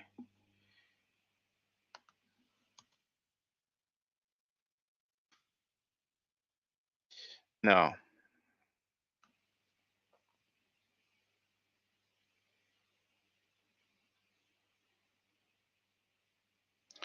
hold on. Okay, it starts there. Now, for those who care, it's a French book. Um, I'm looking for quote in that book here. It's actually called Lettres Égyptiennes, which can be translated as Egyptian letters. And it's an author called Michel Desoudex. So I think he's a PhD in engineering or something like that. But he's been studying Kemet for more than 30 years. So he has the translation and transliteration of many different texts from Kemet. So I've learned quite a fair bit about the conflict with Nubia and Kemet, and he mentions, like others have, this letter that was intercepted. But I think he talks about some attacks now. Oh yeah, I remember now. He talks about the Magi who were playing both sides. But I'm just looking for the quote. Um, but the Magi, at one point, some of them were playing both sides. Um, there it is. So it's page 97 of that book that I just shown, and he says it appears that Nubian mercenaries used to work for both camps. Now both camps are the Hyksos and and Kemet. Uh, and here on page 507, but this time it's on the book 2. I have it has actually 4 volumes, and I have all 4. So that's the book 2 here, and this time it says, talking about the Magyars, it says, at the beginning, now I'm translating from French, of course. At the beginning, the Egyptians used their knowledge of the desert, or the knowledge of the desert, of the Magyars, to secure those areas. The kings at the beginning of the new kingdom have learned at their expense all the importance of controlling, of an efficient control of these areas for the safety of the Nile Valley. The Hyksos and the Kushites have formed an alliance, destined to, now it's a French expression, like destined to kind of, uh how could I translate this? Like to press, or to like when you're in the middle of two forces. It's a complicated term to translate in English. So so they formed an alliance, basically against the sovereigns of Thebes, and Thebes, that's Waset, you see. And it says, that the second stela of Camosis, um, talks about this letter of Apopi to the king of Kush. Now Apopi, that's Apep. Apep is a snake. It's like it's a negative entity. It's not a positive one. A bit like Set. And many times we have depictions of, actually, Set, as negative as he's seen, he's protecting the back of Ra against Apep. So we have many depictions of people attacking with a spear, the snake Apep. So that Hyksos king, and a few, actually had the name Apep, or Apophis, as the Greeks called it. So we have the one letter intercepted that was sent by a Hyksos to the Nubians, and that author said that there was actually the alliance. So not only the letter that was intercepted, where he's proposing to gang up against Kemet, or uh, make an alliance to attack Kemet, but that author actually said that there was an alliance that was formed, actually. So I think that's the main reason for conflict or smackdown from Egypt to Nubia at a particular time. Now other times could have been other reasons. He said that they would take the gold from Nubia. We have depictions of Nubians bringing gold as tribute. But okay, now I'm back on page of what you were saying, because I stepped away to get some water. So yeah, no problem. I was like, why is he interjecting this? But now I see why you're interjecting that, because you're saying that someone has interjected some text that says that the Hyksos and the Nubians had made an alliance, and you're saying that alliance may be a reason for Egypt to attack Nubia. Well, we could say, because they're alliancing with their northern enemy. That would give Nubia, that would give Egypt a reason to attack Nubia as well. We could say that that's the reason why they did this, but at a particular time, because I don't think there was just one conflict between Egypt and the Nubians. Right. So all the time, could it have been because of the gold? Maybe, but then we will need to see some evidence of that. But we do have depictions of Nubians bringing gold as tribute, just like we have other people, not just Nubians, but Libyans and other people, like people from Crete as well. But um, did they go over there, in their area, in their region, just solely for the gold? It's a possibility. But then what is the evidence for that? So yeah. Right. But I have that PDF open, and I will check it out some other time, and I will check also the video out some other time as well. Right. Mm. Yeah. But is there anything else we'd like to ask about? Or feel free, because Nah, not really. You know what I'm saying? Did, I did, didn't want to did you get you. see Ned and Ned putting out the skin determinative? Yeah, I seen that. I seen when you said game over, and then I don't know if you edited that pretty good. You know what Yeah. I'm saying? Like, yeah, that was pretty. I wonder what would be their reply to that. Oh, Or have they made any type? Oh, see, because I don't follow them pretty much anymore, so I don't know what they're same with saying. me. Same with me. That latest video, I basically scrolled, and I came across that part, and I was like, okay, let me just, But you see, life is ironic, and I've been telling brothers and sisters, just like when Garfield said, there's no mention of Isis being a virgin. Show me. People should be careful with Kemet, because there's so many texts, So it's better to say I don't know about that. I never came across that, rather than say this doesn't exist. And the guy was like, well, you can put it up. You can show me, put it up. And then he said, if you can show it, then that ends the argument. And this is what happened. Never has ended the argument. So I'm not even waiting on their answers. I'm saying this thing. I mean, some people, when you listen to these guys, the Riparianites, we already heard the main Riparianite talking about they're hating, this hate going on. People need to understand that some claims are being made, and people address the claim, and then people have the right to. You know what I'm saying? Right. But they have an elitist mentality. They feel like everything they say is law, and we should not challenge it. I mean, disagreeing with it is just challenging them. And I don't know if you've heard when he talked about PhDs. Oh, PhD is very basic, very narrow. So at some point, just like some people are just delusional.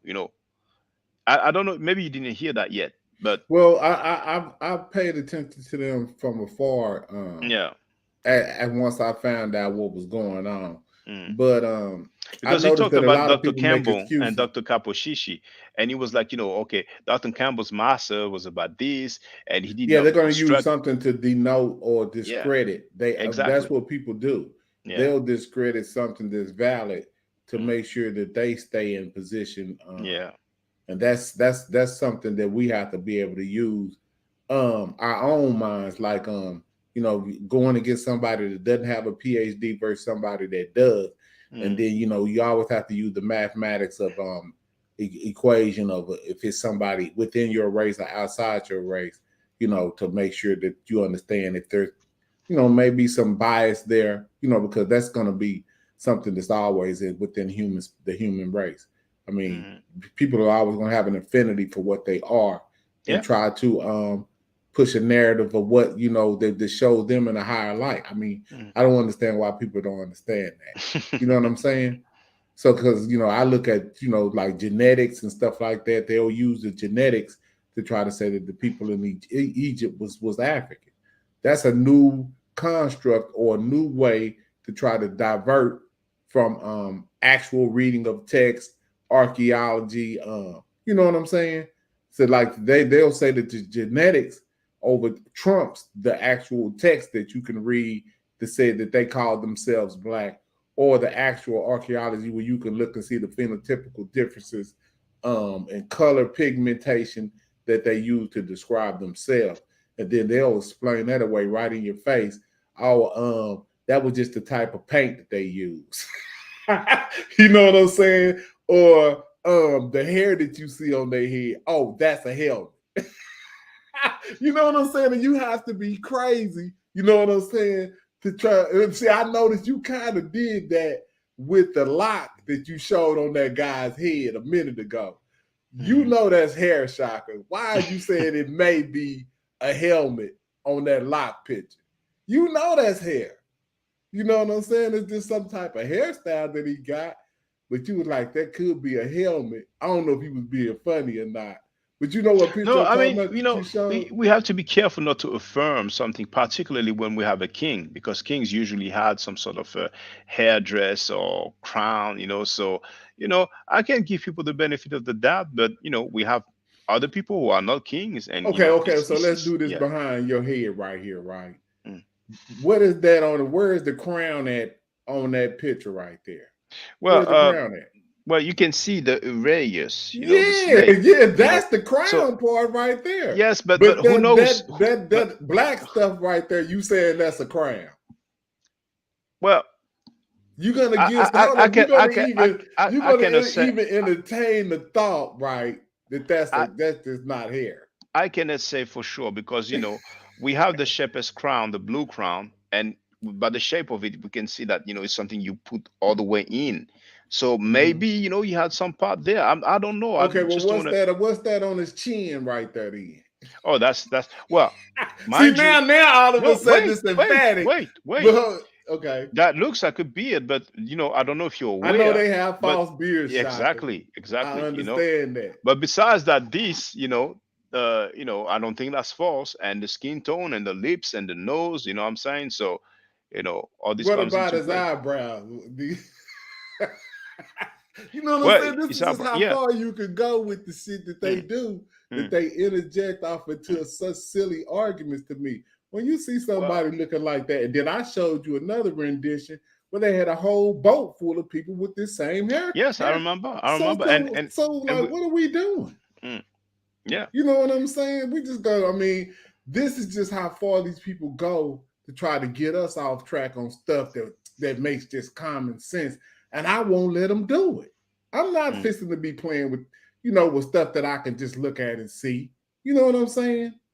I don't really get down like that. I'm not gonna let you trick me into thinking that that's a crown. Why is it black? Why is it black? Why isn't it a different color? Why isn't it gold? Why isn't it white? There's different Why crowns. isn't it green? Well, you know, with You know all what I'm fairness, saying? with all fairness, there's different crowns. We have the white crown, we have the red crown, we have a blue crown. So you know, okay, then where is the black crown at? I'm not aware of it. You know what I'm saying? Let's be cautious. Let's be cautious. You know what I'm saying? What I'm trying to say is that I'm saying? And we know yes, the colors of the crayons, so I can cut it out. well, yeah, but who knows? Who knows? All I'm saying is that, you know, I'm not tripping on that. They can have the hair on this painting. The rest is sufficient for me. You know what I'm saying? Right. I'm just saying, but we should be asking for the black crown. Where is that? But that's a very fair question. Very fair question. Yeah, I want to know what the black crown is. That's a very fair question, you know. So because that's it's as simple as asking that type of a simple question. Mm. We know the colors of the crown, the blue crown, the white crown, and the red crown. We know. And we know that the Nubians even had like a gold strip, like what the brother got right there with the Uraeus on. We know about those crowns. That's a Nubian crown he has on, which I would say, right? Do you know of any Egyptian crown that's made like that? That we can see we just need to have a look at, you know, the different rulers and you know that's all we need to see. Yeah, but I'm just asking, you know, from you know, just from a lay standpoint, have you ever seen an Egyptian ruler with just that particular headband style of Uraeus crown? Well, honestly, I did not pay too much attention, besides the fact that we have a snake, sometimes we have a vulture, you know. So that's what I paid attention to. I never went into detail about the whole thing, you know. But off the top I of guess your we are head, no. common with the, I forgot how they call it, shepes. Like, you know, like we see on Tutankhamun's mask, you know, like we've seen early on Seti the First. That's the kind of hairdress that we used to see. So, you know, or the white or the red crown or ultimately the blue crown. But, you know, something like this, I guess you will see less often. But, you know, I haven't seen all the paintings and stuff like that, all the statues. Yeah, I seen Pianki with that crown. You made a very, very interesting point. You know, can you show us some black crowns on crown that has black around the hair area. That's very fair. But we have to be careful not to affirm something, because ultimately, who knows, they might, maybe that exists and somebody will put it up, and then it's going to be a bad look. So we have to Yeah, I we get just you. have to There be you go careful. with the Yes, absolutes. yes, You don't want to yes, be on the absolute. I got you. yes. But I'm just asking for my knowledge, limited knowledge that I have. I've never heard of a black crown. Yeah, but that's fair. That's fair. And it's good you said that, because that's giving ammunition for our people who's going to talk with some colleagues, with some friends, with some family, maybe with some strangers, on message board or different live stream. This is ammunition, and it's good. Right. This is Exactly. good. But see, I always do stuff like this because we trying to get to the bottom of something, and then you have these type of silly arguments, and then you just have to go and try to, how can I best get somebody simplistically think, about the argument that's being made. You know what I'm saying? But on the bright side, this repairing light claim, and the funny thing is that when it started, I was just following the live stream, and I could see that Smash was angry at some people, but he wouldn't name them. So I guess they grandstanded. They were condescending, arrogant, disrespectful, and then the issue was dealt with. And the on the bright side, the positive thing out of all this is that many of our people who are not familiar with the Medu Neter, at least by now they know Kem, they know the I6 glyph. They can surely recognize it, and they know about determinatives. They know about the lock of hair, reference D3 being a determinative. They've seen, Sabi Kem with the determinative of the man. Nezanev showed that. Then later on, Nezanev showed the determinative of the lock of hair. Recently, Smash Rockwell, aka Jonathan Owens, he also showed other attestation with the lock of hair. So, people are getting familiar with that, because you're not familiar with the language. Somebody's going to tell you, you have Kemet, riparian land, riparian country. The Kem in Kemet, it doesn't stand for black, it stands for fertile. And whether you don't know the language, so what can you do? But then you have other people who show you different attestation for most Egyptologists in the world, and regardless if it means black land or black people, they translate Kem as black. So there's a problem there. So of course they're going to say, well, it's metaphorical to mean fertile, but I heard that from one dude. I haven't heard that from Egyptologists. But regardless, whether it's animal or humans, we have Kem, and it describes them. So some people want to act like it's not an adjective, but we have some Egyptologists, and they'll tell you it's an adjective. So most of the arguments they try to bring forth, it was crushed. Yeah, it's been pretty bad. I don't know if he was on Sarnetta's channel when a Smash was on. And yeah, I left the comment. Whatever his name is, Adept. That I said it before. That was crazy. When I saw that guy putting up that D36 glyph, the glyph of the arm, and say that it's Allah. It says Allah. Something that I have refuted back in 2008/2009. I mean, I knew the dude wasn't something. I mean, something like his mind is not right. So I never really paid attention to him, but I did watch Smash Rockwell's presentation, and I even informed Dr. Kaposhishi that, for the record, he has let people know about your credentials, and I gave him the link and the timestamp. As soon as the commission adept guy came on, yeah, you know what I'm saying, I mean, and the more Gish galloping. And the funny thing is that, Smash said, look at this, man. You say it means amen. That's a reference. 19, 5, and the dude, instead of being like, okay, yeah, I'm gonna check it out, he's still talking like he's correct, So you have different level of pseudo, and it's just a shame that commission adept. It's just really a shame, because some people just don't want to listen. But if he was to debate somebody, anybody that could understand and comprehend what was going on in that conversation, that should have been a nail in the coffin for anybody doing anything. I don't even know. And what's crazy about some of this stuff is the introduction of Sarnetta introducing these people to the community without the understanding that that can be a damaging thing to do, because you will have That's some people that's the main that thing I lament. may divert thinking that that's true information, and that'll divert somebody into thinking and learning that particular way of thought, and that'll, you know, that may take somebody 10 years to Yeah. even get back to what Jonathan was saying that night, because Yeah. they took his side based on maybe some type of religious tribalism that they have, Yeah. because that's basically what it is. So he's Yeah. a Moor, and he's not going to come out of that paradigm because he's a Moor. And then some people that are Moors are going to back him and back the information that he has based on the tribalism of religion. Oh, it's just pseudo, period. And I don't have anything against him personally. He seems to be Right. young, but he's just all over the place, and he's really, I mean, you know, there's those riparianites that are pseudo, but this guy is a bit more pseudo, you know. And when I say a bit more, I'm being diplomatic. It's just it's Yeah. I mean, I it's think just it was sad. really It's just sad. wild. It's It just was sad, really man. wild to And see. and he's using Purge mainly, which is very outdated. But he's using sources he doesn't even know what it means. You know, he obviously doesn't know the Medu Neter. And I mean, but once again, it's the same guy who said that the hieroglyphic glyph of the arm means Allah, and that's one of the most pseudo claim that I ever heard in my life.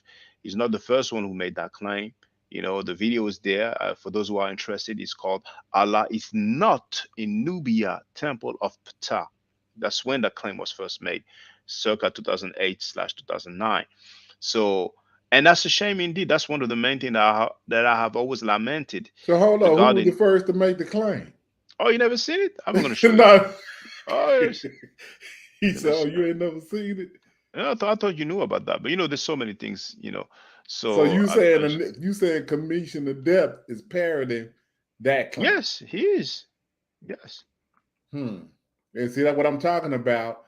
People putting out certain information and it getting picked up, and then you saying that if that was 2008, 2009, Yeah. we're going on over we're going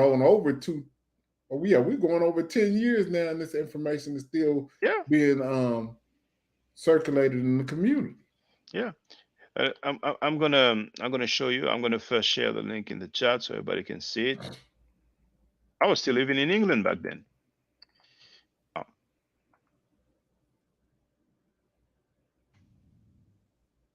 So I'm gonna share it in the chat. There it is, as you can see. Allah is not in pre-dynastic Nubia Temple of Ptah. The original video is named the same without the not. Oh, what's up, Aya? Good to see you. And now I'm going to show the video. Well, not the whole thing, but just the Let beginning. me so you can ask: see. do he still hold this same thought, or has he changed up off of that particular Well, stance? you know the funny thing is that the guy who uploaded the video is not the guy who made the claim. The guy who uploaded the video is a cheerleader of the dude who made the claim. The dude who made the claim, we know his name. But besides that, I never seen him or heard him, whatever. I just knew his Facebook page, and that's about it. But let me just show you first and tell you how slick the guy who uploaded it was. Hotep, this is Shakandugu Kemet. This presentation is called Allah is not written in pre-dynastic Nubia Temple of Ptah. I'm going to show you a 20-second excerpt from a video that made a lot of groupies happy lately, and then I'm going to expose why it's wrong. If you know Islam, or if you know Arabic, you know the name of Allah is written Alif Lam Lam Ha Sater. This is Wolof. This is ancient Africa. This is Alif Lam Lam Ha Sater. This is Allah. Here's a close-up of the Medu. So, in a nutshell, that's the claim here. Now, the guy who uploaded the video was very slick. This was a Runoko Rashidi tour. And that dude, who apparently was a tour guide, you know, that's why it was labeled as, he just intervened and just started speaking. And even at one point, you have Runoko Rashidi who's like, you know, laughing with the dude, smiling, like, you know, he doesn't really know what the dude's talking about. Runoko Rashidi didn't know the Medu Neter. So it's like, you know, and the guy who uploaded the video, he went on message boards because back then that was the thing. And he's like, here's Runoko Rashidi, here's his website, here's his books, his credentials. Now that guy was on the Runoko Rashidi tour, and he started speaking. And I think he mentioned that, he was praising him. Runoko Rashidi was praising the guy. So when he introduced the thing, you would think that it's like something that Runoko Rashidi validates. But right from the beginning, the guy said, this is Wolof, this is African. There's no Wolof in the time of that temple. So that alone makes it pseudo. He's saying that this glyph here with the arm and the cone of the bread in the arm, that means Allah, which is absolutely ridiculous. So what we have on the screen is D-O-R-E-D-N-E-N-Ek. I gave you. I Okay, gave you. well, And slow that, down, Shaka. You said that yeah, too fast. You yeah. said it's what? Well, basically, this says, the whole thing says, I gave you. And at the bottom, you can see that's the top of the Ankh, that's the top of the Jed, and that's the top of the As. So that stands for life, stability, and power. And unfortunately for that guy who made that claim, this formula here is very common. You'll find it on so many different places. If you would have taken a glyph that's rare, he could have made a point and impressed some people. Shortly, that was 2008/2009. In 2012, I went to Kemet. And as I went to Kemet, and I've put the footage online, in many different temples, every time I would see that glyph, I would say, oh, look, look, look. Even before I went to Kemet, I went to the British Museum. Hold up. What were you saying look for? Come again? Why were you saying look? I was saying look to people because after I made that video refuting that claim, I would just show them that glyph here of the arm with the cone of bread in his hand, just so that people can see, look, if it's Allah, then it is there as well. Right. It just doesn't mean Allah. I mean, one guy wakes up one day and makes a great revelation to the world that this glyph means Allah. And even when you hear him, he says, this is Lif Lam Lam Ah Sakir. I mean, what? That's just, that's just ridiculous. But and then here we are, like a decade later, Commission Adept, says the same thing, and he put it in his slide. Hold on. So Yeah. you saying the Commission Adept use the same glyph to say that they say Allah? Oh, you didn't see that? No, I don't be following. Yeah, people. he did Like, that I on don't like to Sinetta. hold up, Shaka. Excuse me, but I try to stay away from pseudos as far as possible. So if I don't know, I'm trying to keep from even learn. When I see Commission Adept, that means don't watch it. Now, only reason why I watched that video is because Smash was presenting, and then after the show, he came on. But if I was to see a Sinetta show would just say Commission Adept, I'm not watching. I understand what you mean. I mean, I can't remember if I heard him speaking before that, but I think I heard it was pseudo. But I was looking. Smash was on Sinetta. That was a few weeks ago, and the dude was there, and he put up his slide, and he had that glyph, and he said it means Allah, and that's actually when I stopped the video. I was like, I cannot watch any further, and I told Smash, as soon as I saw him say that, that's when I stopped. Now yesterday I've listened because Smash, I was very happy that Smash got to present all the things that we went through for the last few weeks, to a large audience, because Sinetta has 175,000 subscribers. It's a very large platform, So this text, before we move forward, this text, okay. So what is the first image with the arm with the bread loaf as a letter? What is that? That would be what? I? Or what letter is that? With you said the arm with the bread loaf is what letter? Or is it a letter? Or is it a complete word? It can't be a complete word because they said you got to put a straight line either above it or below it. No, it's not like that. It's not like that. But you see, Black Egyptian, D, or ready. Some people would put the R in parentheses. So he said, hold on. I'm gonna have to block Matthias because that's just too much, man. You can't just go. It's not the way to go here. You're gonna mess it up for everybody. So hold on, where is the stuff? So the first letter is D. Hold on. And it means give or to give, you know. He has D-I. Okay, now those two ripples are what? Ends? Hold on, just one moment, please. I'm just blocking that person. And now, let me see if it shows or if I have to do it manually here. So here's a chat. So I'm going to do that. There it is. And if I refresh, is it hidden?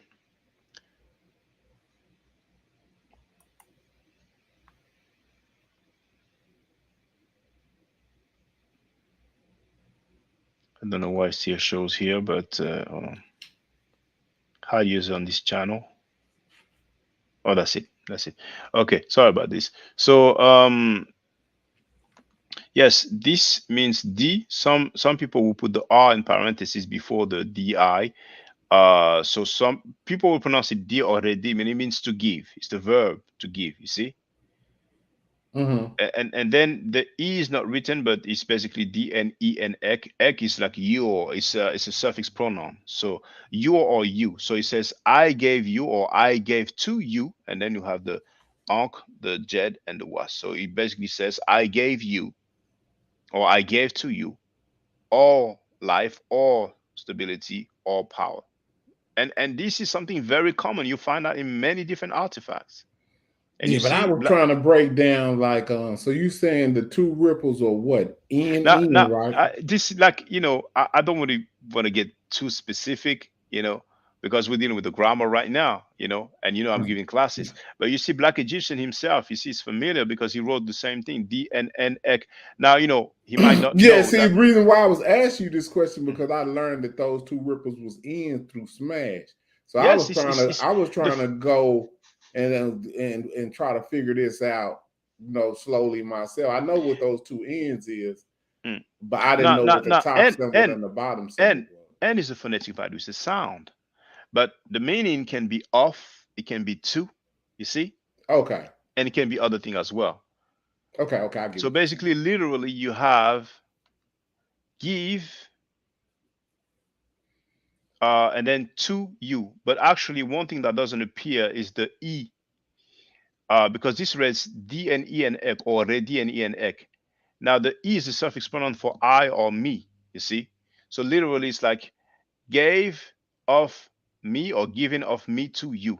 But we will translate it as I gave you, you know?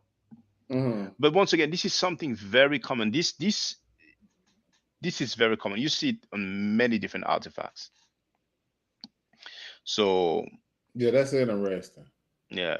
Well, see, even be able to break that down and tell us that this is on many different artifacts, because you do see, I can see that arm right there, and you see them posturing in that way, giving things a lot. You know what I'm saying? Yes, indeed. Offerings. We say, so you're saying in those offering pictures that we see, you'll see this text in many occasions. On a fair bit of occasions. It's not rare at all. It's not rare at all, you know. And he turned around and said that it meant what? Allah? Allah, the deity Allah. Yes, indeed. and as he said, you know, I mean, I'm going to play it again. He said, this is Wolof. This is Allah. This is ancient Africa. This is Satel. You know, the name of Allah is written Leaf, Lam, Lam, Satel. This is Wolof. This is ancient Africa. This is Leaf, Lam, Lam, Satel. This is Allah. What he did is just like those guys who wrote the book, The Origin of the Word Amen. They took some Twi word, they dissected it, you know, or is it the Medu Neter word that they dissected? But they dissected some word to make it mean something. And this guy's doing the same thing. He's taking one glyph, one symbol, and he's dissecting it as if it's Leaf, Lam, Lam, Saker, which is just extremely ridiculous. I mean, well, what you got to do, Shaka, is you definitely have to look at who's saying this, right? And when you look at that person who's saying this, it looks like he's indoctrinated with Islam. No, but I mean, you know, no, doesn't matter what your religion is. You just cannot go. It does. No, but what I'm saying is that how you get when you got those type of indoctrination, you will come up and lie and say some shit like what he just No, said. not I'm telling usually. you, brother. No, you that no. I bet you the reason for him interjecting that was our lies because some type of way he had that off in his system. Why would he do Yeah, that? for him, yes, but Yeah, usually that's what Muslim, I'm talking yes, about for him. but Muslims don't usually do that. Christians don't usually do that. You don't have Christians picking up metal nature symbol and say, this No, is no, no, no, Jesus no, Christ, no, this no. is I'm gonna tell you Yahweh. what. Hold up, watch this. I'm gonna tell you what Christians do. Right? They'll go and take the Israel Stella, right, and they'll say that say Israel.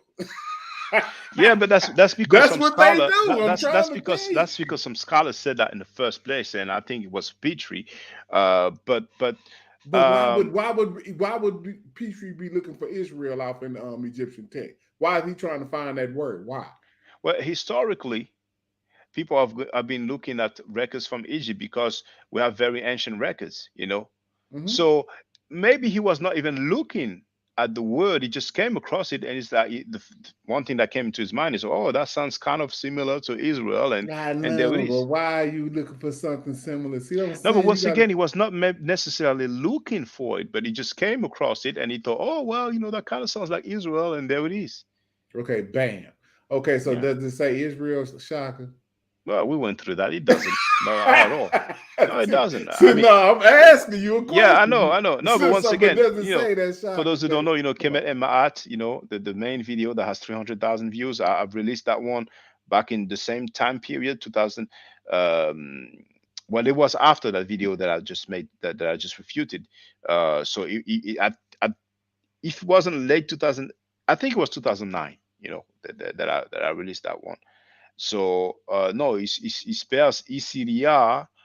The R is actually separate, and this is one thing that the Uja dude, he has highlighted because we have the single stroke on at the bottom. So I even made a video to say he said something very interesting, and we have the determinative of the city man and the woman and the mark of the plural. So it's talking about people, not a place. So definitely doesn't spell Israel at all. And the R glyph, the mouth, the first one, they transliterate it as an R, and the second one they transliterate it as an L. So where's the rule that the first one is an R and the second one is an L? Why they are not both L's or both R's? So they were just reaching on that one. That's all. Exactly.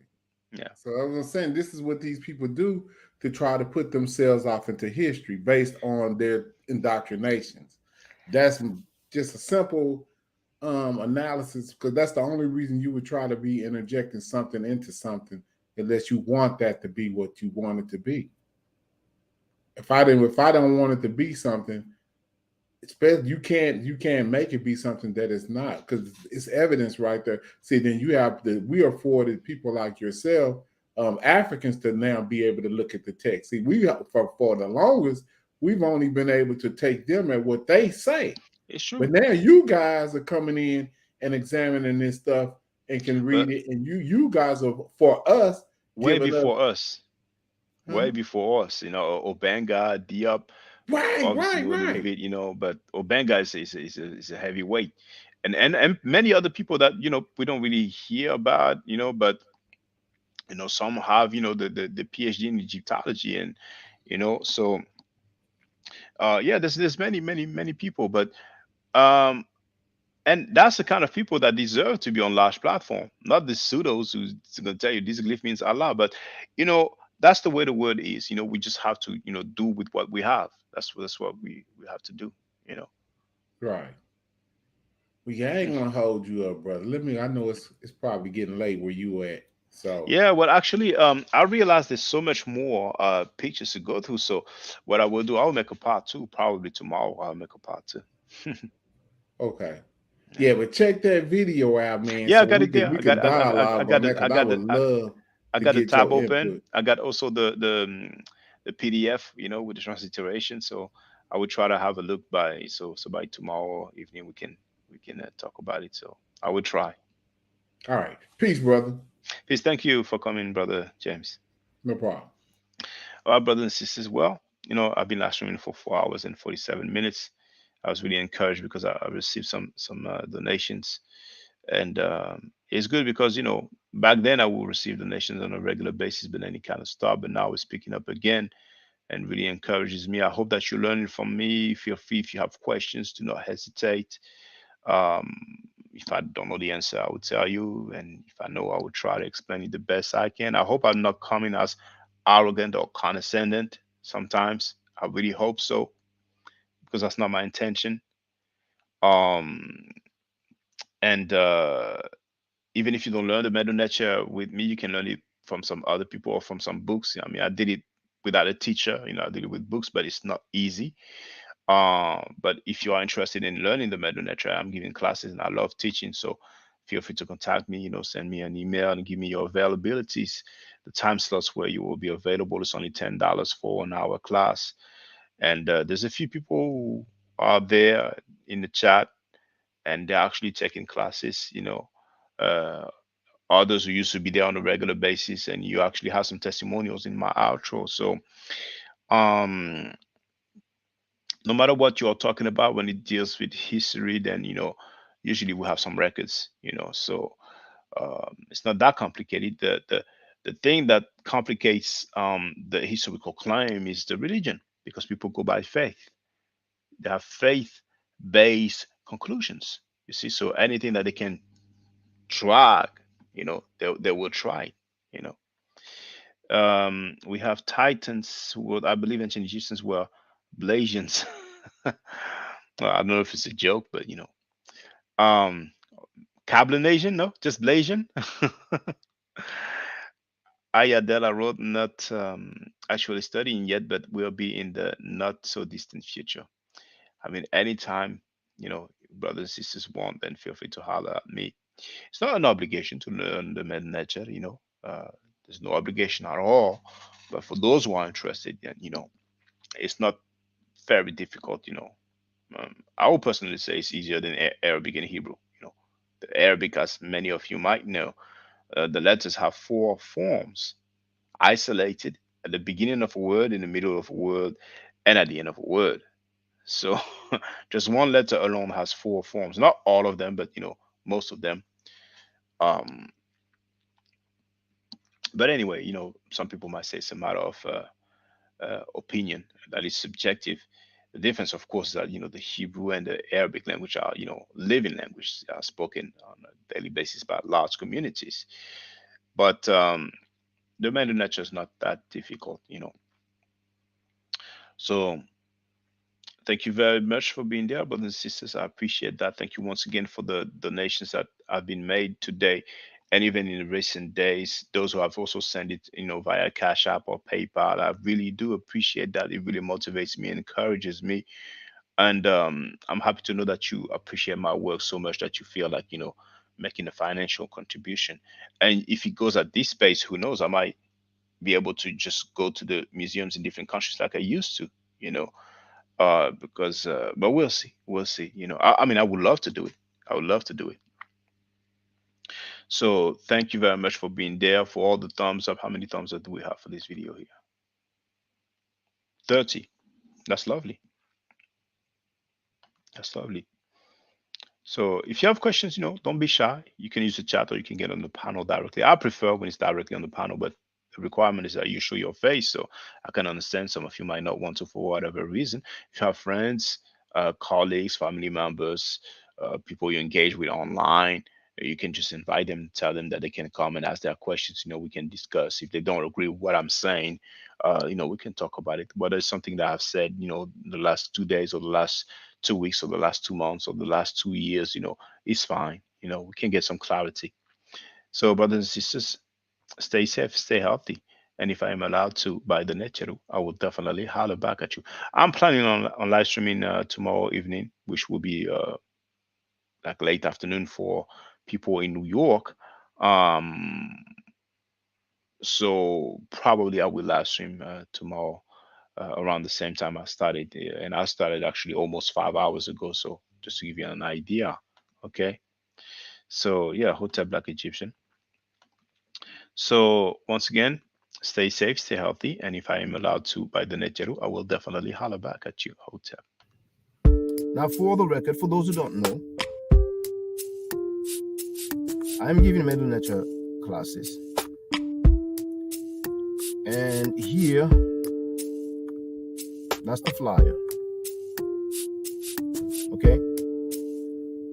So those who are interested, feel free to holler at me. If you're not interested, it's cool. But I recommend that everybody who has not yet seen the video Kemet and Ma'at Before Judaism, Christianity, and Islam, then watch it. It has about 300,000 views and really deserves to have a lot more. I just want to let everyone know who's listening in now and who's going to listen to this stream in the future. I just had my first Meta Netia class by Brother Shaka today, and I've had other Meta Netia lessons by other teachers, and I can tell you right now, the brother is the best in the game. He is that was one of the best classes I've ever had, ever. So if you're interested in learning the Meta Netia, if you're interested in getting the basics of it, Brother Shaka is an awesome teacher. Get with him, and it's extremely affordable. This brother is giving us his time and his skills, and he's basically giving it away. I mean, I just consider it a donation. You know what I'm saying? So if anybody is interested in learning the Meta Netia, get with this brother right here. He's an awesome, awesome, awesome teacher. And I'll end with that. Hotep Senu, Hena Senut. This is Julie, also known as Servant of Yah, and I'm currently taking the Medu Netia classes with Brother Shaka, and it has been an amazing experience. Only 2 lessons so far, and I feel like I've been taking the classes for months, just with the how in depth he goes into the vocabulary words, the construction of the language, the grammar. It's been immeasurable, the experience. And one thing that comes across, hands down, is his extreme passion for teaching this to anyone who is willing to learn and has an interest in learning. So I highly suggest, if you are interested, even a minimal interest, that you subscribe to the classes with Brother Shaka. It's such a nominal amount for how much you get. I know, like, our last class was over 2.5 hours. It felt like 2 minutes, but because that's how, involved you are in what he's teaching and how he teaches and how compassionate he is about what he teaches. Also with sharing materials free of charge, no question, no doubt. It's just what he does. He doesn't have to, but he does. And so I just wanted to give a short testimonial about the class and the effectiveness of the class. And all of that is attested to how studied Brother Shaka is. So I highly recommend anyone with a minimal interest that you do sign up for the Medu Netia class. Hotep. Don't forget to subscribe to my channel, which is Ma'at Forever. Don't forget to watch the video entitled Kemet and Ma'at. Don't forget to share Kemet and Ma'at on my channel on Twitter, Facebook, Instagram, WhatsApp, or other social media that you use. Email, text messages, you name it. Those who wish to donate can do so on paypal.me/Ma'at Forever.